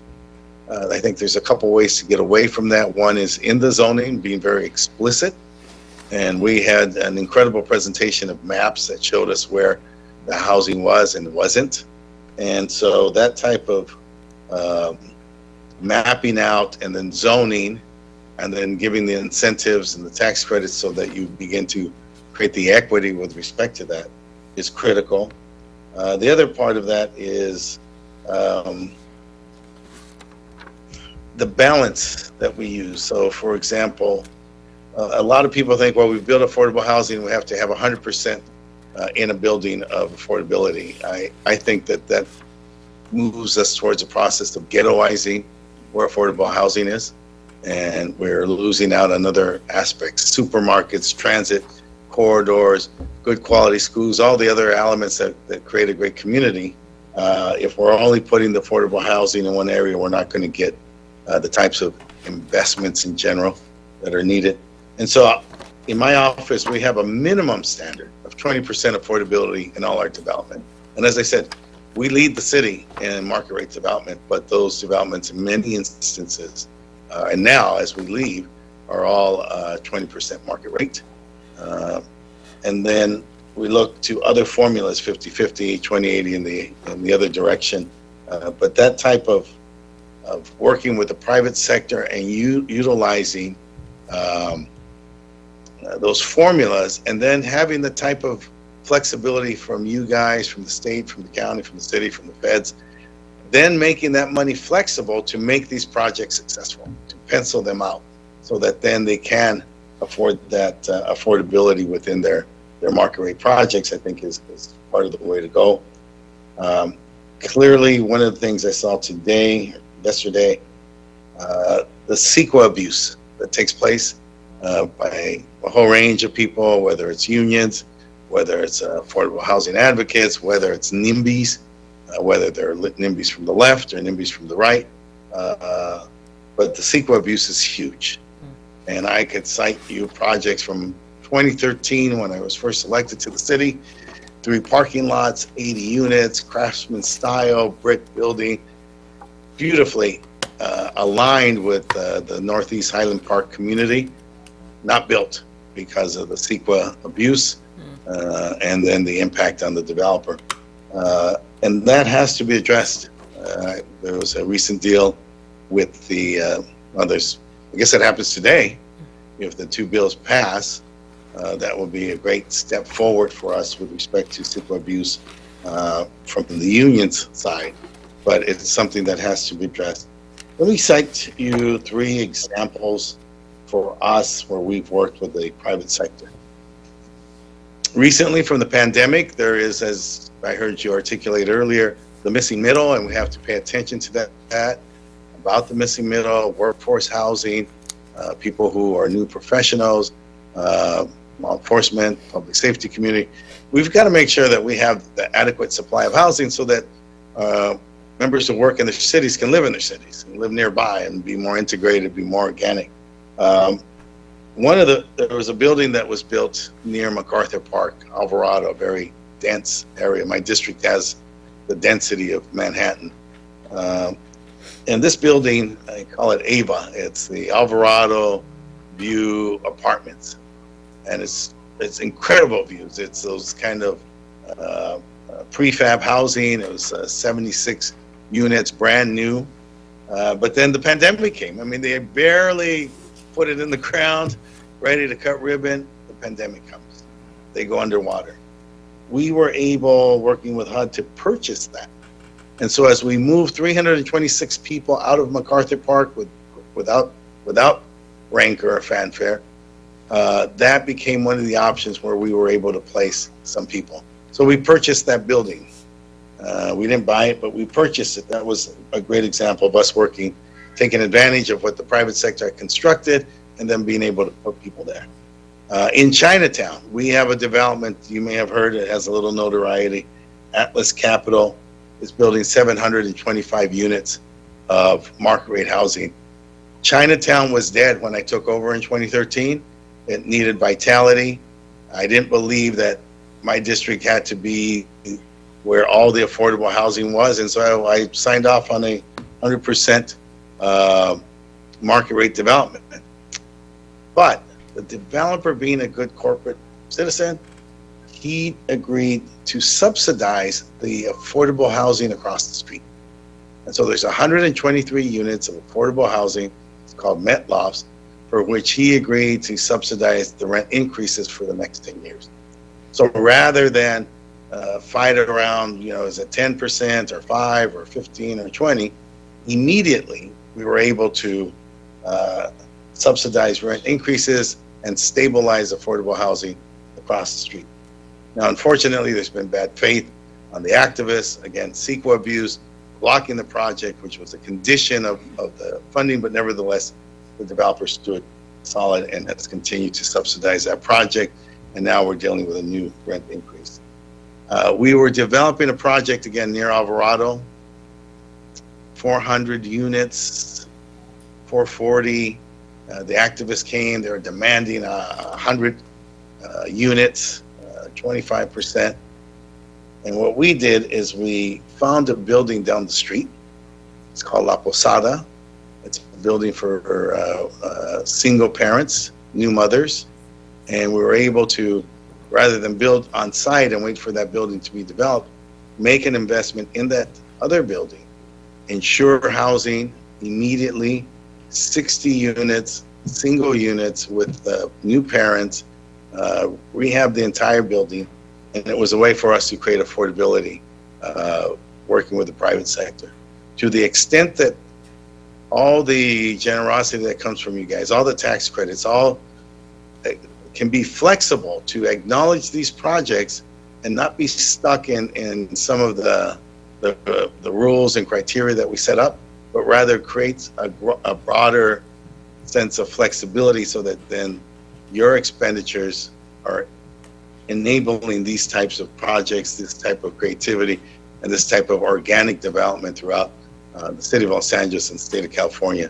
That would be a real great contribution to the development of housing and affordability in the state of California. I submit humbly. Thank you. Councilmember, I know you were first up here as a senator working on a lot of this adaptive reuse of the historical buildings in the downtown area, and then now as a council member, you've been on the ground doing the local stuff. From our end of it, in terms of whether it's an abatement or tax credits, and we heard just earlier that maybe we need to do a better job of streamlining the process. And you having the perspective here from the state as a senator, and then now at the local level, what are some of the, I guess, all the different commissions that we put people through and approvals that we can maybe consolidate or eliminate to streamline this process? We all should abhor waste of time. The downtown rebound, which we did from the state of California, we put 75,000 people in downtown Los Angeles.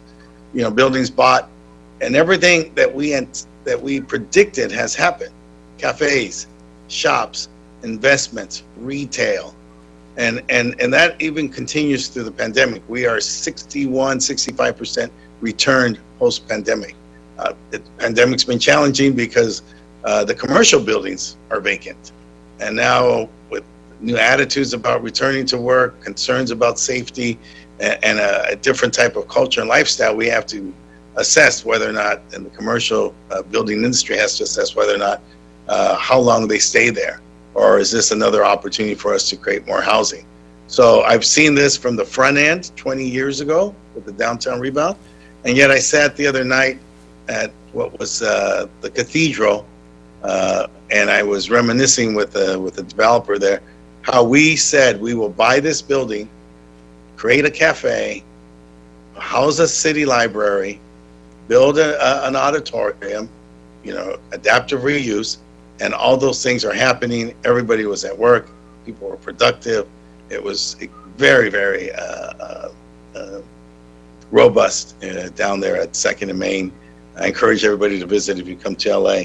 And so simply I'm saying, do all that you can to, one, have flexibility in how people use your resources, and two, to streamline. Because when you stall a project, like the project I mentioned, the one that was 2013 when I first came in, you stall a project, it can die. And that stalling up in Highland Park impacted their capital flow, impacted other projects they had, and really had an adverse impact, not just on that development, which didn't happen, but also on 2 other projects that they had. One didn't happen and one had to be modified. And the people in the community were like, hey, you promised a supermarket, hey, you promised all this. Well, it's difficult when you're waiting for the check to come as you plan. And then, as you know, as developers know, things over time cost more, and you get those unanticipated costs. We're dealing with supply chain. That is a thing. That's a real thing. We're dealing with the availability of the workforce. That's another real thing. And so the last thing that somebody needs is a delay in your grant or in your tax credit, because if it delays the project, it can have a greater impact than simply the passage of time. Let me jump in and see if my other colleagues have questions for you. I'm looking on my left. Mr. Schaefer? Councilman Mike Schaefer, I used to own 100 rental units, low income in LA, and I got to know the community and its leadership pretty well, and I'm very impressed with your service in the Assembly, Senate, and in the Council. I appreciated your mentioning how we beat up on our teachers when we need them, we beat up on our developers when we need them, we beat up on our city council members who we may owe the most to. Yes. You know what I'm talking about. I also want to let you know that the mayor of Las Vegas, Carolyn Goodman, and myself and yourself, we all born March 25th, who have that in common. And thank you so much for your presentation today. I found it very informative. Senator Gaines. Yes. We had the pleasure of serving together in the legislature for a few years. Yes. And I'm very impressed with what you're doing in LA on the city council, and thank you for being so frank on some of these issues that are very difficult. And what are your thoughts on CEQA? It sounds like maybe there's some relief. You mentioned a couple of bills moving through the legislature now, but is there more that needs to be done? Yes. So as you know, I wrote the brownfields cleanup. You probably voted for it. It was a bipartisan bill.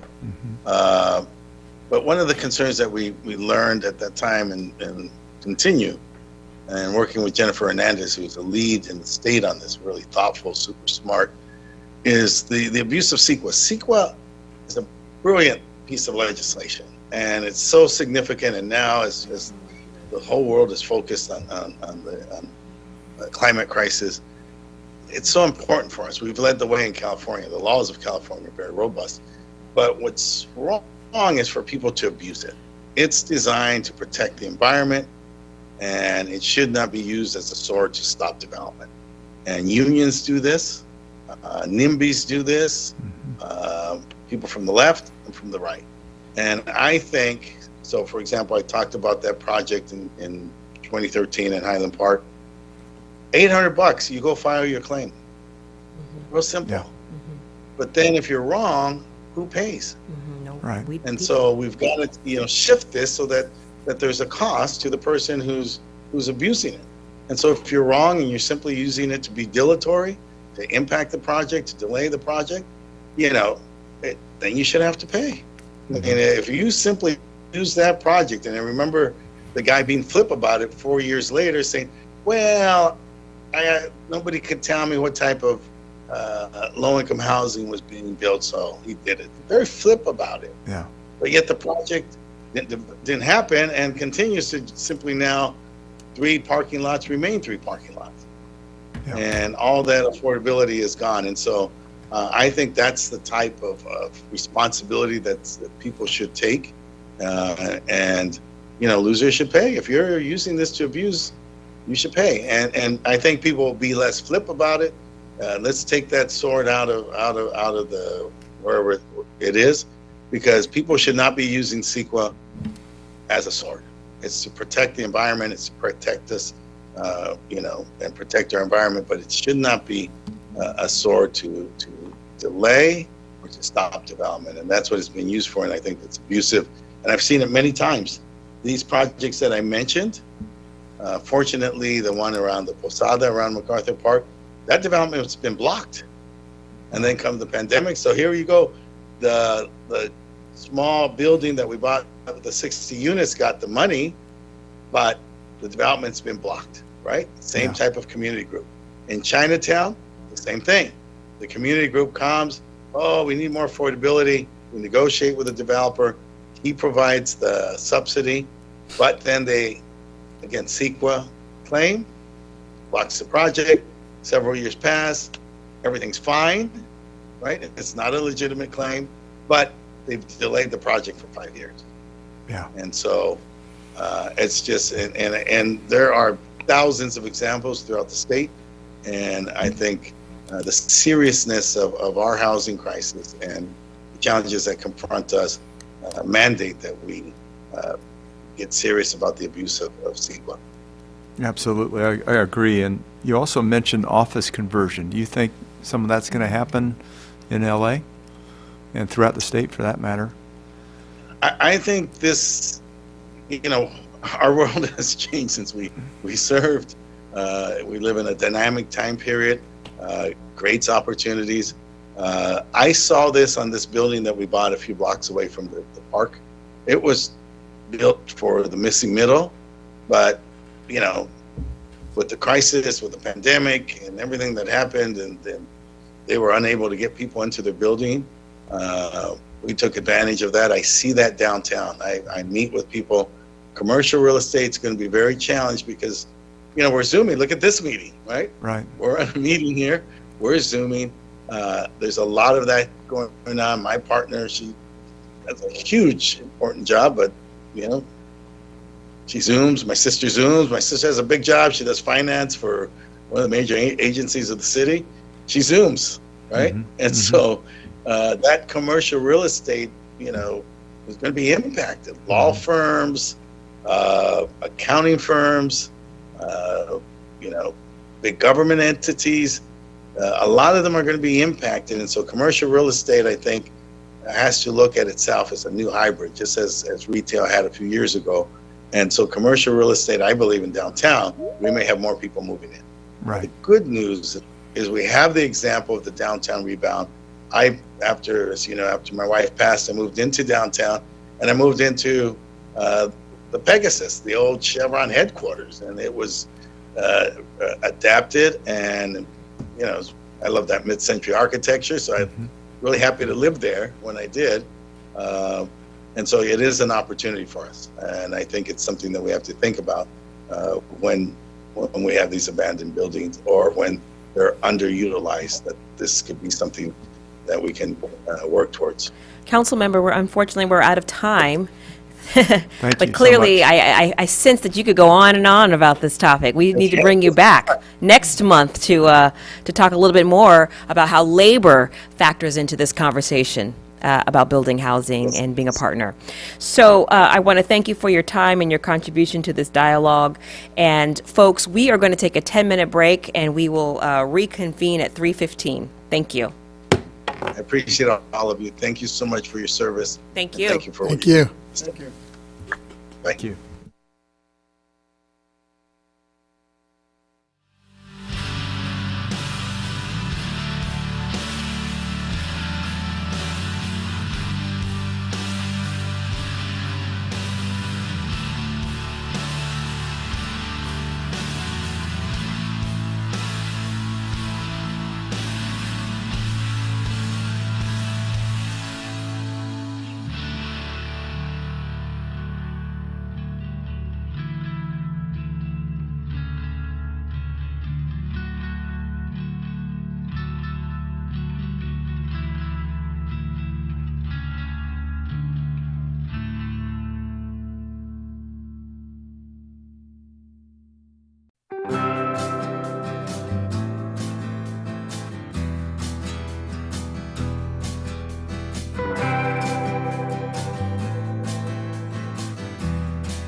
have a meeting at 9 o'clock in the morning. Good afternoon.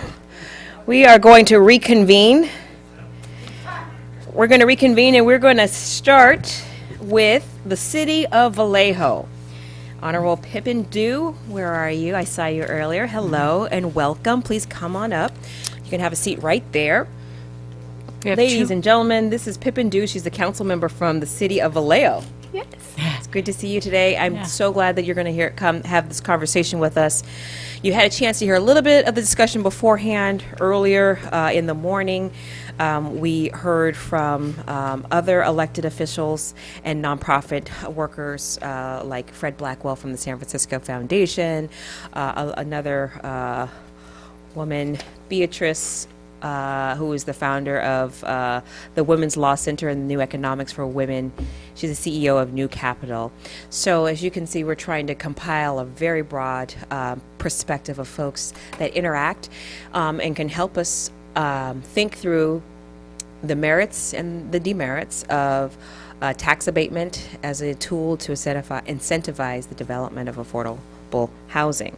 So with that, I'll take it away, let you take it away. Awesome. Thank you very much for the opportunity to be here, Chair and members of the board. My name is Pippin Dew. I'm a council member with the City of Vallejo. I've been a council member there for 8.5 years. And the City of Vallejo is a city located in the San Francisco Bay Area, a population of about 127,000 people. And we are also a very old city. So when we talk about development and the obstacles and challenges involved in developing anything in Vallejo, I think probably our biggest challenge at the moment is infrastructure and how the infrastructure is aged. I also want to mention that I'm joined here today virtually with staff members Christina Ratcliffe and Michael Naman from the City of Vallejo. All right. So they are available as well to chime in and answer. And to your any colleagues, questions. you can feel free to turn on your cameras, and you're welcome to participate in this discussion. Yes, thank you. Great, thank you. There's Michael. Thank you. Yeah, so as I was saying, we're struggling with the infrastructure costs. So certainly, property tax abatements are a welcome tool that we would love to use. But I think there's a variety of needs that we have that aren't completely overcome by simply using property tax abatements. And I'll let Christina and Michael, if you wanted to add anything to this. Welcome, Christina. Welcome, Michael. Do you guys have any remarks that you'd like to share with us? No. Okay, back to you. Back to you, Councilwoman Dew. Yeah, thank you. So we recently got our RENA allocations, and our increases are, in the very low category, we increased by 190, in the low category by 47, in the moderate category only by 6, and our biggest change was actually in the above moderate category with 1346 new units. So in terms of what has actually been constructed over the last 8 years, we've only seen single-family detached homes be constructed. It's the only thing that seems to pencil out. We have several projects that we are trying to move forward that are more attached housing product types, and they are slow going. We have one that's a creative public-private partnership with the city and Costco and PG&E trying to overcome some of that infrastructure challenges that's interfering with that site. Mm-hmm. So I would say that's, kind of where our need lies in the City of Vallejo. But like I said, we welcome any and all tools in the toolbox to allow us to be able to be more creative, and our ability to streamline all of these processes would be great. Okay. Do you guys have any experience, or have you used tax abatements before? What are your thoughts on JPAs? I mean, we can. Yeah, I'm looking at Christina to chime in there. You're muted, Christina.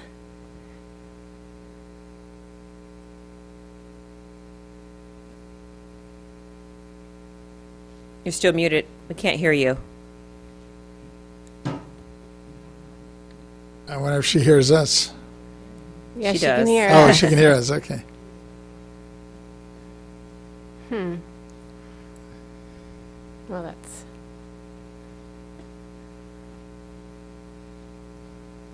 I can call her. You have no control over that. Yeah, it's on her. 2 seconds. There it is. Oh, there we go. We can hear you now. You can hear me now? Yep. Great. It's so weird. You're coming out, the speaker's coming out of one different place. Sorry. So I don't have any experience with property tax abatement used as an incentive for housing development. I think also that I'm interested in looking at it as a possible tool in our toolbox, one of many. I guess I'm concerned about loss of revenue to the general fund. I'm also concerned about how it would be constructed. Are we talking about districts? Are we talking about individual properties? And what is the criteria for that? And how long does that last? It's also a long-term project, and I think creating, implementing, and monitoring the program is going to take a lot of city resources that we don't necessarily have. So a couple of concerns with that. Now we don't have an inclusionary housing ordinance right now. It is on our task list for the fall to do that. We will be doing a lot of outreach to both the community as well as developers to find out what is the issue? What is the block for development? We do have several. We have about 1,000 units in the pipeline right now that are mostly multifamily, and it's the first time we've had that in many years. It's great. But they are, moving a little slowly. Part of it is on them. Part of it is CEQA, as folks mentioned before. These are all market rate. Those are not those 1,000 units. We do have 48 units that are we're just approved, and another 100 and something that are in construction that are 100% affordable. But the issue, I think, for Vallejo and is for older cities is infrastructure. We have aging infrastructure, and we need help getting that up to speed and knowing where it is and how much it is. Right now, a developer with a large development is coming in and having to do studies for water, studies for flood and waste and stormwater to find out what is there even in the ground and what they need to upgrade to today's standards to accommodate this number of units. So I think any help with infrastructure or just housing grants, will help us get it built and will help developers kind of ease through the process. I think if it has a certain affordability component, then we have an easier process due to changes in state law and stuff. Well, actually, even if it doesn't have an affordability component, it's easier, and you have a more streamlined process. But as I think another speaker said, CEQA, as a planner for over 30 years, I love CEQA. CEQA document in 1970, and EIR was 20 pages, and now it's volumes. So that is something that can be used as a tool to stop housing or to stop any development, really. So. Agree. Streamlining you mentioned that. that you guys are you're dealing with inclusionary housing ordinance. I'm a former San Francisco supervisor, and when we dealt with ours many years ago, it was very controversial. And I was wondering if you anticipate any difficult, long meetings. I always anticipate Yes. long meetings. I'm sorry. When don't we? Councilmember Dew, did you want to take that one? Yeah, I would say we almost always have long, contentious meetings on whatever the subject might be of the day. So I don't know that inclusionary zoning will necessarily be as contentious. However, I think it will have to be looking at it in a more targeted approach. For example, our downtown is very old and a lot of commercial, vacant commercial buildings, a lot of brick buildings that require seismic retrofit, ADA, all of that kind of thing. And we have 5 subsidized housing projects in the downtown. So the majority of our housing in the downtown is the very low income housing product type. And trying to find a way to stimulate more development in the downtown is a challenge. And I think saying to the community that we intend to make sure that everything that is constructed in the downtown has more affordable housing as a component to it, I think will be a challenge. And then, looking at some of the areas that are more affluent, you're going to get the NIMBYism as well. So trying to figure out how we can move forward in a way that is balanced and makes sense for the whole community is always going to be a tough conversation to have. Okay. Well, for this conversation, we are not wedded to any specific model. We are exploring all the models. We are intrigued by the use of property tax abatements for new construction, and we just simply want to hear your perspective. We also appreciate the need for backfill, and that's something that we've heard earlier from the previous speakers on the local level, such as yourself. And but we're still extremely interested in that missing middle, which I would imagine. The city of Vallejo is a city that's growing. Yeah. A lot of people are leaving Oakland, San Francisco, Richmond, and going up that 80 corridor. So perhaps you can share some of your perspective on new construction and how we can utilize tax abatements to stimulate them. Yeah, so I'm also a realtor, so I do get to see kind of the movement of individuals from, San Francisco, San Jose, that area, moving up towards Solano County and Vallejo in particular. We have the ferry system, which is great for commuters and really advantageous for us from that position.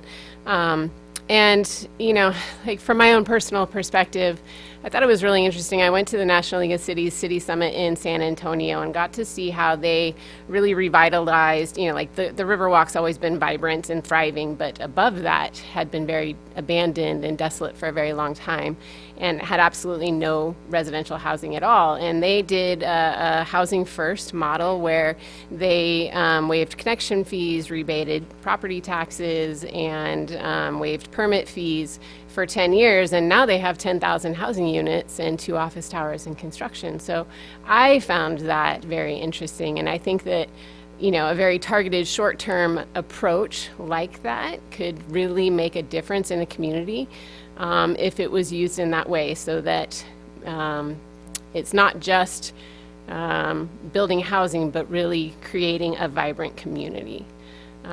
And it would have to be very specific and targeted with a very intentional goal in mind, in my opinion. If I may add one thing, so I'm fairly new to Vallejo, but I'm involved in a number of projects where we're talking to developers about prospective development of housing. And what we are hearing from them, that it's really the upfront cost that's a preventative kind of hurdle for them, that whether it's market rate or other types of housing they're considering, it's really that the cost exceeds what the future revenue is, and that's what they're trying to solve through the pro forma. To Councilmember Ju's earlier point about the upfront cost, the infrastructure, old infrastructure, things like that. It seems like this is the kind of a problem that require a lot of solutions, and probably jointly these solutions would work, and certainly the abatement could be one of it. But it seems like with the property tax abatement, it's a slight reduction of operating cost in the back end. So from the developer's standpoint, they really have to make the project work for development. And when they sell it to end users or a long-term operator, that reduces the cost on the margin, which would help. But if you put it in perspective of how much would it help relative to some of these other solutions, it seems like it would probably be really a combination of factors that would make it work. Thank you. I definitely appreciate that perspective. Important. Let me see if my colleagues have any questions. Anyone on any questions? Mr. Vasquez looks like he has a question. Just a quick one. You mentioned, I know you're involved in the real estate end of it too. Is there it sounds like you have a little bit more opportunity with open land in your city, or are you pretty much built out city as well?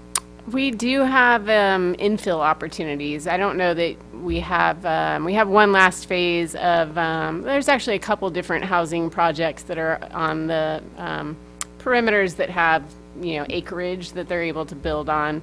There's actually 4 projects that come to mind. But we do have a lot of available, like smaller lots that are in older parts of town. And so, the water infrastructure, the sewer infrastructure is very old. And so, for example, I actually sold many lots in the city, but the cost of the land was less than the cost of the permits to build what was allowed on that land. And so it's for a property owner to have the desire to develop it, or if they are unable to develop it, to sell it, it just, there's not a lot of incentive for that. And so we're trying to figure out other ways to make it more attractive to either develop to the standard of what's allowed on that land, or to sell it to somebody that's able to do that development. But it's definitely a challenge. Like, for example, a single family home, it would be over $50,000 just for the permit costs. For the permit? Yeah. Wow. And it would sell That, right. Go ahead. I'm sorry, yeah, I think that includes the development impact fees. I Right. think you're including that in there. Yeah. Right. Yes. Yeah. And that's you were before going to you- say, but it would sell for what? And it would sell for, I mean, depending on where it is in town, but maybe 500,000, and that's not taking into account the cost of construction, the materials, the labor, all of that as well. Okay. Well, we're moving. This was a much more efficient presentation. Mr. Gaines, do you have anything you'd like to add? Yeah, I was just going to comment that Member Vasquez thinks that's a deal because he's from LA County. Right, yes. But that's more like my district. Yeah. And so I want to thank you, Councilmember Dew, for driving up and giving the testimony. We appreciate that. And I did want to focus on Michael, if I could, because he please. talked about upfront costs. And earlier in the day, we've been talking about welfare exemption process and trying to speed that process up and see if there's an opportunity where the taxes don't have to be paid up front before you get the approval.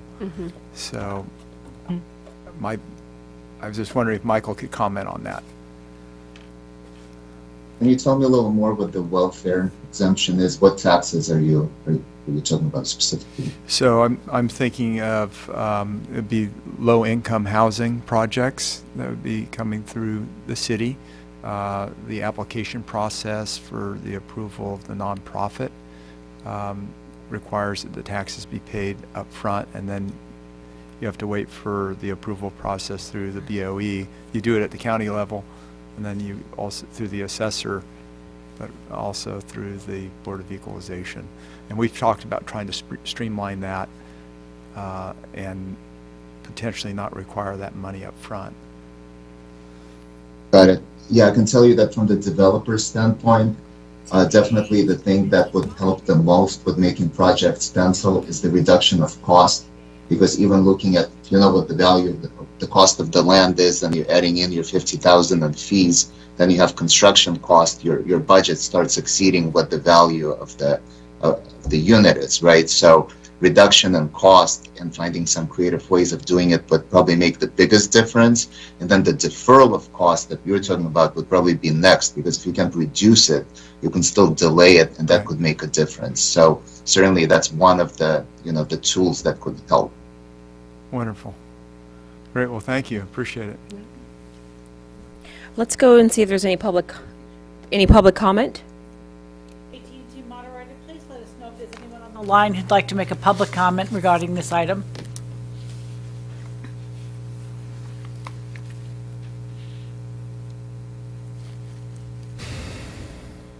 AT&T moderator? And ladies and gentlemen, the comment on this item, please press 1-0 at this time.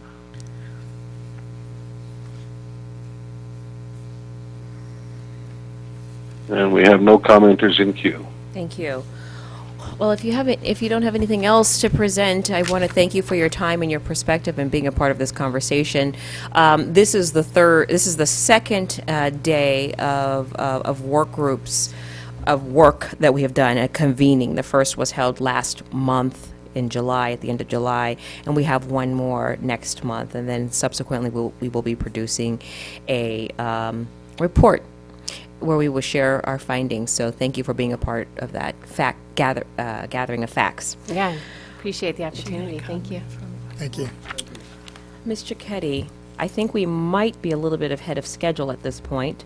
I don't believe our next speakers are on the line. Let me double check and call for them. We've got the Honorable Tomas Oliva, Mayor of El Centro, and the Honorable Jesus Escobar, who is the Chair of the Board of Supervisors for the County of Imperial.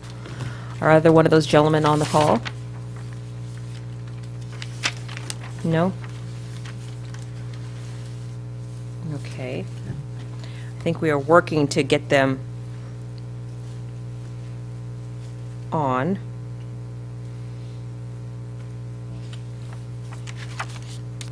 We're going to take another break until we get our next presenters, all right? Thank you. Thank you.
It's the L item, but let's, because we are in recess for the board work group. So we need to reconvene.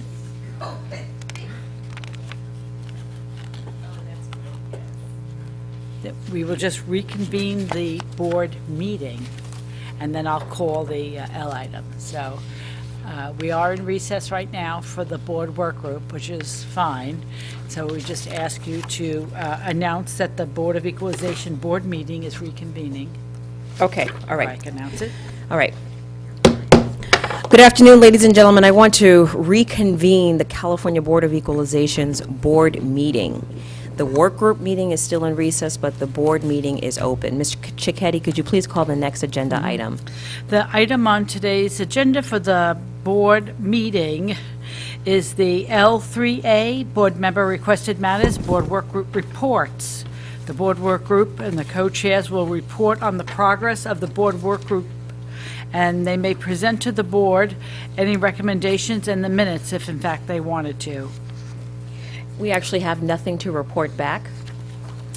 That's fine. Shall And we then- take public comment? Yes, we can, yeah. Oh. AT&T moderator, could you let us know if there's anyone on the line who'd like to make a public comment regarding this matter? To queue up for public comment, please press 10 at this time.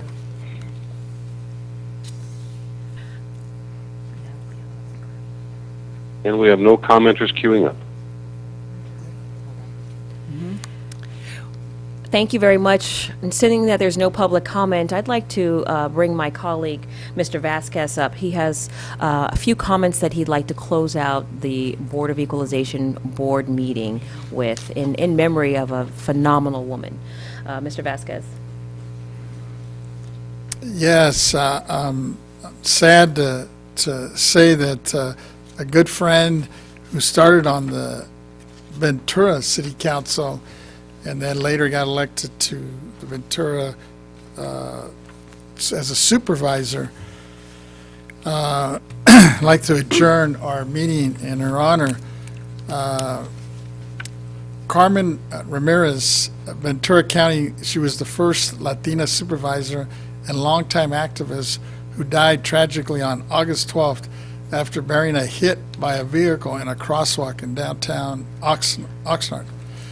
An Oxnard resident and attorney, Supervisor Ramirez served 10 years on the Oxnard City Council before her successful bid for the Ventura County Board of Supervisors District 5 in 2020.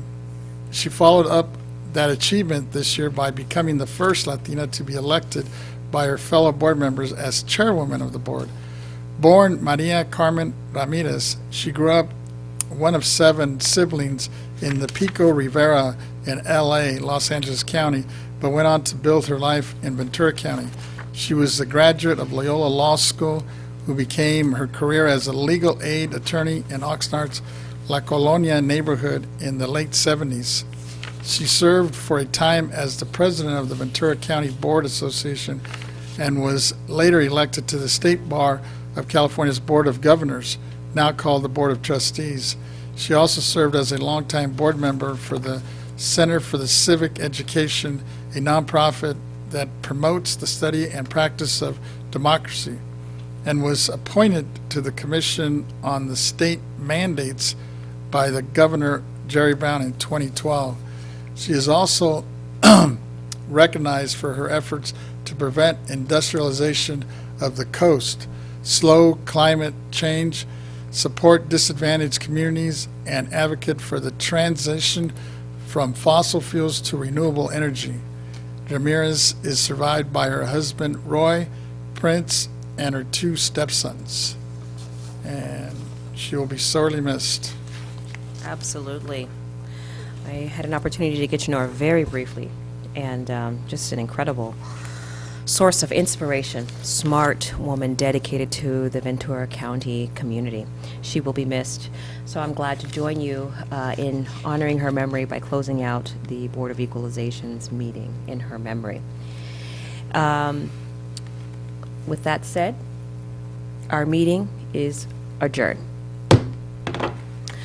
Also, with that said, I'd like to reconvene our work group meeting.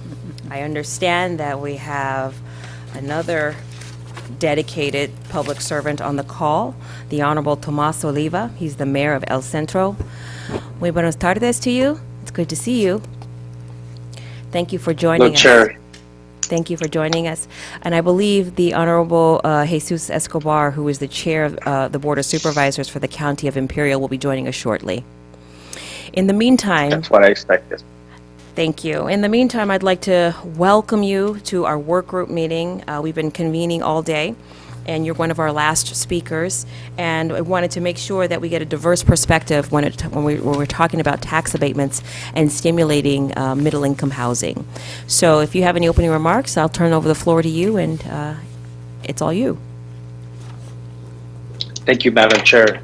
Board members, it's a pleasure, it's an honor for the invitation to deliver a message on behalf of the community of Imperial County, specifically the city of El Centro. As you know, Imperial County borders Mexico and Arizona. It is the southern eastern portion of California, and the city of El Centro is the largest incorporated city in that county. We have our largest export being agriculture, our second largest export being renewable energy. It's a very ag community. And so having been presented with this idea of property tax abatement, I will say that our community has struggled with incentivizing housing development for many years. Some of the steps that we locally have taken have been deferring impact fees that developers have to pay to our special districts, to our school districts, and to the city, to the point where we issued the certificate of occupancy. And we felt that that was a way in which developers may be able to save some money, not have to loan and bond out their impact fees that they pay to our communities. And yet still, some of that development has not been made realized. I think a lot of developers still feel that there are some hurdles. And so when we were presented with this idea, we thought, great, another tool in the toolbox, right?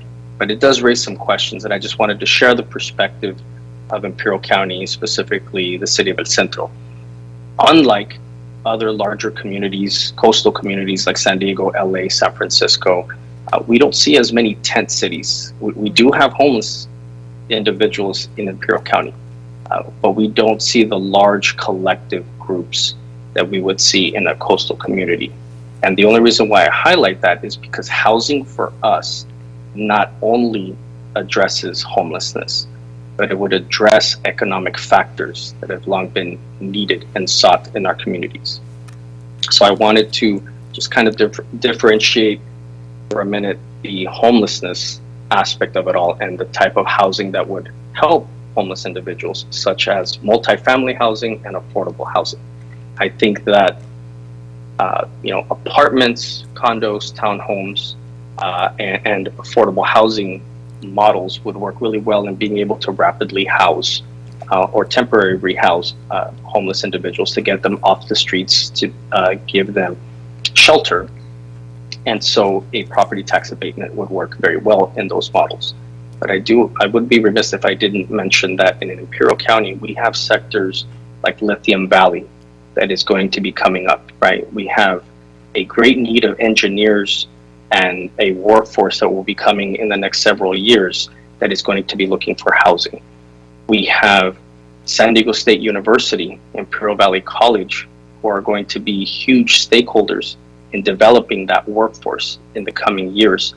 And they have found hurdles in attracting professors to this region because of a lack of housing.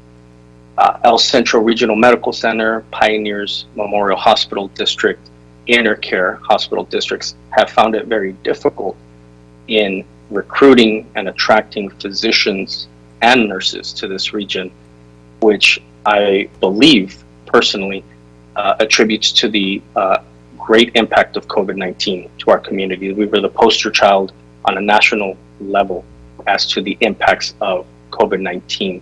And so historically, we have found it very difficult to recruit physicians and nurses because of a lack of housing. After meeting with the commander of Naval Air Facility El Centro, the commander himself will say that he has found it very difficult to attract, recruit, and retain pilots for our Navy because of a lack of housing. And so that housing, and for all of these economic drivers, and aside from homelessness, is very much necessary, and that coincides with the type of housing models that we see in attainable housing, right? Housing with maybe smaller yards, but still attainable for the middle class, or single family detached homes that are of market value. And so I think that this tool of property tax abatement would very much assist us in all of those things that I just mentioned.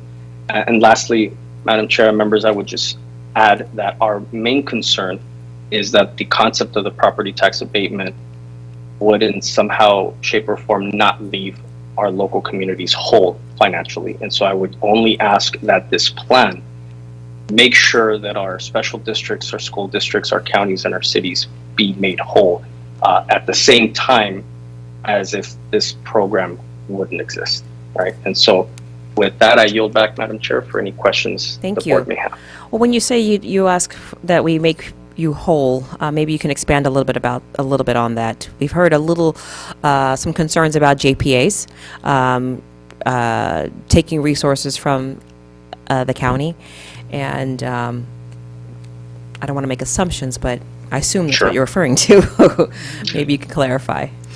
Absolutely, Madam Chair. So my point in the statement, right, in the tagline, "Make us whole," would just be to say that the otherwise property taxes that would be paid by developers and in their investment that would then find themselves into the coffers of the county, the cities, the school districts, the special districts, that if the plan is that the state in some way, shape, or form fill in that gap, that they commit to do so, and that it would be at the same amount, so that the counties can continue to offer public safety, library services, right, and all the other uses of those dollars, the same way that all the other special districts would use those funds as well.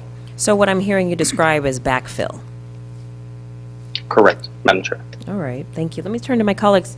We've got Mr. Vasquez here from Los Angeles that has a few questions. Thank you, Mayor Oliva, for your presentation and your thoughts on El Centro. I know you're a little bit out on the outskirts from, the hustle and bustle of the bigger cities around you.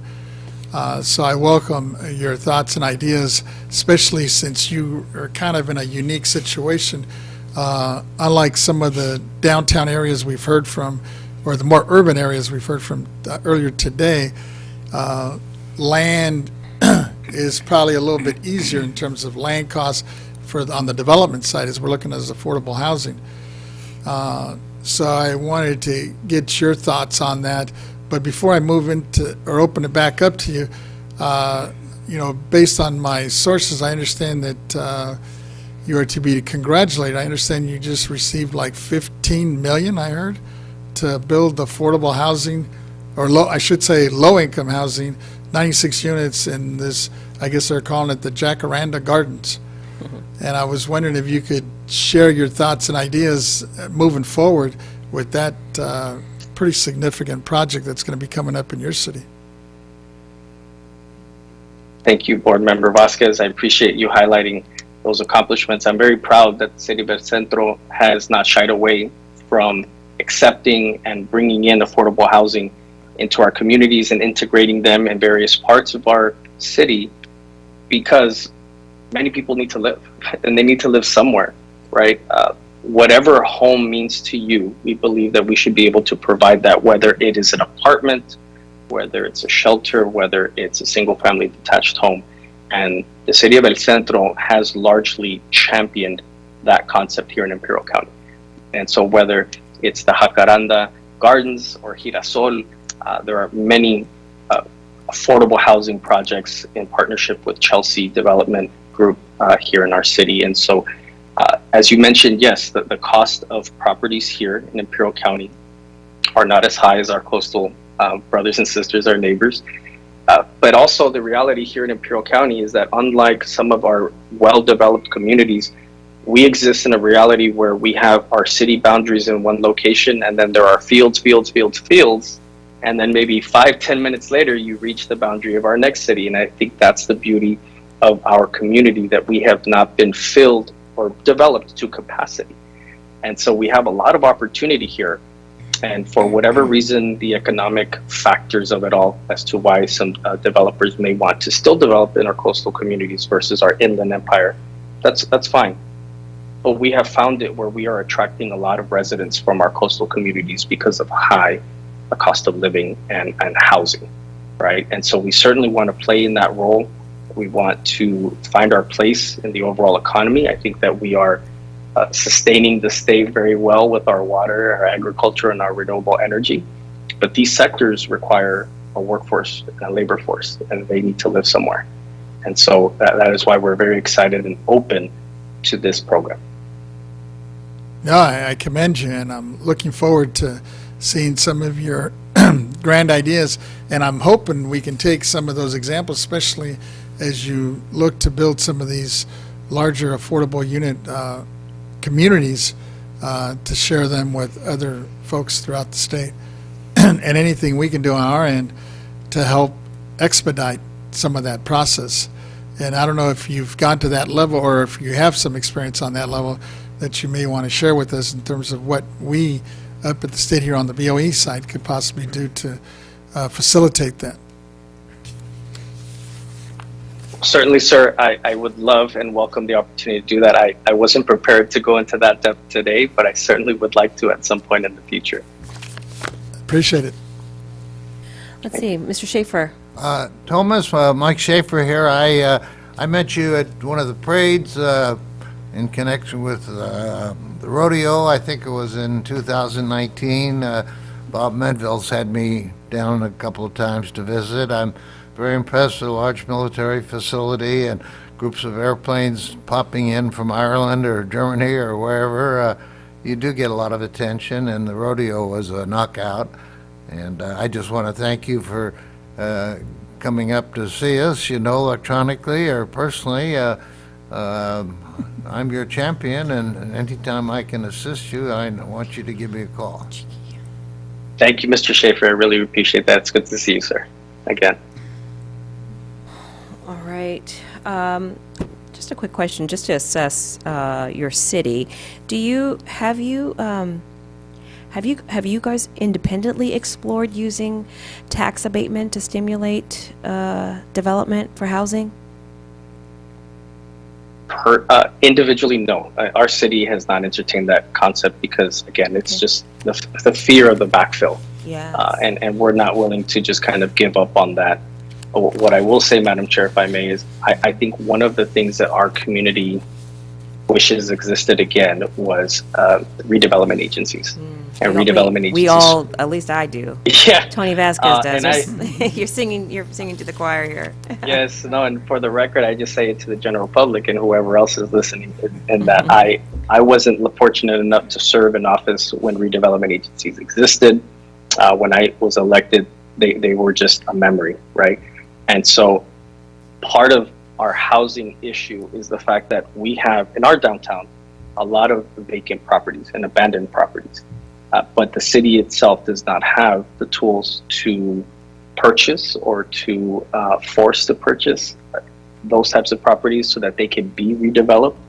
And so that is why I think that a property tax abatement might be just the sweetening of the pot necessary for a developer to come in and say, I'm going to buy up this abandoned property or this vacated property, redevelop it, change the floor plan, and make it usable for a more modern industry or modern business model, right? Because brick and mortar storefront properties are not seen as much, but shared convening spaces is what I'm being told from younger entrepreneurs than I is what they're looking for. So individually, no, ma'am.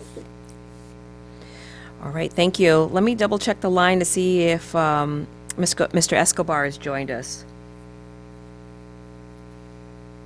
Mr. Escobar, are you on? Okay, doesn't look like it. Let's go ahead and move to public comment. AT&T moderator, can you please let us know if there's anyone on the line who'd like to make a public comment regarding this item? Thank you, Madam Chair. Ladies and gentlemen, to queue up for comment, please press 1-0.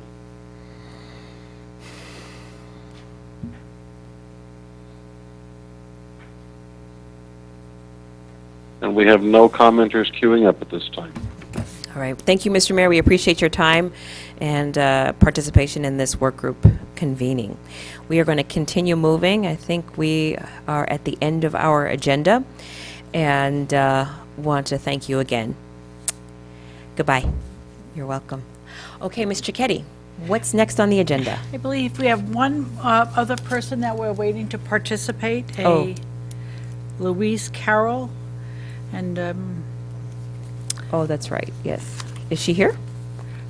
I do not believe she's waiting on our team's Environment. environment. Let's see here. They are not on the line, so. Okay. I think our next speaker is scheduled to arrive at 4:30. Okay. Is this an in-person? No, it's online? Okay. Well, we will reconvene at 4:30, ladies and gentlemen. We're taking another break. Okay, Thank you. thank you. What if the 420 appears?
Afternoon, ladies and gentlemen. We want to get back into session.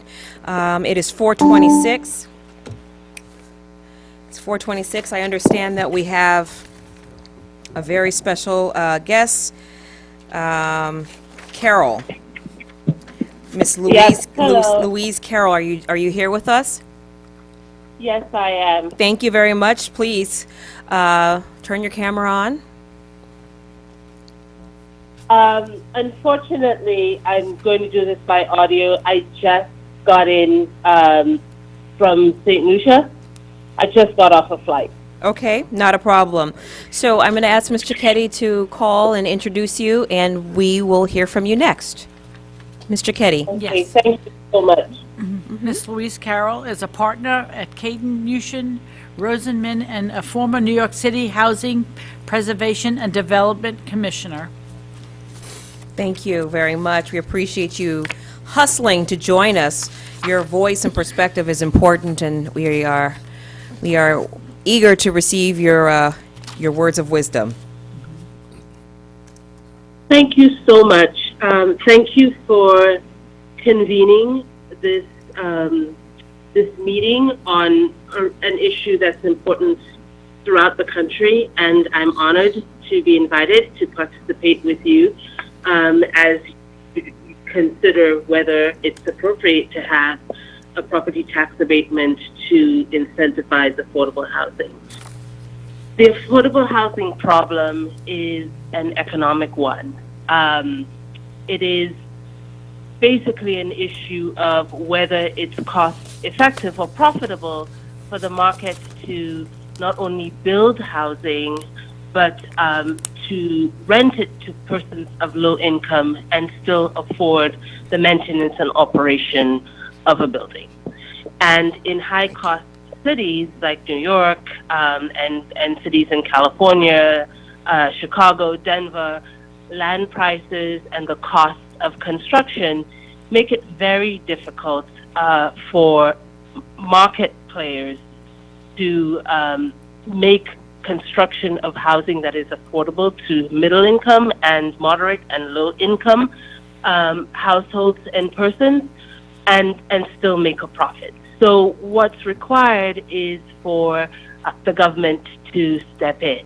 And a lot of our government programs, important ones like LIHTC and HOME and CDBG, use of CDBG money, comes with a lot of bureaucracy and a lot of procedure. And those resources are finite in any case. But to the extent that we have them, it often takes a long time to bring developments through the pipeline in order to meet the increasing need. We're just not producing them in any city as quickly enough to support the need. That's the reason why you need more players in the field rather than a few. And so while we want to support not-for-profits being in the space, we know they're mission-driven, we know we trust them to be good landlords. Not-for-profits and MWBEs as well are not sufficient to build us out of the problem we have. We really, really need the market in all our cities to play a part. And so a property tax abatement that is calculated to allow a developer to make a profit after construction and during the operation of a building and provide affordable housing with a process that is very streamlined, that allows them to start construction and get to a certificate of occupancy in 2, maximum 3 years, is an important tool to supplement whatever we're doing as government participants with the federal programs that we have. In New York City, 421A had been that tool. It had been that tool since the 70s. In the 70s, New York City was a blighted city. People had abandoned their land, they'd abandoned buildings, taxes were too high, rents, the economics of the city didn't support rents. And in order to change that, the state and city created the 421A tax exemption. So you're considering an abatement.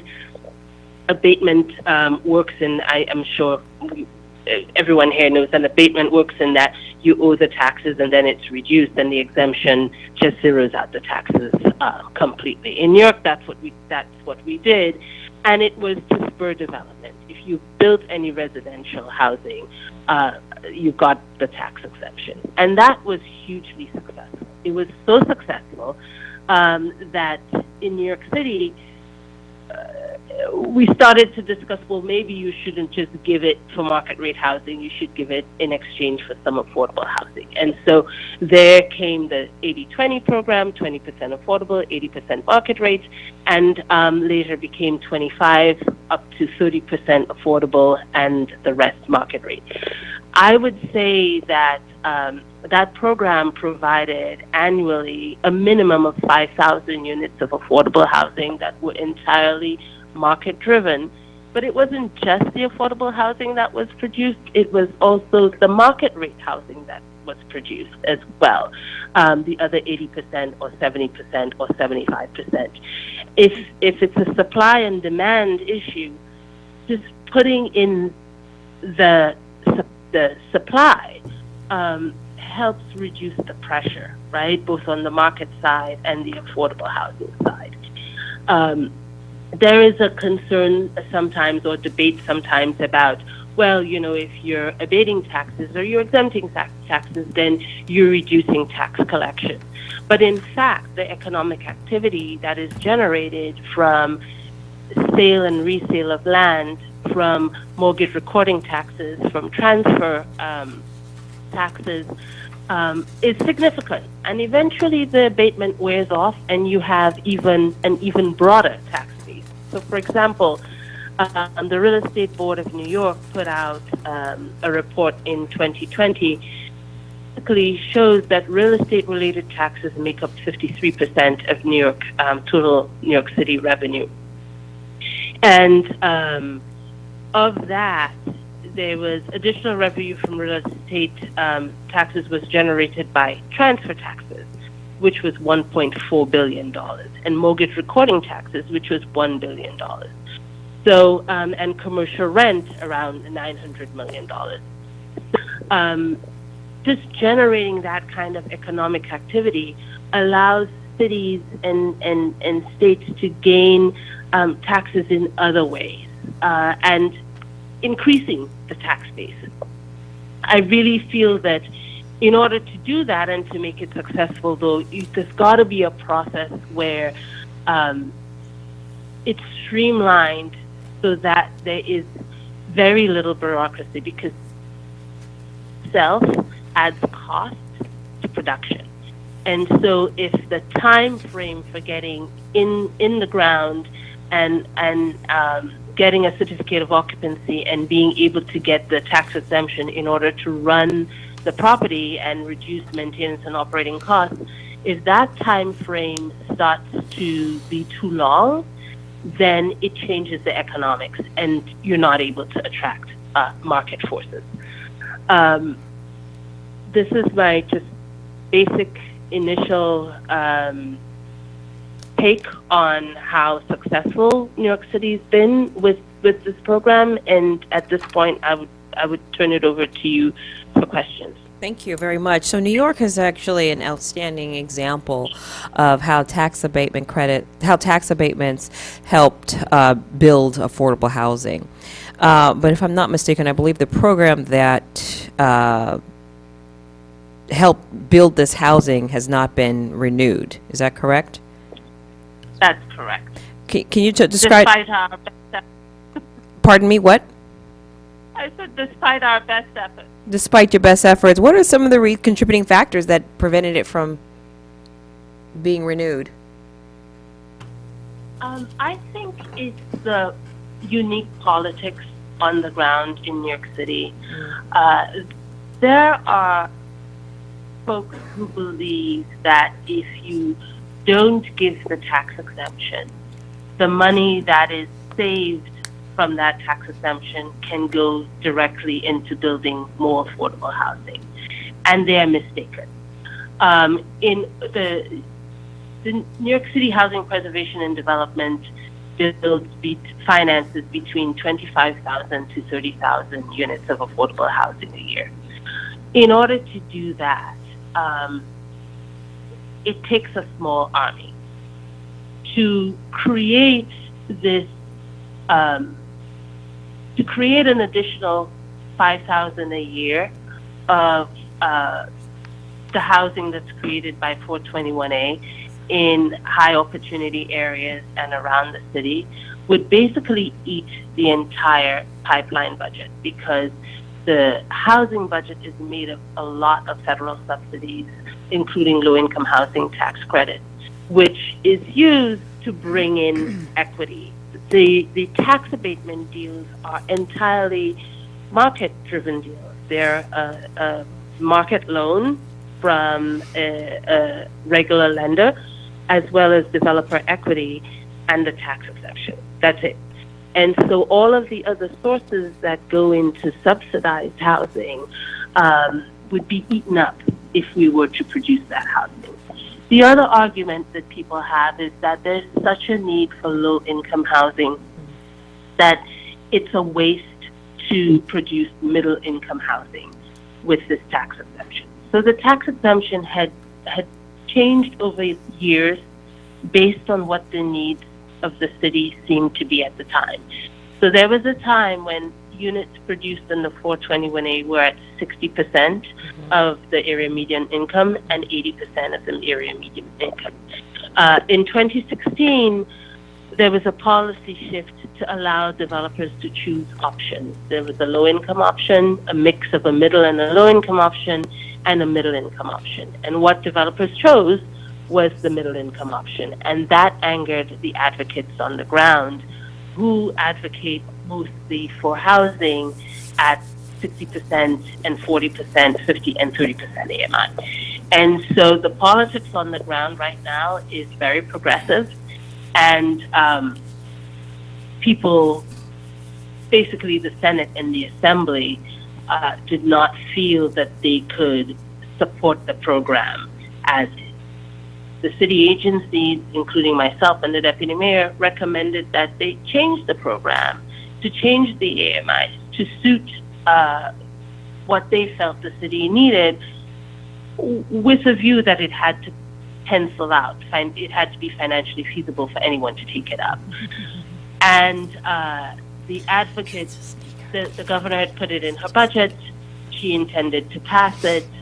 The politics being what it is, it got lost in the shuffle. And the advocates also associate the program with high-end developers, which is again inaccurate. Most of the users of the program have been small landlords throughout the 5 boroughs.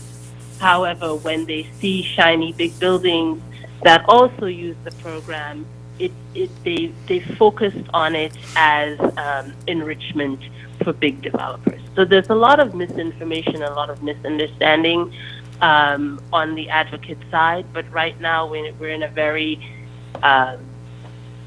progressive swing in the Senate, and the Assembly in Albany, and the only way it's going to come back is if the governor puts it in her next budget. Okay. So the budget cycle that will commence next year. Yes. Considering that we just probably gone through the budget. Okay. Okay. Let me see if my colleagues have any questions for you. I see one, Mr. Vasquez. First of all, thank you, Ms. Carroll, for your presentation. It was real helpful to at least hear your experience, even though I guess it may not continue because of the funding.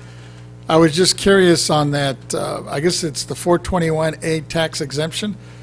Does that exempt, yes. Did that exempt both low-income and middle-income housing units from property taxes for the same time and length? That's correct. It did? That's correct. In fact, it exempted the entire development as long as it met the criteria for either producing low-income housing, if that was the choice, or middle-income housing, if that was the choice of the developer. Did that cover the land as well as the building, or both? That's correct. So the way the exemption worked is that it exempted the property from the increased value of the property from taxes. So the base tax on the land, right? So whatever taxes was that was on vacant land, the improvements would be exempted from tax. The way New York City taxes is the tax assessment every year, and it's based on the assessed value or improved value of property. So basically, the value of property was frozen at the level of vacant land for the number of years of the term of the tax exemption. Thank you. So, colleagues, I don't know if you realize this, but Ms. Carroll is recognized nationally for leading the development of 300,000 units of housing, which is lauded as the largest amount of housing delivered at one time in the country. And it's so, it's can I just make a little correction? Yes. So the mayor campaigned on 200,000 units by 2026, and because we were so far ahead, he changed to 300,000 units by 2026, and we pledged we would have 200,000 by the time he left office. So we did exceed 200,000, but we haven't reached, under my tenure, we hadn't reached 300,000. Thank you for the correction. Can you share with us what was the greatest driver for your success?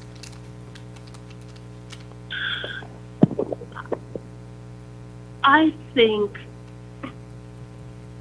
what the mayor did was put money behind the pledge to produce housing. And are we talking about Mayor de Blasio, by the way? Yes. Okay. Mayor de Blasio. Okay. Thank you. Sorry. So the mayor had a 1.4 annual, $1.4 billion annual capital budget for affordable housing. So that and having as of right tax exemption program together was really the driver of success. So in order to produce affordable housing, cities have to put money behind it. It can't be just federal programs. And with that $1.4 billion that was put in the budget, the city basically subsidized the production as a gap filler by giving loans, low-cost loans, 1% loans, in addition to LIHTC, in addition to 420C tax exemption or 421A tax exemption, or we have something called an Article 11 tax exemption, which is something that the city can recommend to the council, and the city council can approve. So the driver of success is having many tools in the toolbox, but also having market players, really market, not necessarily not-for-profits only or MWBE only, but having a large tent of people who find being in the business of affordable housing profitable, that will bring private land and will participate in the production. I think that has been the biggest success, is having market participants as well as not-for-profits and MWBE do this work. All right, thank you. Colleagues, do we have any other questions? All right, Ms. Carroll, looks like we have no other questions. Thank you for your time, and appreciate you making time to talk with us. Before you leave, maybe you can answer this one last question. What recommendations would you suggest that California consider in exploring the use of property tax abatements to incentivize housing? I think that the way the welfare exemption is structured, that one might consider that in order for a tax abatement that attracts more than not-for-profits but market participants, that it might need to be changed a little bit. That the process for receiving the exemption should be streamlined, that one should avoid duplication of requests for documents, that the exemption be sized to consider the different markets that housing would be produced in, and how big an exemption is needed in order to make sure that maintenance and operation, that it makes financial sense. So sizing it to make financial sense is very important. How much affordable housing you're asking as part of a development, how big the abatement is in order to cover the cost of that housing, as well as making the process very, very streamlined. So matching the request with what is the eligibility requirements with what is absolutely necessary, and not structuring it in any way like a subsidy program where there are federal funds or other city funds.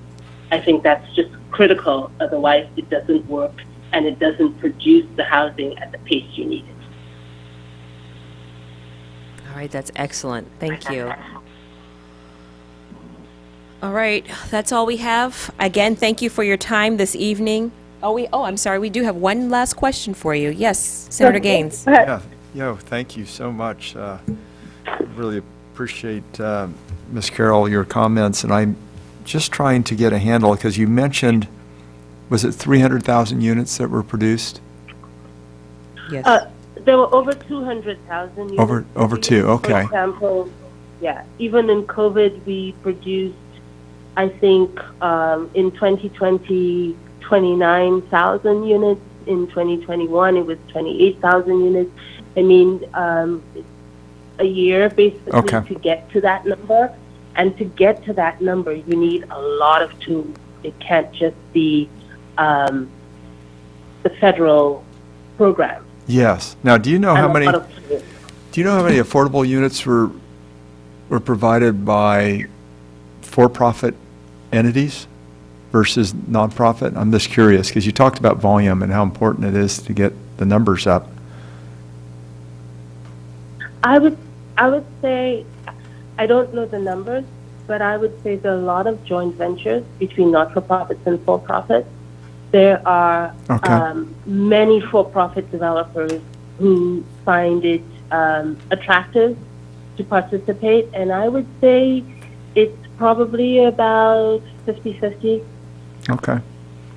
So a lot of those profit entities are doing a joint venture with a nonprofit. They are joint venturing with a not-for-profit where it is advantageous to get community support. Yes. Sometimes they're partnering with for-profits because there are services to be provided with tenants. Sometimes they're doing it for mortgage recording tax exemptions. There are many reasons why they're partnering with not-for-profits, but a lot of times they're, for example, L&M and Gotham and BFC, BRP. There are many, many for-profit developers who have been producing affordable housing now for 3 decades. And that's what they do, and they've become very well known, and they produce affordable housing throughout the country now after having a start in New York City as small companies, and they do very good work and they're very reliable. And so just having people with different capacity that could produce different types of housing. We did a groundbreaking with a for-profit on a development that had a hip-hop museum. It had a STEM outfit. It had early childhood education, school, gardens. It's, affordable housing can be produced by many different people with very varying levels of capacity. Cities have to have the tools that brings in the best and the brightest, including not-for-profit. Wonderful. Thank you, Ms. Carroll. I appreciate it. Very helpful. All right, thank you very much. Have a good evening. Ms. Cicchetti, Thank you. Please call the next item. We have no more items left on the agenda for today. All right, fantastic. I'll offer some brief closing remarks, and then we will convene. So, as you can see, I'm sure your head is spinning like mine is. There's been a lot of information, a very, very informative day today. A huge thank you to all of our presenters and to the staff members that helped produce this work group. I'd like to extend my appreciation to to both teams, CDTFA and the BOE team, and of course all the BOE board member staff who supported us during these last 2-day board meetings. I also would like to acknowledge our partner in this, the Bay Area Council, who's been working with my office and my staff to help us think about this in a very broad and thoughtful manner. I also would like to put into the record that we will be holding our next and final work group meeting September 28th. And with that, I will close. Mr. Vasquez, do you have something to say? Just to echo what you said, once again, thanking the speakers. And you're right. I mean, there was so much good information, and I know many of them had to spend hours to prepare for today. So I just wanted to, a little shout out to all the speakers, as well as staff, like you mentioned, your staff and several of the other BOE staff for their participation and just the logistics of putting all this thing together and coordinating. I just want to chime in and thank everybody. Thank you.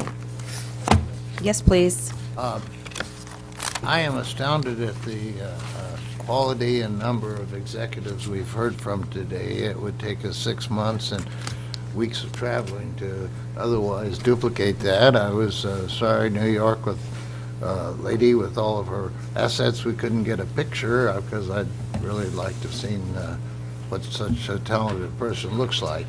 But thank you for assembling all this. I think it makes us visible as a government agency, and that's important. Yeah, if I could, I just want to thank you, Malia and Tony. I think you did a great job. It was a great agenda, very thorough, and I think we all learned quite a bit, so thanks so much. And thanks for all the participants, all the time they put into it. All right, thank you very much, ladies and gentlemen. We are adjourned.